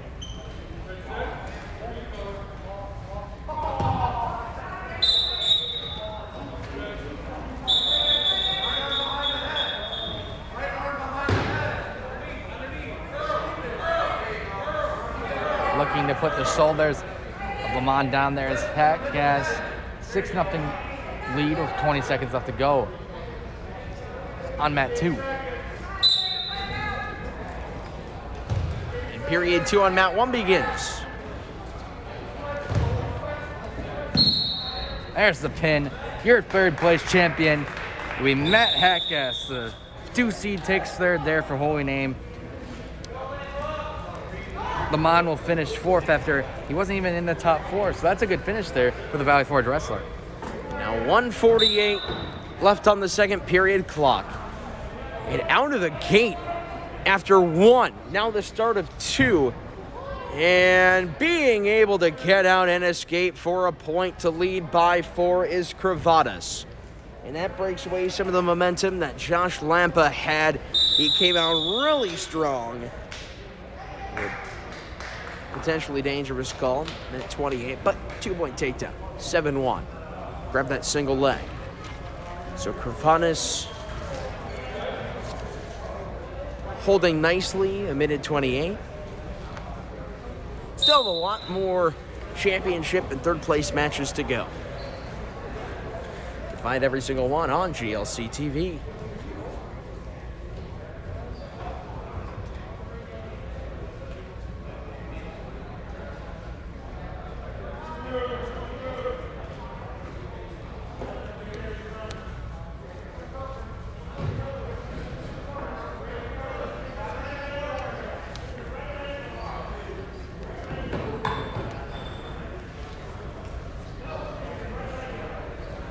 Clock winding under a minute in this second period, 7-1. The lead goes, and now Cravadas, a possible opportunity, looking for the pin, the win, and a championship. Hanging on is Lampa. He's landlocked with his hands behind him. Getting in is Cravadas. Cravadas as Lampa got out of it. What a job by Joshua Lampa. Gets the escapage, 10-2. Near fall, however, 30 seconds remaining in the second period. So, even as Lampa escaped, a 2-point advantage on that progression came for Logan Cravadas. 2 more points go to the Buckeye Junior, the top seed at 120. 17 seconds now, under 15. Looking to shoot the half on the side winding Joshua Lampa was made a strong comeback of the 3 seed. Cravadas back points 1, 2, and that is the pin. Did they get it at the end of the period? No. Near fall, 15-2. 2 more, and that's a tech fall for the title. But Cravadas is doing a great job. However, Lampa still has not backed down, but Cravadas has a lot of cushion. So 1 takedown here, and that could do it. And that should do it. We are 10 seconds in and over. They both go down, locked around both armpits. Lampa tried to get that penetration shot. Being able to recover and react was Logan Cravadas for Buckeye in the orange and brown. And Cravadas getting in. That's 2 points. That's a tech fall. And that is the 120-pound GLC championship. It goes to Logan Cravadas of Buckeye. And that is now 3 for 3. Batting 1,000 are the Wrestling Bucks. Well, they won't get another one because they're not in the championship. Please head to the Jack Elmore for Fairview and Jayden Cologne of Parma. Elmore scored the upset over Quinn Sanfilippo. Elmore 9th in the state. At 126. T3. For third And Cologne 16th in the state in T1. We have from Bay, Quinn Sanfilippo and Matt Hackas, Joseph Hackas are fighting for the 3rd place title. There are 3 of them. Meanwhile, Cologne and Elmore both changing their singlets. On mat 1 for the championship. From red to black for Elmore. From Fairview, From black to red for Jack Cologne. Elmore. From Parma, Jayden 2 Cologne. points there for Hackas. Looking for the pin early. Looking to upset the number 1 seed. His coach is yelling. Remember, he got ejected earlier, but the ref for the 1 match. Meanwhile, 2 points go. Elmore trying to get around on Jayden Cologne. Cologne not giving any avail, and they just dance around the top of the center ring. They both go out of bounds. Back to mat 2. About ready to lock up here, and the Holy Name coaches are mad again. They gotta be careful. They'll be put in what I call timeout again. Hopefully no blood breaks. Back to start. Minute 20, first period, 2-0 Parma. Jayden Cologne. Elmore breaks away. He cuts the lead down to 1. They both shoot. They both miss. The 1 on mat 2. Hackas will be leading 2-1 going in to the 2nd period. Elmore and Cologne locked in this 126 championship. They locked their right arms around their necks, their left hands around each other's.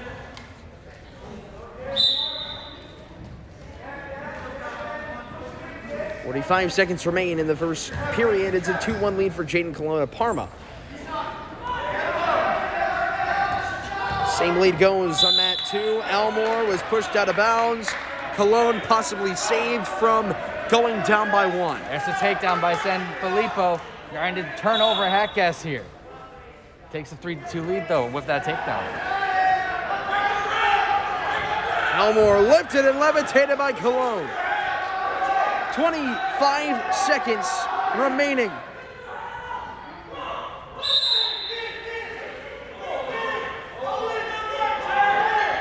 And Elmore now down. Gets up on Cologne. Needs some extra effort. 13 seconds. Now under 10. Down 2-1. Elmore, Cologne pushing on the backside. 2 points there for Jack Elmore. And that's the end of the first period. Elmore a back-end lead as we go to the second. Over to the 3rd place matchup. Right now, the 1 seed Sanfilippo has the 5-3 lead on Hackas, but still anyone's match right here. And that shooting there is Hackas. Sanfilippo to the canvas. The pin almost coming, but smartly rolled to his stomach and up to his feet though. But that ties up the match at 5-5.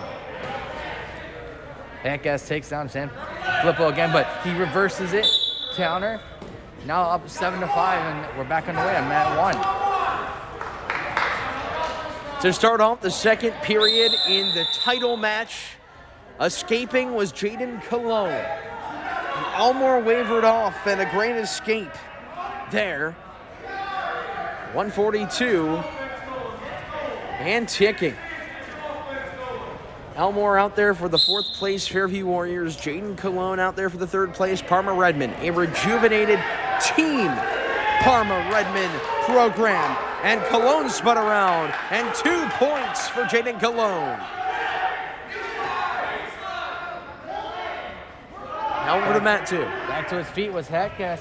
Custody down to 7-6 for San Filippo. 14 seconds left to go here in round 2. They're just going to dance around each other and not do much until the break. Well, I say that, and there's a takedown. 2 more at the end, at the buzzer there for San Filippo.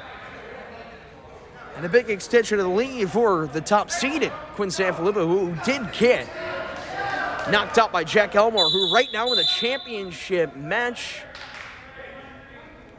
will get a stalling. Elmore, 46 seconds remaining in this second period. He did get a big takedown at the end of the first, but Cologne, all the momentum right now, up 5-3. Just Coach Laughlin there for Fairview. You probably want to see a little bit more from Elmore there. He's certainly played a lot more defensive than offensive here in that match. But over on mat 2, San Filippo has extended his lead to 11-6. And back to start with 45 seconds remaining. Elmore within 1, with Cologne on the backside looking to shoot. Has almost upright Elmore, who's looking to escape. Cologne trying to push him out of bounds. Elmore almost drifted out. 25 seconds, up-tangled at the ankles. Cologne with Elmore trailing and contesting. Cologne now drifts him back down with 16 seconds remaining. We get a whistle blown on mat 2. Still 11-6. Hatgas is looking for something, a minute and 8 to do something and capture that 3rd place there for Holy Name and Hatgas. A rousing series of matches right on mats 1 and 2. 15 seconds remaining on mat 1.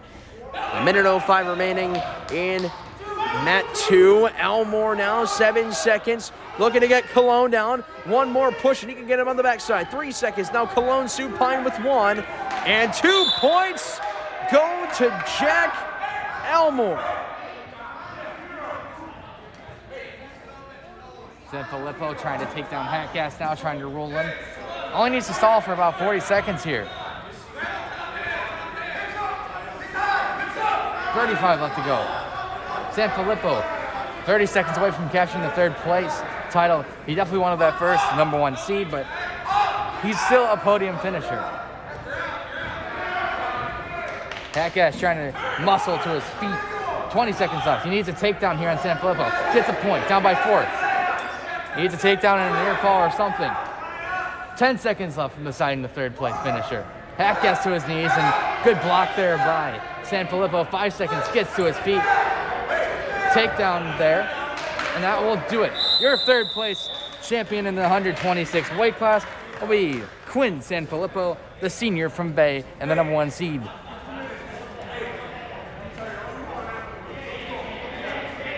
It's 5-5 now. They took a point off away from Elmore. So 2 minutes final. 2 minutes remaining in this matchup. So it's 5-5 a tie. And now 6-5 due to that takedown. And San Filippo put all it was out there. He had to be helped to his bench. And Cologne and Elmore, a little bit more handsy. To the neutral we go. Minute 47. We are 13 ticks in. Boy, what a match this has been. 2 backbreakers in Cologne and Elmore. A matchup of D1 and D3. Number 9 and 16 in Elmore and Cologne's respective state rankings. Cologne now has Elmore by the right leg. Under a minute 30. Elmore transitions, transfers his energy, drifting Cologne to the ground. That's 2 points for Jack Elmore. Minute 23 to go, and his lead has expanded to 3. That's a smart move by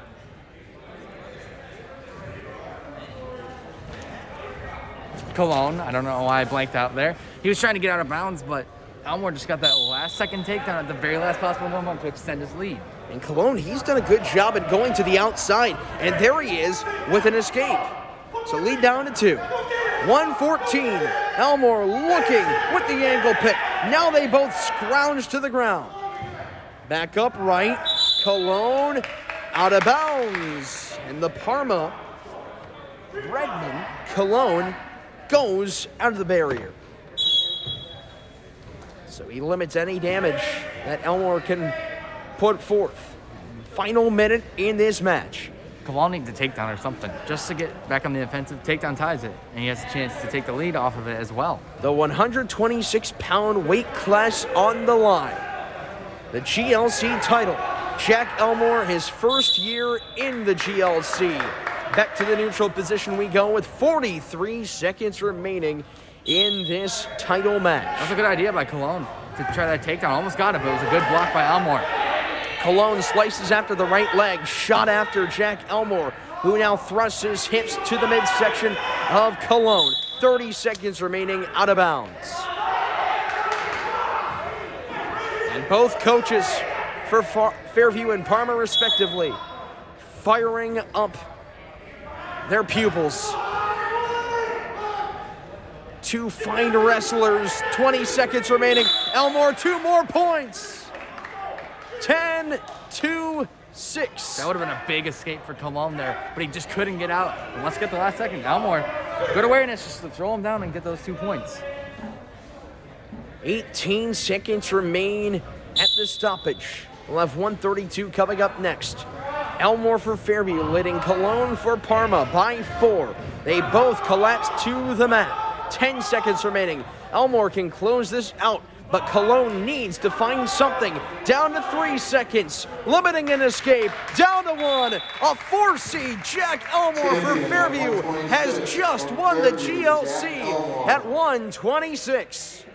That's just a heck of a fight by Elmore. He could have easily folded after Cologne had him in control, but he was able to fight out and then eventually take control by just getting a couple of takedowns at the very end before they went out. So just good awareness there by Fairview Senior. But there is nothing you can hang your heads about if you are Jayden Cologne.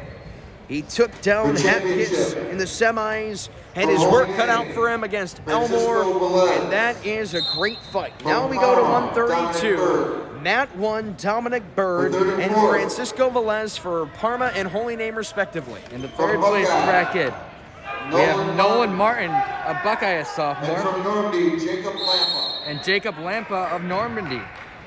2 unseeded guys here in this tournament, making it all the way to the third place match. Going after the right leg was Bird. With it being 20 seconds in, he dropped Velez for 2 points. 30 seconds in now, looking for the half. Good takedown for a second there by Martin, looking to try to shoot the half on Lampa. And they both just get back up. Both trying to shoot, both blocking.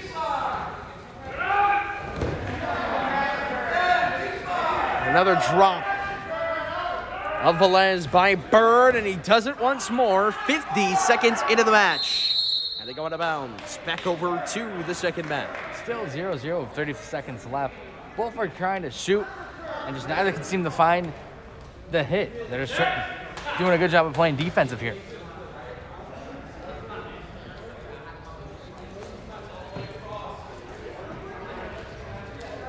Another shoot is blocked.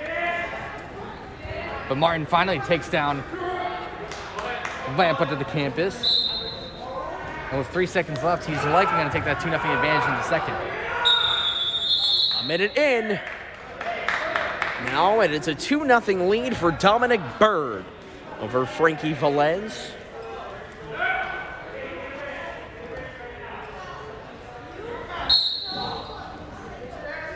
Quick to start, Velez tries to break out, and Bird just brings him back to earth. Martin trying to take control of Lampa here. But Lampa doing a good job of playing a little bit defensive, but down to his stomach he goes. And Bird on mat 1, collapsing heavily, but he's only clinging on to that 2-0 lead. Same here with Martin. He's just clinging on to the 2-0 lead right now.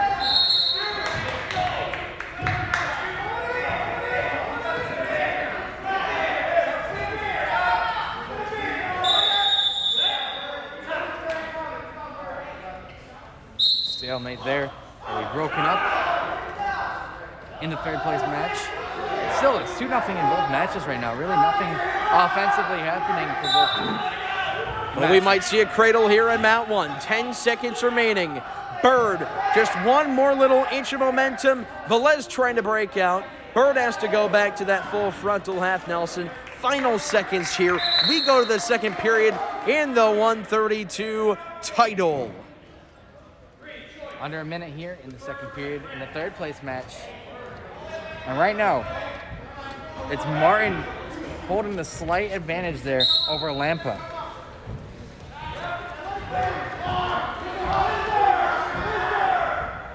And you see Lampa's on the canvas on the left side of your screen. Just Martin can't seem to find any points. Meanwhile, on the right side, Velez some life. And Bird back to the neutral position. Velez going way out of there, out of bounds.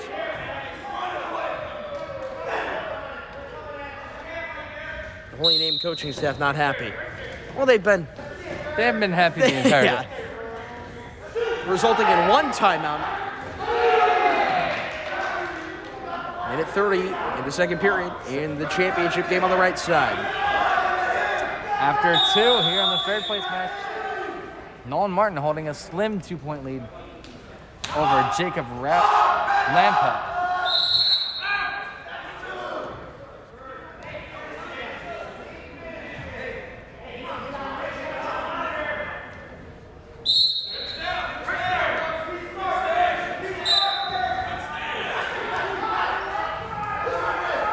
Finally, a point there for... Oh, wait, never mind. It was Martin. 3-0 for Martin. 2-0 and Mat 1 on the right side of your screen. Minute remaining in the second period. Bird and Velez both collapse to the floor. Now Velez a headlock breaking out initially, but not being able to get the escapage point was Bird, so it cancels out. Now Bird has wrapped around the midsection, looking to cradle around on Velez. Velez will not retaliate and answer, but he will be able to get down. All of a sudden, 2 points for Bird, looking for the championship, but Velez gets out, and the 2-point takedown will be assessed for Dominic Bird. Over to Mat 2. Broken up, a minute 20 left for Jacob Lampa to make a comeback here in this third period. Down 3-0 right now in this third place match. He's got to do something on offense here. Get a caution on Mat 1, back to counter. Martin once again back to the hold. Minute remaining here in the third place match. That's a good takedown. Dominic Bird buries Francisco Velez. 30 ticks remaining. 6-0 in favor of the Parma. Redmond, Bird, and Dominic Bird with Velez a reversal. And now Velez is starting to come out firing within 4. Martin gets another 2 points, 5-0, 35 seconds to go. Lampa needs to do something if he wants his third place title here. Meanwhile, Bird cannot escape. And Velez gets him out of bounds. 4 seconds remaining. And the clock operators are struggling right now. So they extended up to 8 seconds, it seems. Pin attempt here by Martin on Mat 2 on your left. Lampa moves out of it, but that will do it for the third place match. You're a third place champion in the 132 weight class here in the GLC. It's Nolan Martin, the Buckeye sophomore.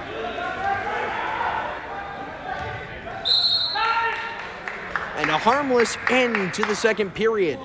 But it got closer due to a reversal by Holy Name's Francisco Velez. We go to the third. Looking for the title. Bird up by 4. Tyler Dambert, Connor Canfield with you for this 132-pound title match on GLC TV. Now Velez up top on Bird.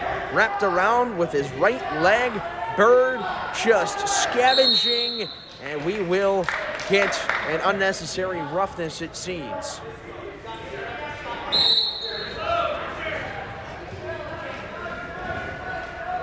Seconds into the third, they go out of bounds. You see Velez here good in his last minute or so. He's really taken control of the match. He's starting to turn things around, but he's down on points. He's got to get something offensively here in this last minute 35 here.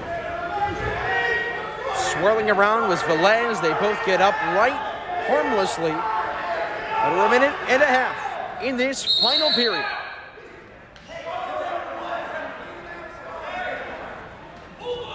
Holy Name, they wanted the stall. They won't get it. Back to the neutral, back to the mat. 20 remaining.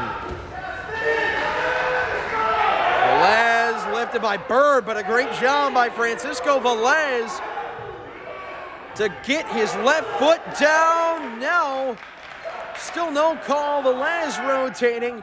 Bird down. They go face to back, and Bird spins now on Velez. A spectacular move initially by Dominic Bird. And with 50 seconds remaining, both these guys not able to find an answer, and they both go to the neutral position, and Bird is shaken up. He's 43 seconds away from a GLC title if he can hold on, but we're going to get a quick break. It's 6-2 in favor of Parma's Dominic Bird. You see Velez, he's not shaken up, he's just tired right now, so both guys battered. It's going to be an interesting 43 seconds here. And Francisco Velez is just either 2 takedowns, 1 near fall and a takedown, or pretty much any combination that results up to 4 points away from tying it. And here we go. Good block. Final 40. Great defense by Bird. Strong stranglehold now with the right leg on Velez. Velez initially shook away. This could be dangerous how he's grabbing on, looking for the ankle pick. 30 seconds left. And Dominic Bird padding his lead to 6, and that could do it. Boy, was grabbing that ankle, made you nervous. One wrong turn and that ankle is broke. But 8-2 is the lead. With 28 seconds remaining.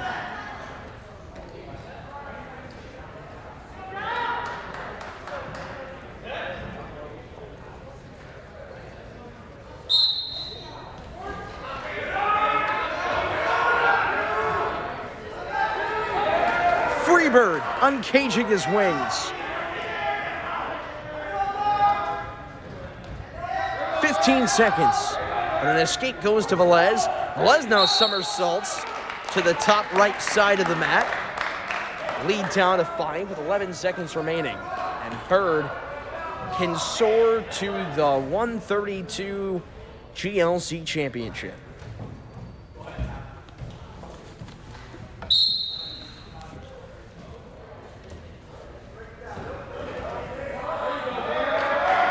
And now Bird, 3 seconds left.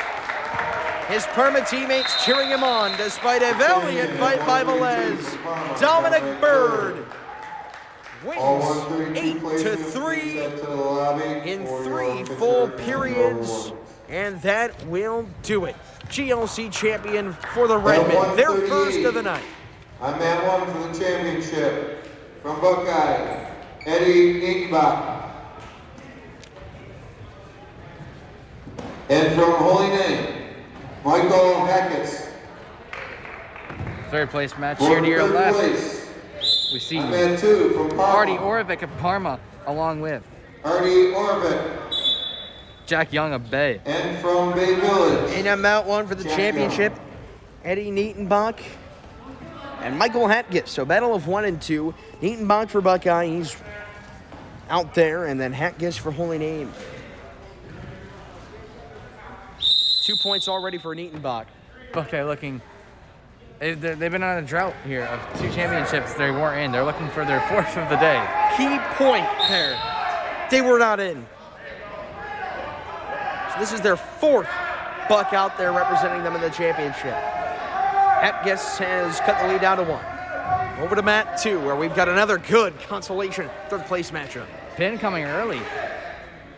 But Eric Young couldn't get the pin, but a near fall, so 3 points there for Jack Young over Artie Orvik, who's the 4 seed. Oravec turns that thing around, gets 2. Pin coming out now. Couldn't get the pin out there before the end of the first, but that'll net him a couple points there for the near fall. 3-point lead now for Eddie Nietenbach, 4-1. 50 seconds remain in this opening period of 3. And Nietenbach has wrapped around looking for the full. We get a whistle blown. We'll restart.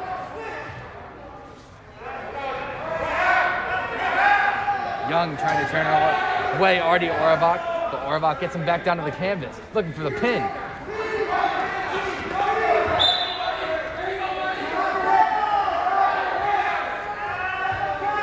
Artie Oravec looking for the pin. He's up 6-4. There's the pin. Artie Oravec is your 2021 GLC 138 third place champion. And Artie Oravec, what a run it has been for him. Only one loss tonight. Having an Artie party down in Parma. 13 seconds remaining in the championship for 138. 7 seconds now. 6-2. Now Nietenbach, not even looking for the outright win. He's looking for the pin. Doesn't get it. Backing off is Michael Hatkus. And that is the end of the first and opening period. We go to the second. It's a 6-2 lead for Buckeyes, Eddie Nietenbach.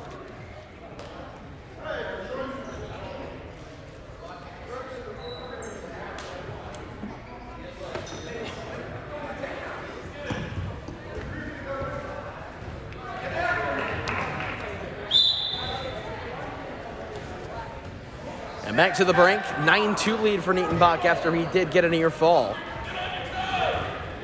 We're 10 seconds in and 2 points have already been assessed. So Eddie Nietenbach, he might even get a tech fall. Still a lot of ways to go though. 11-2 is his lead.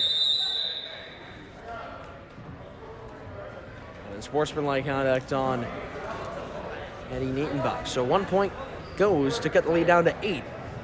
For Michael Hatkus, the 2 seed, against the top seeded Buckeye Buck, Eddie Nietenbach. And Connor, it's been all Eddie Nietenbach. He's also a freshman, so could be the third Buckeye freshman to capture a conference championship. Among 4 total winners. 30 seconds into the second frame. Here on GLC TV. Another big 145 matchup between Preston DeMarco and Nathan Frost. Another 1v2 in terms of seeding. And Nietenbach, a little push and tug, minute 15. Now swirls and twirls around for 2. 13-4.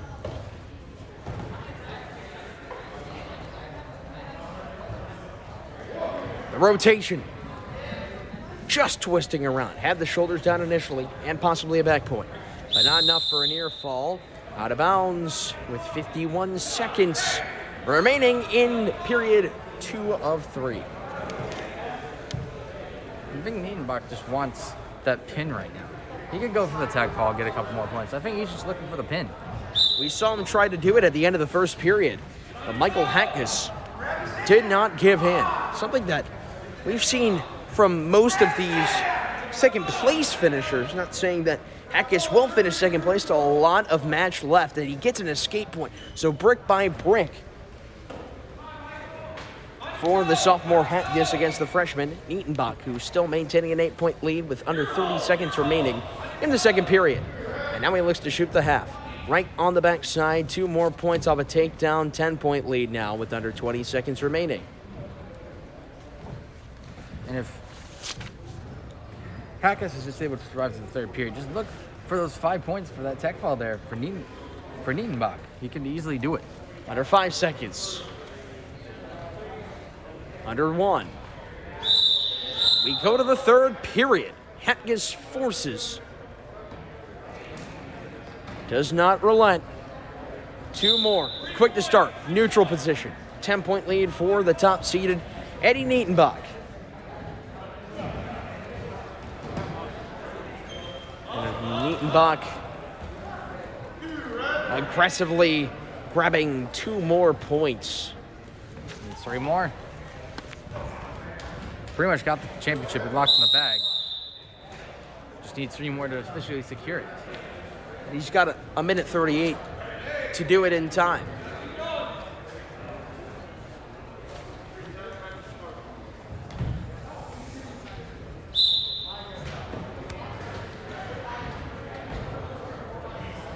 We've reached the 30-second mark. Minute and a half to go.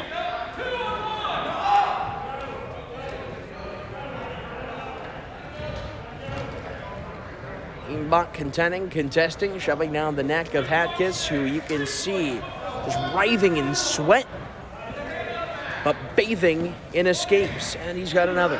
17-6 lead cut down to 11. Under a minute to go. Edenbach can close it on out for the GLC Championship at 138 pounds.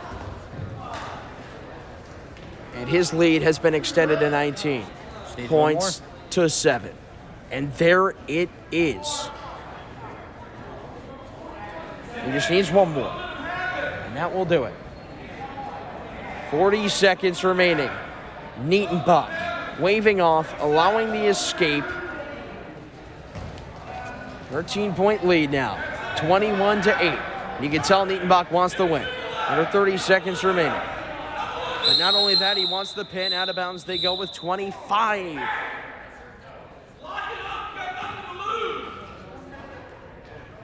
And Hatkiss just trying to dig deep. Maybe see if he can break 10 points. Get to the double digits. He's down 21-8.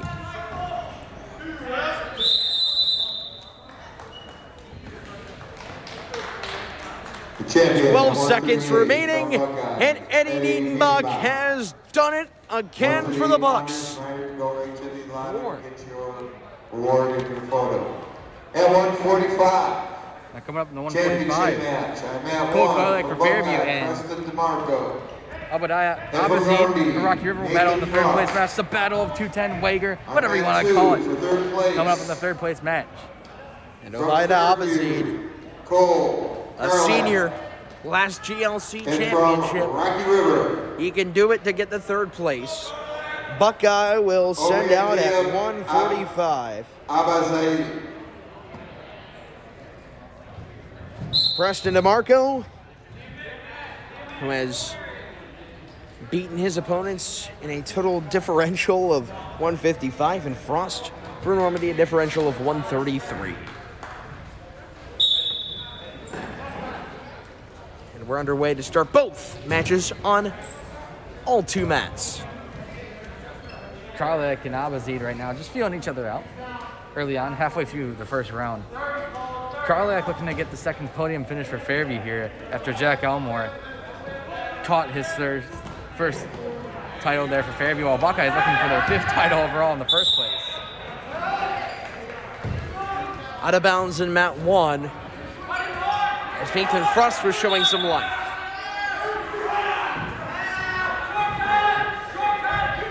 And they interlock. 30 seconds in, over to mat 2 with Connor. Abazid gets a takedown, and that's the end of 1-2-0 there for the Pirate after 1. There's been almost a minute difference between mats 1 and 2 in favor of mat 2. And now Nathan Frost has Preston DeMarco upside down, 2 points. Go back to the center. In the second round here, Cole Karlak needs to do a little bit of work there for Fairview. Still only down by 2, but Abazid has controlled the match from here so far. Whistle blown to start. Nathan Frost, the aggressor. Doing some handstands at the top left side was DeMarco. It's a good job by DeMarco to get out of there. He crawled. And that's why they do the bear crawls in practice.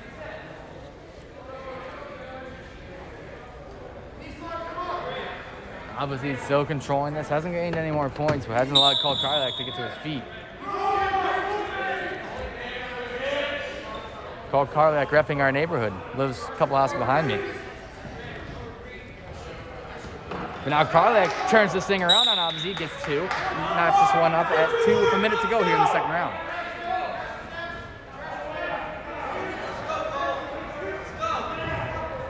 Two nothing lead for Nathan Frost, trying to pick it up in the title game, 145. Pin coming out here from Karlak, but Abazid manages to roll out of the cradle. Now Karlak's in a bind.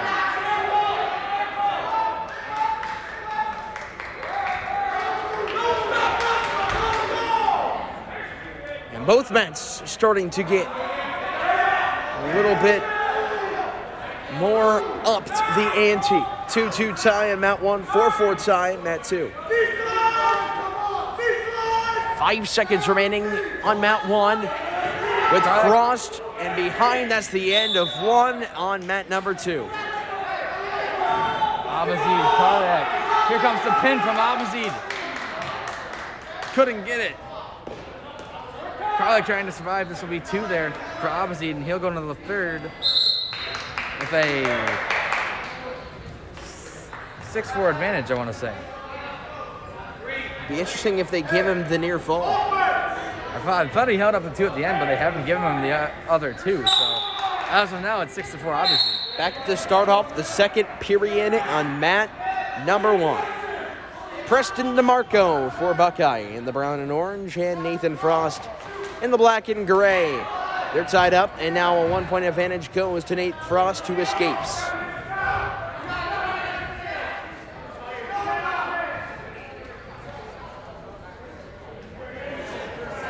Karlak needs to take down here to tie this thing up there for Fairview on mat 2. So obviously he's been playing some good defense when he hasn't been the aggressor. See mat 2 left side top screen. Jack Elmore, the 126 winner for Fairview. He was really cheering on his teammate Cole Carlia. Down to the mat, both go, and out they go. Minute 21 remaining in the second period in the 145-pound GLC title match. 3-2 lead for Normandy. Minute 13 left to go in the third place match to your left.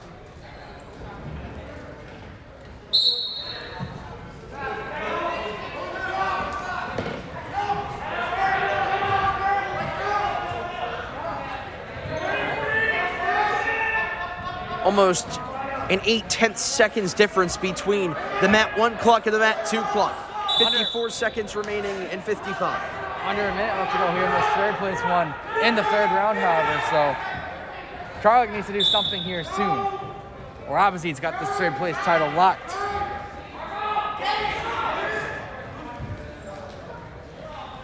.38 seconds left to go in the third place match.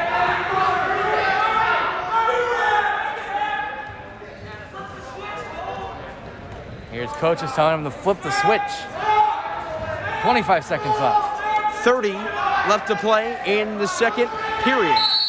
Wrestling now Frost and DeMarco, with Frost grabbing the right leg and now taking the other. And 2 points go to Nate Frost. 20 seconds left in the third place match. Karlak needs a takedown in 20 seconds. Abazid's gonna play defense. Takedown blocked by Abazid. Karlak's gotta flip him. Trying with all his might. I don't think he's gonna do it though.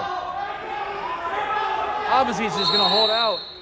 And a time called. 3.6 left. Karlak needs a takedown in that set amount of time. He's gonna shoot. Blocked. That's 2 at the end for Abazid. That will lock it up. Your third place champion there will be Obadiah Abazid there for Rocky River. And congrats to Obadiah Abazid. Meanwhile, it's a 4-3 Normandy lead. Buckeye trailing in a GLC title match for the first time today.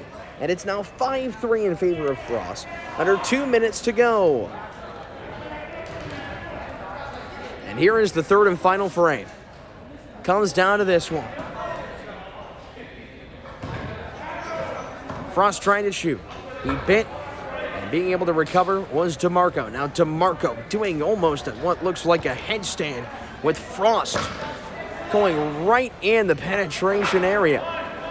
Minute 30. 30 seconds in, well over that now. And both Frost and DeMarco trail at the top of your screen, far side, out of bounds.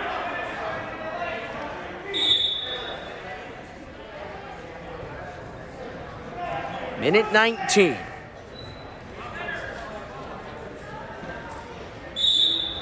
Another whistle blown. So just a couple of late out of bounds is called upon.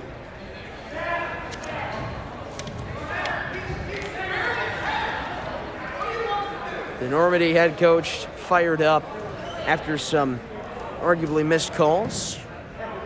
Under a minute to go. Another out of bounds and another stalling. So that's going to allow DeMarco to get back in there. 5-4.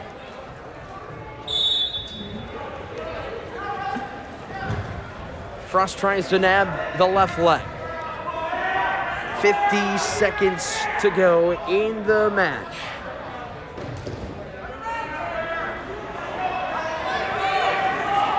Now they have to dig deep. Press to DeMarco in the brown and orange for Buckeye. Nathan Frost in the gray and black in what has been a long-standing, almost length distance match.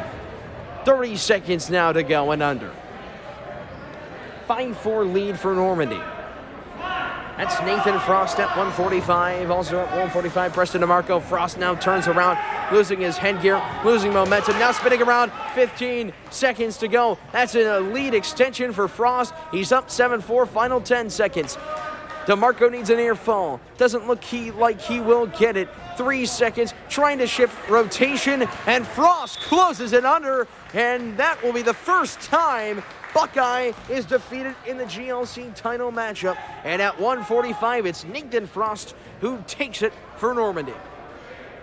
Just a heck of a fight by Frost to really just fight off DeMarco there at the end, who was trying to The winner at 145 to from get it, Normandy, but just could Nathan not. Frost. For the first time, Buckeye, like you said, pounders. defeated in a championship Please head to game. the lobby for your awards and picture. And now we will see At the 152, 2-seed Ethan Taylor taking on the heavily favored Daniel DeVera for From Parma. The third place game, Daniel Frankie Rivera. Savankara there for Buckeye is Lakewood, taking on Ethan Quinn Taylor. Bruder of Fairview. And in Mount For 1, third trying to place. play upset and spoiler is Ethan Taylor, who had to From go Buckeye, 2-0, but now DeVera a quick 2-0 Savankara. lead. And from Fairview, Quinn 15 Bruder. seconds in. DeVera trying to go for the half. Waves off. Escapage goes after a 2-point takedown. The double leg by DeVera, and it goes to Taylor. Lead down to 1. DeVera laying it down again. Minute and a half. We're 30 seconds into the opening period, and let's go over to mat 2 as the whistle blows in mat 1. 15 seconds in, still nothing happening, but looks like Quinn Bruder for a second might have had the opportunity to get Savacaro down to the mat, and they go out.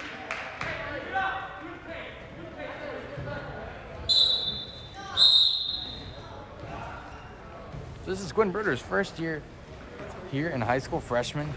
He's in the third place match going up against the sophomore, Savankara. So a little bit of an experience advantage there for Savankara there in the third place match. Final minute in the first period of the mat 1 GLC title matchup, 152 pounds for each. DeVera and Taylor going at it for Parma and Bay respectively. And DeVera looking for the pin and the GLC championship.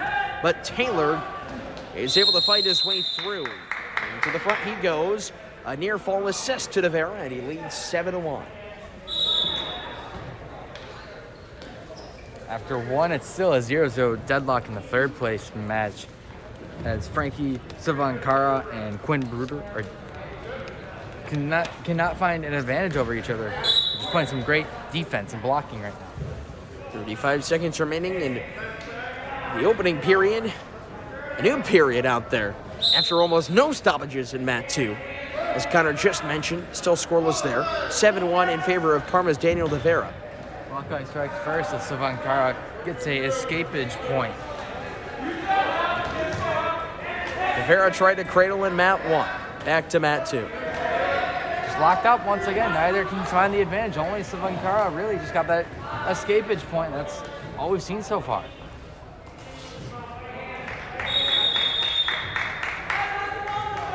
(9-1). Tavera leading for Parma over Bay's Ethan Taylor after 2 to go. 7th ranked in D1, Daniel Tavera, fresh new 2 minutes. Back to Connor. Out they're going to go here. Still the 1-point advantage. That's all we've seen. It's been a defensive battle here on mat 2 in this 3rd place match. As here, Quinn Bruder's coach is telling him to get on the offense. Well, Bruder has played a lot more defensively, at least wrestling through his first match or so. 143, 10-1 Tavera in the title matchup. And now he's got Taylor rocked around. Taylor on his side, shoulders down, looking for the back. Tavera pushes to the side, all strength, all heart. Daniel Tavera, GLC champion again. Bruder picks up 2, but Savankara right away picks up another 2. So just when Bruder had the advantage, she's taken right back from him. Believe it or not, that's the first pin in a championship match today. And also, this is the first time through 6 that we, Connor, have not seen the JV match last, or excuse me, not JV, the 3rd place match last longer than the championship headline. Crazy, but it's a 3-3 tie now. In the 3rd place matchup, Bruder just earned an escapage point. And here's another great title matchup at 160. The top-seeded senior, Declan Jewett, taking on the 2-seeded Jack Hildebrand, another senior, hailing out of Bay. That should be a really good one. But first, we got to get to this 3rd place matchup. Bruder and Savankara right now deadlocked at 3 going into the 3rd round.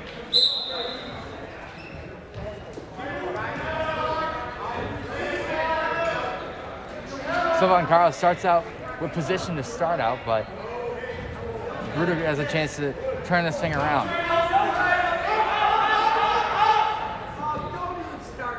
I like his motions as well. Do like them as Savankara trying to turn Bruder over.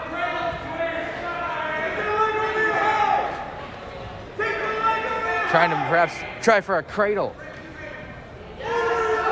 Bruder trying to muscle to his feet, but he's knocked down. But now to his knees is Bruder, to his feet getting a base. This escapage point would be huge if he managed to get it. But he can't. Savankara holding him for now.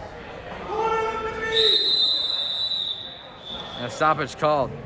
So they're still deadlocked at 3. 106 left to go here in the 3rd.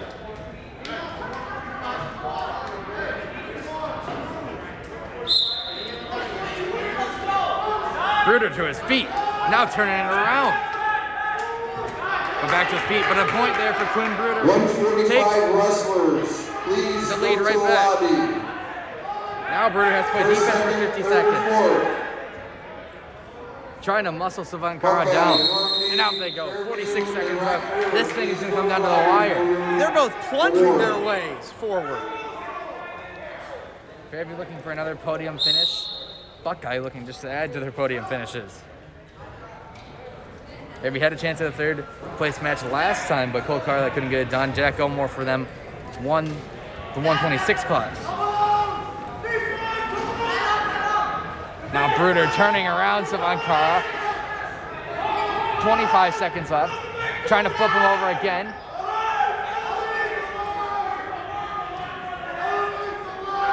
Two points would be huge here for Savankara if he can just get Bruder down. 10 seconds left.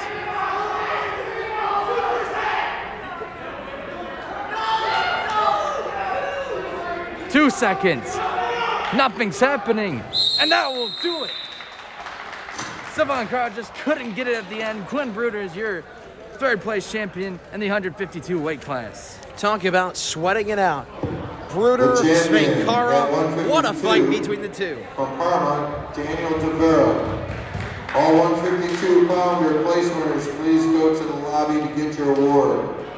and pitcher. And now Declan Jewett in the black heads out to take on Jack Hildebrand in the From white Fairview. pinstripe singlets. Declan Jewett. And from Bay Village, Jack Hildebrand. And here in the third place match, we For Omar 34, Abazid that man too is Omar Abazid. and And Corvin from Smith. Parma, Corvin Smith. Corvin Smith is not wearing the blue athletic tape. He was a part of that infamous blood break match.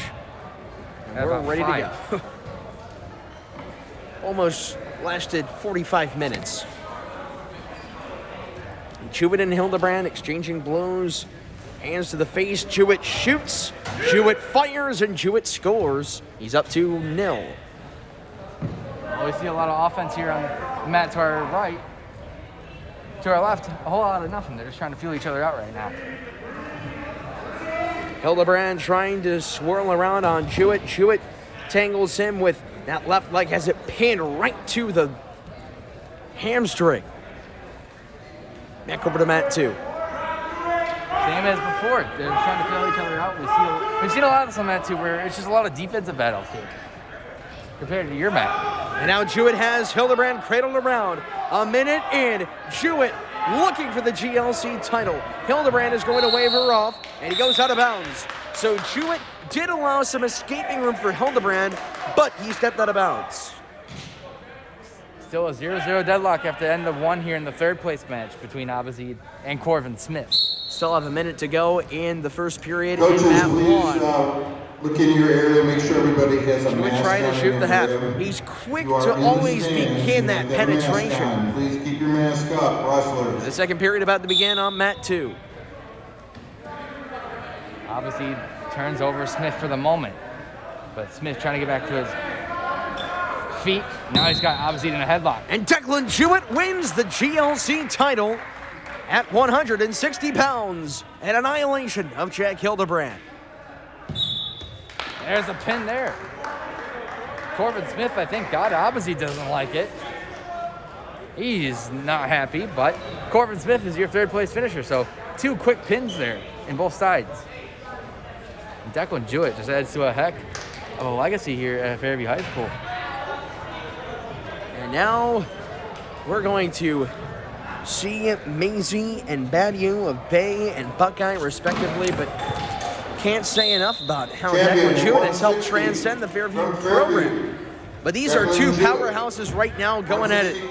Dylan Badiou, one of the best wrestlers in the state. He's ranked 7th in Division II, taking on an underdog in Ashton Maisie that knocked off Joe Tackler. And Tackler ended up going to the And from Bay consolation Village, and winning, Ashton Macy. but then he lost in the consolation semis. So 30 seconds in, and Badiou rotating, gravitating, and spinning around on Ashton Maisie. 1:25 to go. And Badiou wrapping around the left leg, now pins it up right along the calf. They wave off the points. Badiou going after it. We're still waiting on what Mat 2 has in store. We'll have that third place matchup coming up next. A minute 10 to go here in the first period. Dylan Badiou for Buckeye and Ashton Maisie for Bay. A little bit of Parma Forge action. Well, supposed to be here. This might, first time the championship match might end before the consolation. Could be the case. 50 seconds, Badiou. He was trying to rock the cradle for a bit. Maisie starting to get out, has that neck right inside. And then they both go out of bounds. Dylan Badiou, a 9th grade freshman. Ashton Maisie, an 11th grade junior. We're still awaiting what Mat 2 has in store. 25 seconds remain here in this opening period. Both up right. Badiou shoots. Badiou lifting the right leg, and a single leg takedown for Dylan. Badiou gets on the board, and now he transitions into the pin. He's looking for it. Has Maisie knocked right to the mat. Dylan Badiou, an exclamation point. Can he get it? Maisie grasping onto the side, starting to push forward, but Badiou does not give in. And there's a win with 1 second to spare on the first period clock. He is your 170-pound conference champion as only a freshman. Champion at 170 from Buckeye. That's the fourth Dylan Buckeye Badiou. freshman. And over on mat 2, we're just starting now the first round of this third place match. It'll be Scott Ribar of Valley Forge along with Joe Dochtler of Parma, the 2 seed. Dochtler lost to Ashton Maisie, the guy who just went down to Dylan Badiou for Buckeye. And he'll finish second place. Grappling for position. Scott Ribar picks up a couple points there for Valley Forge, but another point there for Dochtler for the escapage. Little Parma Forge rivalry action here.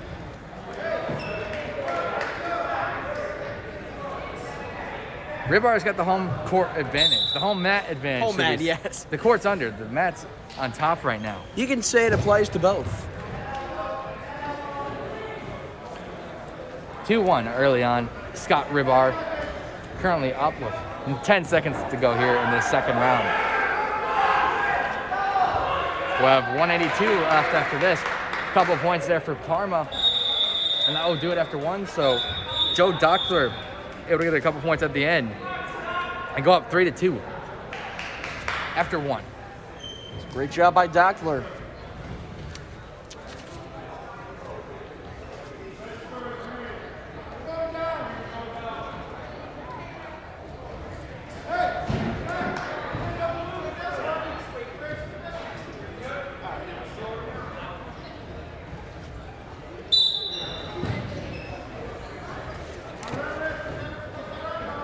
Dochtler starts out with position to begin this second round.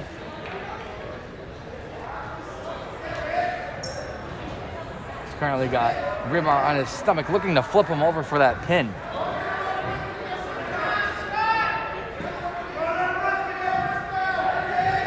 And there's the flip, the pin coming out.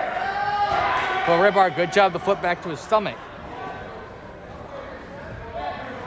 Another 2 there for Scott Dochtler.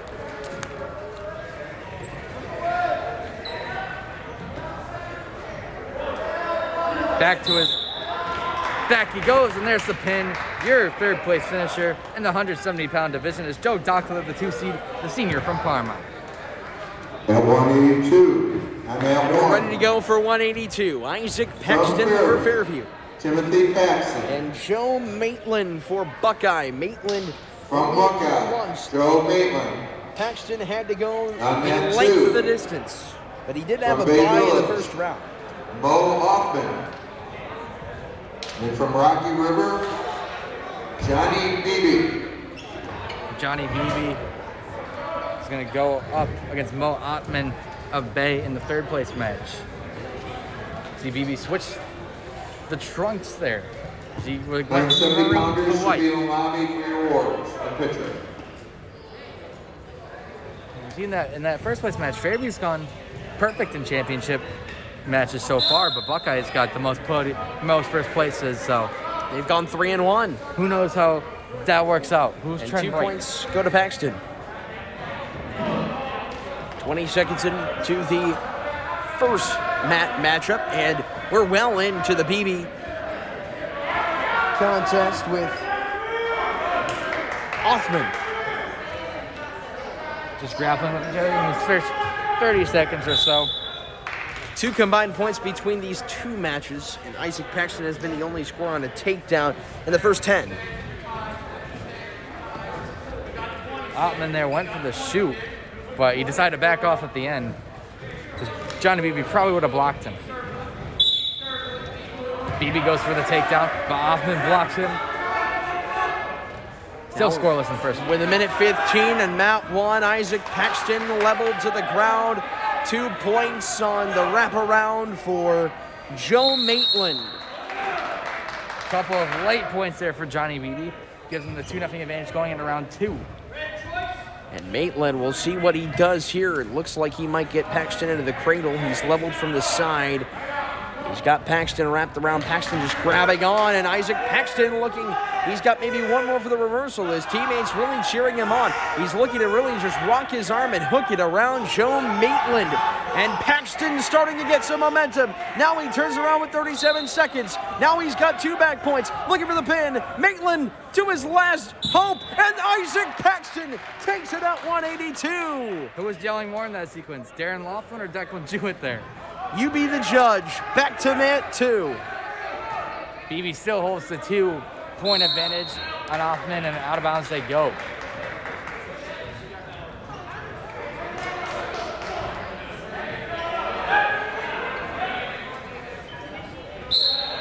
This match isn't exciting as that one was. That was a high-scoring 182 from Fairview. affair, but this is more of a defensive battle. So if you like defensive wrestling, conservative, this is your type of match right here. As Hoffman managed to cut the lead in half, escaping out of BB's hole. Hoffman had a big pin in the consolation semis, and BB had a huge match as well.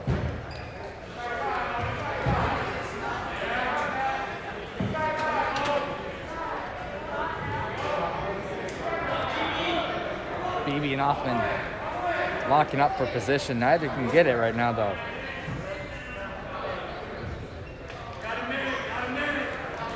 One minute remaining here in the second round. Hoffman trailing BB at the moment.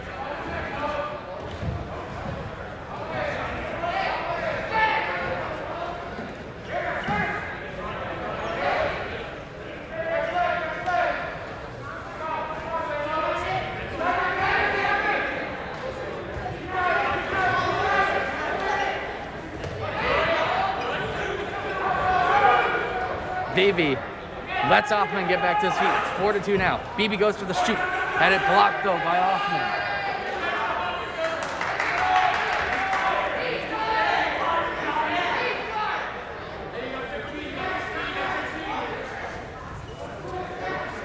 "12 seconds left in the second round. BB's got the slim lead over Hoffman at the moment. Now do it. Johnny BB has the lead going in to the third round. Low scoring, but effective wrestling we're seeing. And they're both being aggressive as well. Hoffman and BB going at it. They get things intertwined to start off the third. Minute 50 for Hoffman to turn this thing around.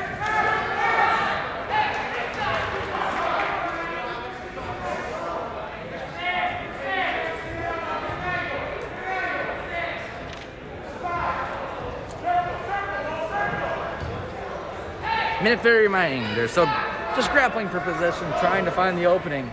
And Hoffman needs something soon as time dwindles down on his chances. Down on the mat he goes. BB perhaps could have capitalized on that a little bit. Instead lets him just reset. He resets himself.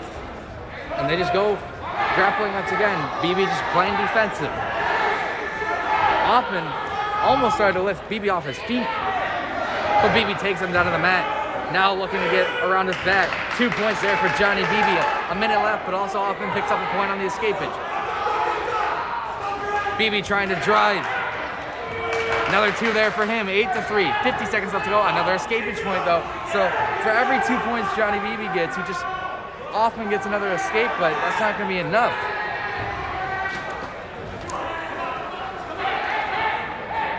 Back to their feet. 35 seconds left to go. Johnny BB looking to capture the third place title. Shows that BB is just able to retaliate.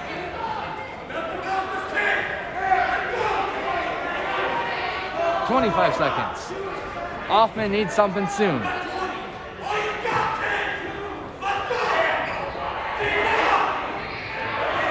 "15 seconds. Hoffman needs to take down. BB shoots. It has it blocked by Hoffman. 7 seconds left to go.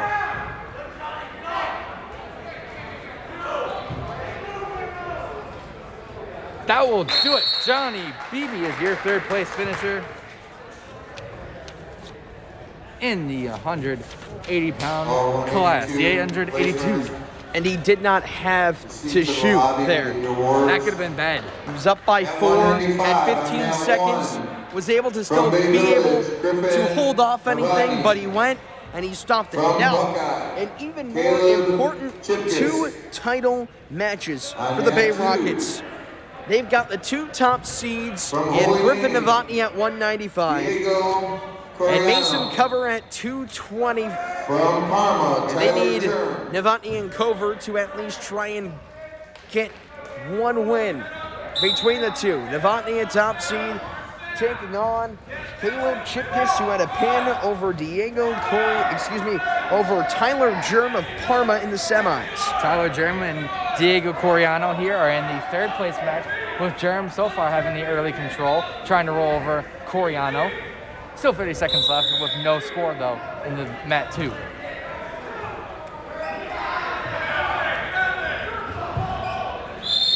Out they go.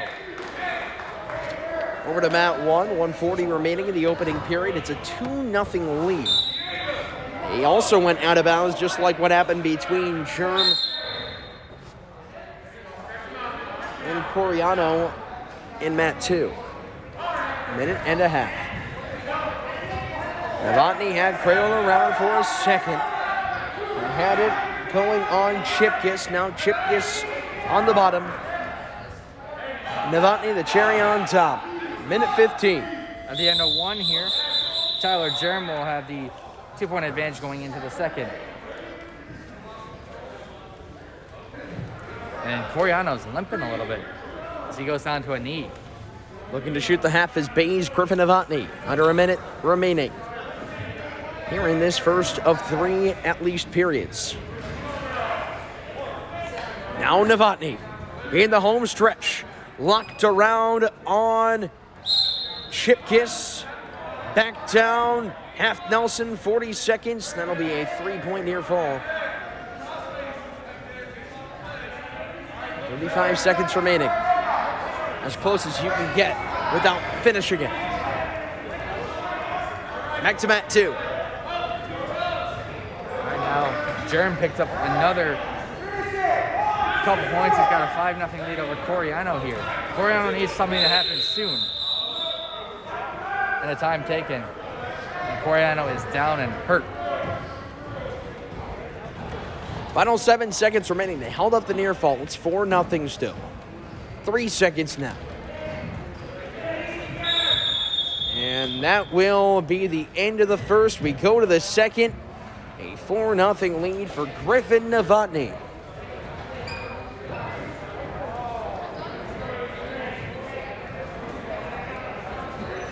Tyler Dambert, Connor Canfield with you from beautiful Valley Forge High School, where patriotism prevails.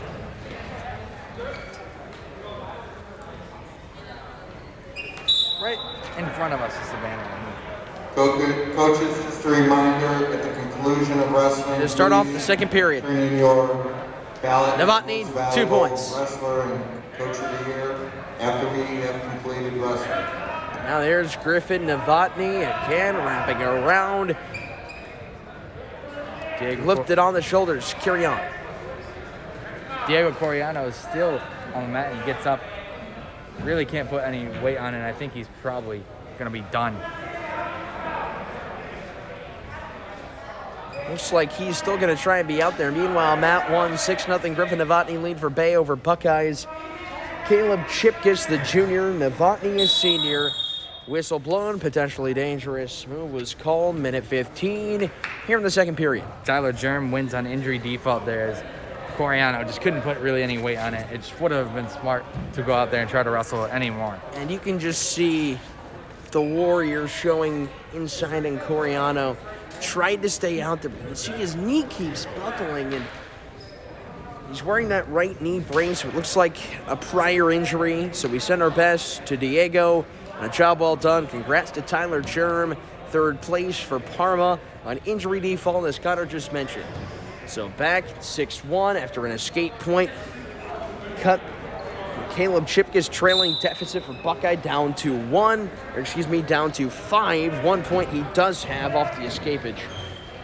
Final minute in the second period. Novotny cradled around, wrapping with the legs over on Chipkiss, who rotates to the front of the mat. Now Novotny switching towards the half, looks to shoot it. 55 seconds. Now he backs down, looks back in, goes to Chipkiss. 50 seconds to go in the second. He's got 2 more points added on to an 8-1 lead. And Connor, with 40 seconds remaining, Novotny starting to really put it down on Chipkiss. He is. Just needs to find that final push and just finish him off. Here in 195, we have 220 coming up next.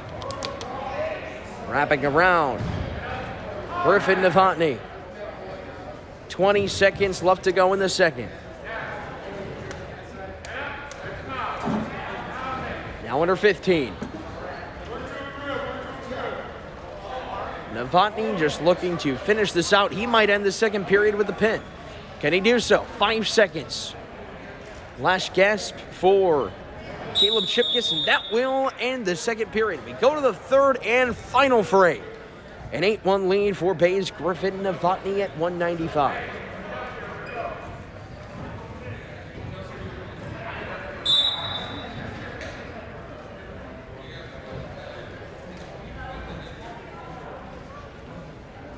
Novotny was the favorite atop the bracket. Has beaten all 2 of his opponents with a 237 total differential, 137 and ticking in the final third round. And he leads by 7. Chipkiss trying to find some effort. He's been held with good all-around wrestling by Griffin Novotny. He's attacked offensively, but relatively good defense as well. Chipkiss tried to slide right. Novotny hung with him. 2 more points assessed to Griffin Novotny, the Bay senior, 10-1 with the final minute to go.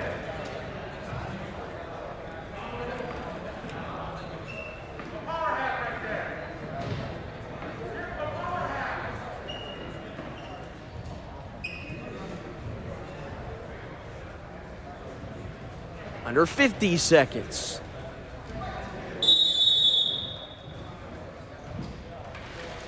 Illegal hold.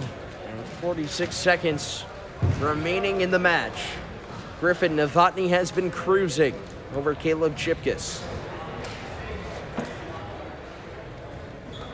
We'll have 2 more championship and third place matches each. 4 in total. 40 seconds. Novotny hanging on tight. Trash receptacles by the middle of the stands, and teams can start. Make sure your area is clean before you leave. Wrapping around. Final 30 seconds.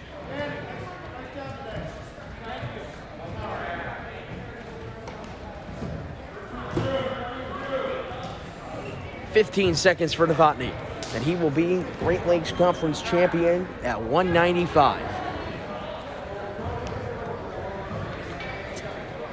Chipkiss will go to second place. There'll be another placer for the Buckeye Bucks under a second.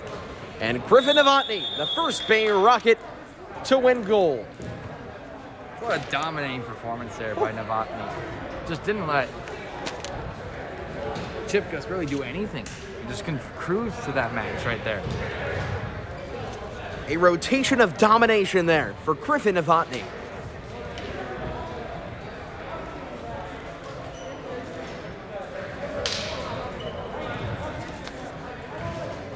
Alex Barnhart and Mason Cover.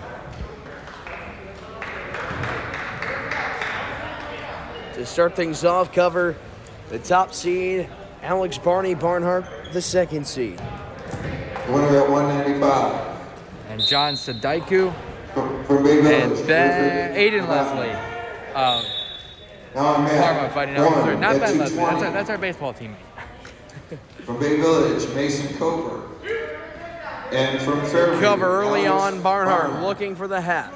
On mat 2. 20 seconds in, From Barnhart Rocky trying River, to escape, and he does. John Lead down to 1. Sandiku. And from Parma, So Cover, 25 seconds in Aiden Leslie. for this opening match, and we'll send it on over to our left. You see, whenever you send things over to me to start matches, it's the same thing. Just fighting for position, grappling. Can't seem to find openings in, but looks a lot more entertaining over here. 195-pound place winners. More please scoring, go to the 3-2. lobby Barnhart and had a get your takedown. award. Excuse me, that was, yes, it was Barnhart with a takedown, but Cover got an extra point. And Barnhart second down to 1. So again, there's the scoreboard operator. Maybe they need some labels. He's done a great job. He's the middle school wrestling coach, the JV wrestling coach, so he's got his work cut out for him. And the 1, Sadaiku and Leslie knotted up at 0 here, going to round 2.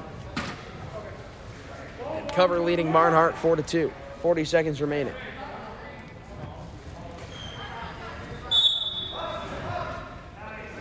Good block by Barnhart. 30 seconds now. And Cover extending his lead to 4. First point of the match here for the third place, as Aiden Leslie was able to escape away from Sadaiku. 1 second difference between Mat 1 and Mat 2.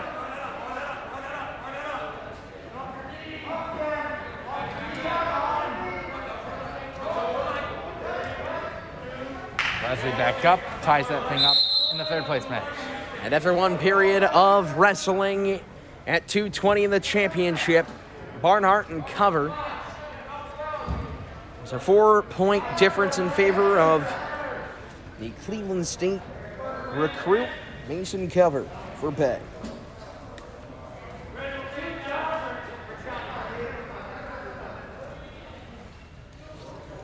So senior on senior. And junior on senior.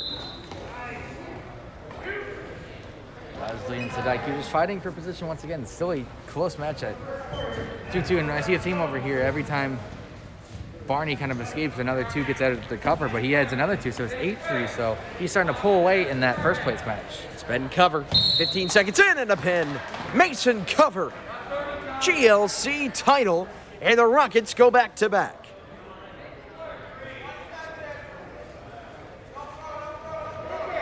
Leslie and Sadaiku down to the ground goes Sadaiku. That's 2 for Leslie. The pin coming out. There's the pin. Aiden Leslie wins third place for the Parma Redmen in the 220 class, and only one more class left, the heavyweights. And we'll see the fierce Buckeye Buck, Todd Allen, trying to pull the bookending effect. Buckeye won the first weight class at 106. Now they're trying to take 285, and here is Lakewood's lone participant, Matches of the season Brandon Bates. of the night at 285. Bates the 2 seed, From Buckeye, Todd and Allen. Allen And from on Lakewood, Brandon Bates. And Bates Brandon jumps, Bates bites, on mat 1. Allen splices him to the ground. Todd On Allen mat 2 for third and fourth. looking to ransack the big From man Parma, Bates. Alex Smith. And 2 from points for him. Normandy, He's Kyle leading by Miller. that much. We go to Mat 2. About to get things started here as Kyle Miller of Normandy, the 4 seed, takes on. Where is he? There it is. Alex Smith of Parma. See, everyone here but Smith was seated, so I was looking at the numbers and I just couldn't find him. And Smith had upset Joey Vassell, who was the 3 seed. And then Bates beat him, but he was able to come back and beat Logan Heath of Fairview. So 2-1 so far for Smith of Parma. Bates is 1-0. Allen is 2-0. And here he is after a Bates escape to cut the lead down to 1. Tied up top of your screen, 50 seconds remaining in the opening period. Over to the mat left of us. Still deadlocked at 0-0 in the opening round. And grappling for position. Seems to be the theme here in the opening round on mat 2. The main motif we've seen.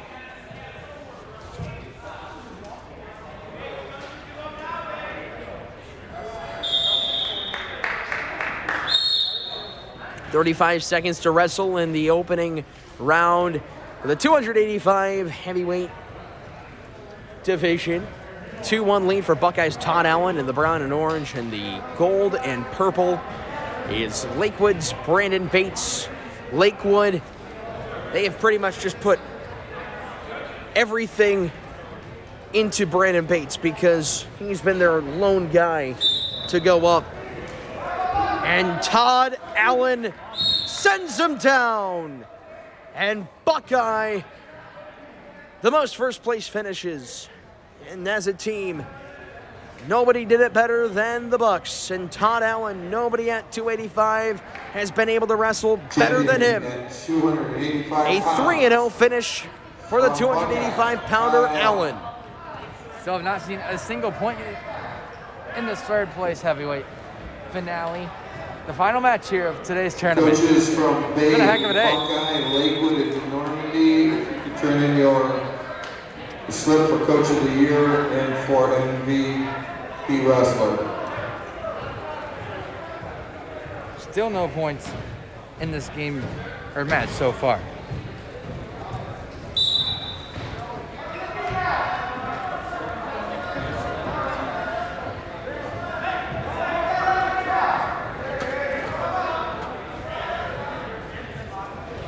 Kyle Miller now on the back of Alex Smith, trying to flip him.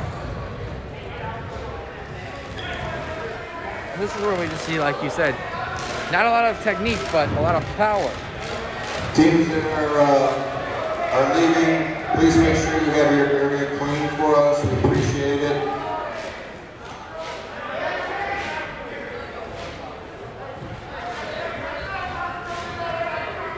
Miller still looking for that elusive first point here. Neither scored going into this last 30 seconds of the second.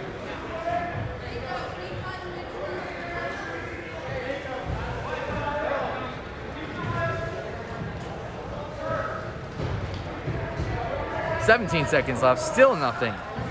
As Alex Smith, he's done a good job. He's been on his stomach for most of the last minute and a half. But he hasn't allowed himself to be turned over. No, he hasn't. There's another stoppage. Good fight there by Smith, 3.8. So like to go into the third. Knotted up at 0. And there's that stalling by Miller.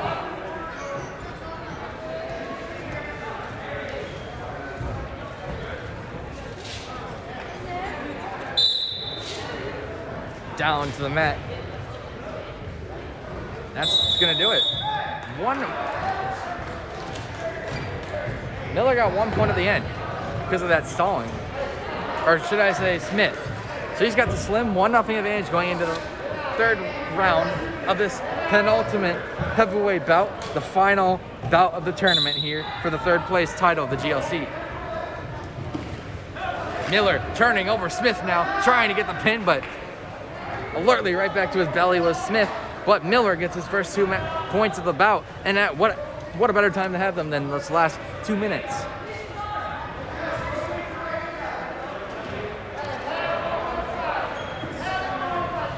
Connery just sacked him down right off the start. Miller trying to flip over Smith.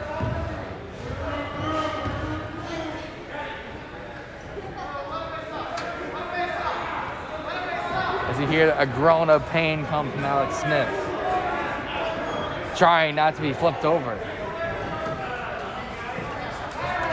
Minute 10 left to go here. And another stalling called. So that's going to be a point. That's going to tie things up. That's the second stalling there on Kyle Miller. It's worked to Alex Smith's favor. Might as well do what you can. Because so far, besides for the 2 stalling points, that's Kyle Miller's dominated this fight.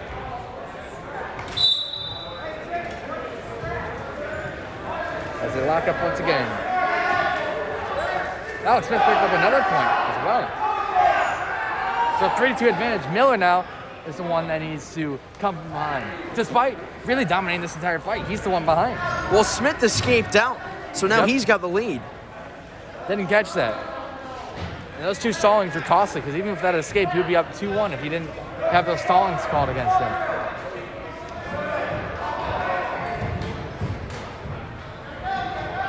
"33 seconds left to go for this third place finish in the heavyweight division.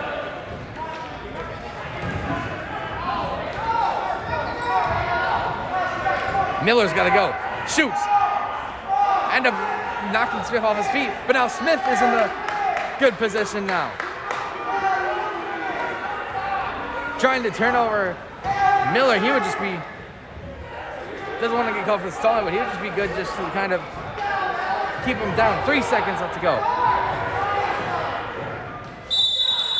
Kyle Miller, the come from behind victory to win the third place. He lets out a let's go at the end, and that will be the final match of this tournament. And well, Kyle Miller allowed Alex Smith to win that match.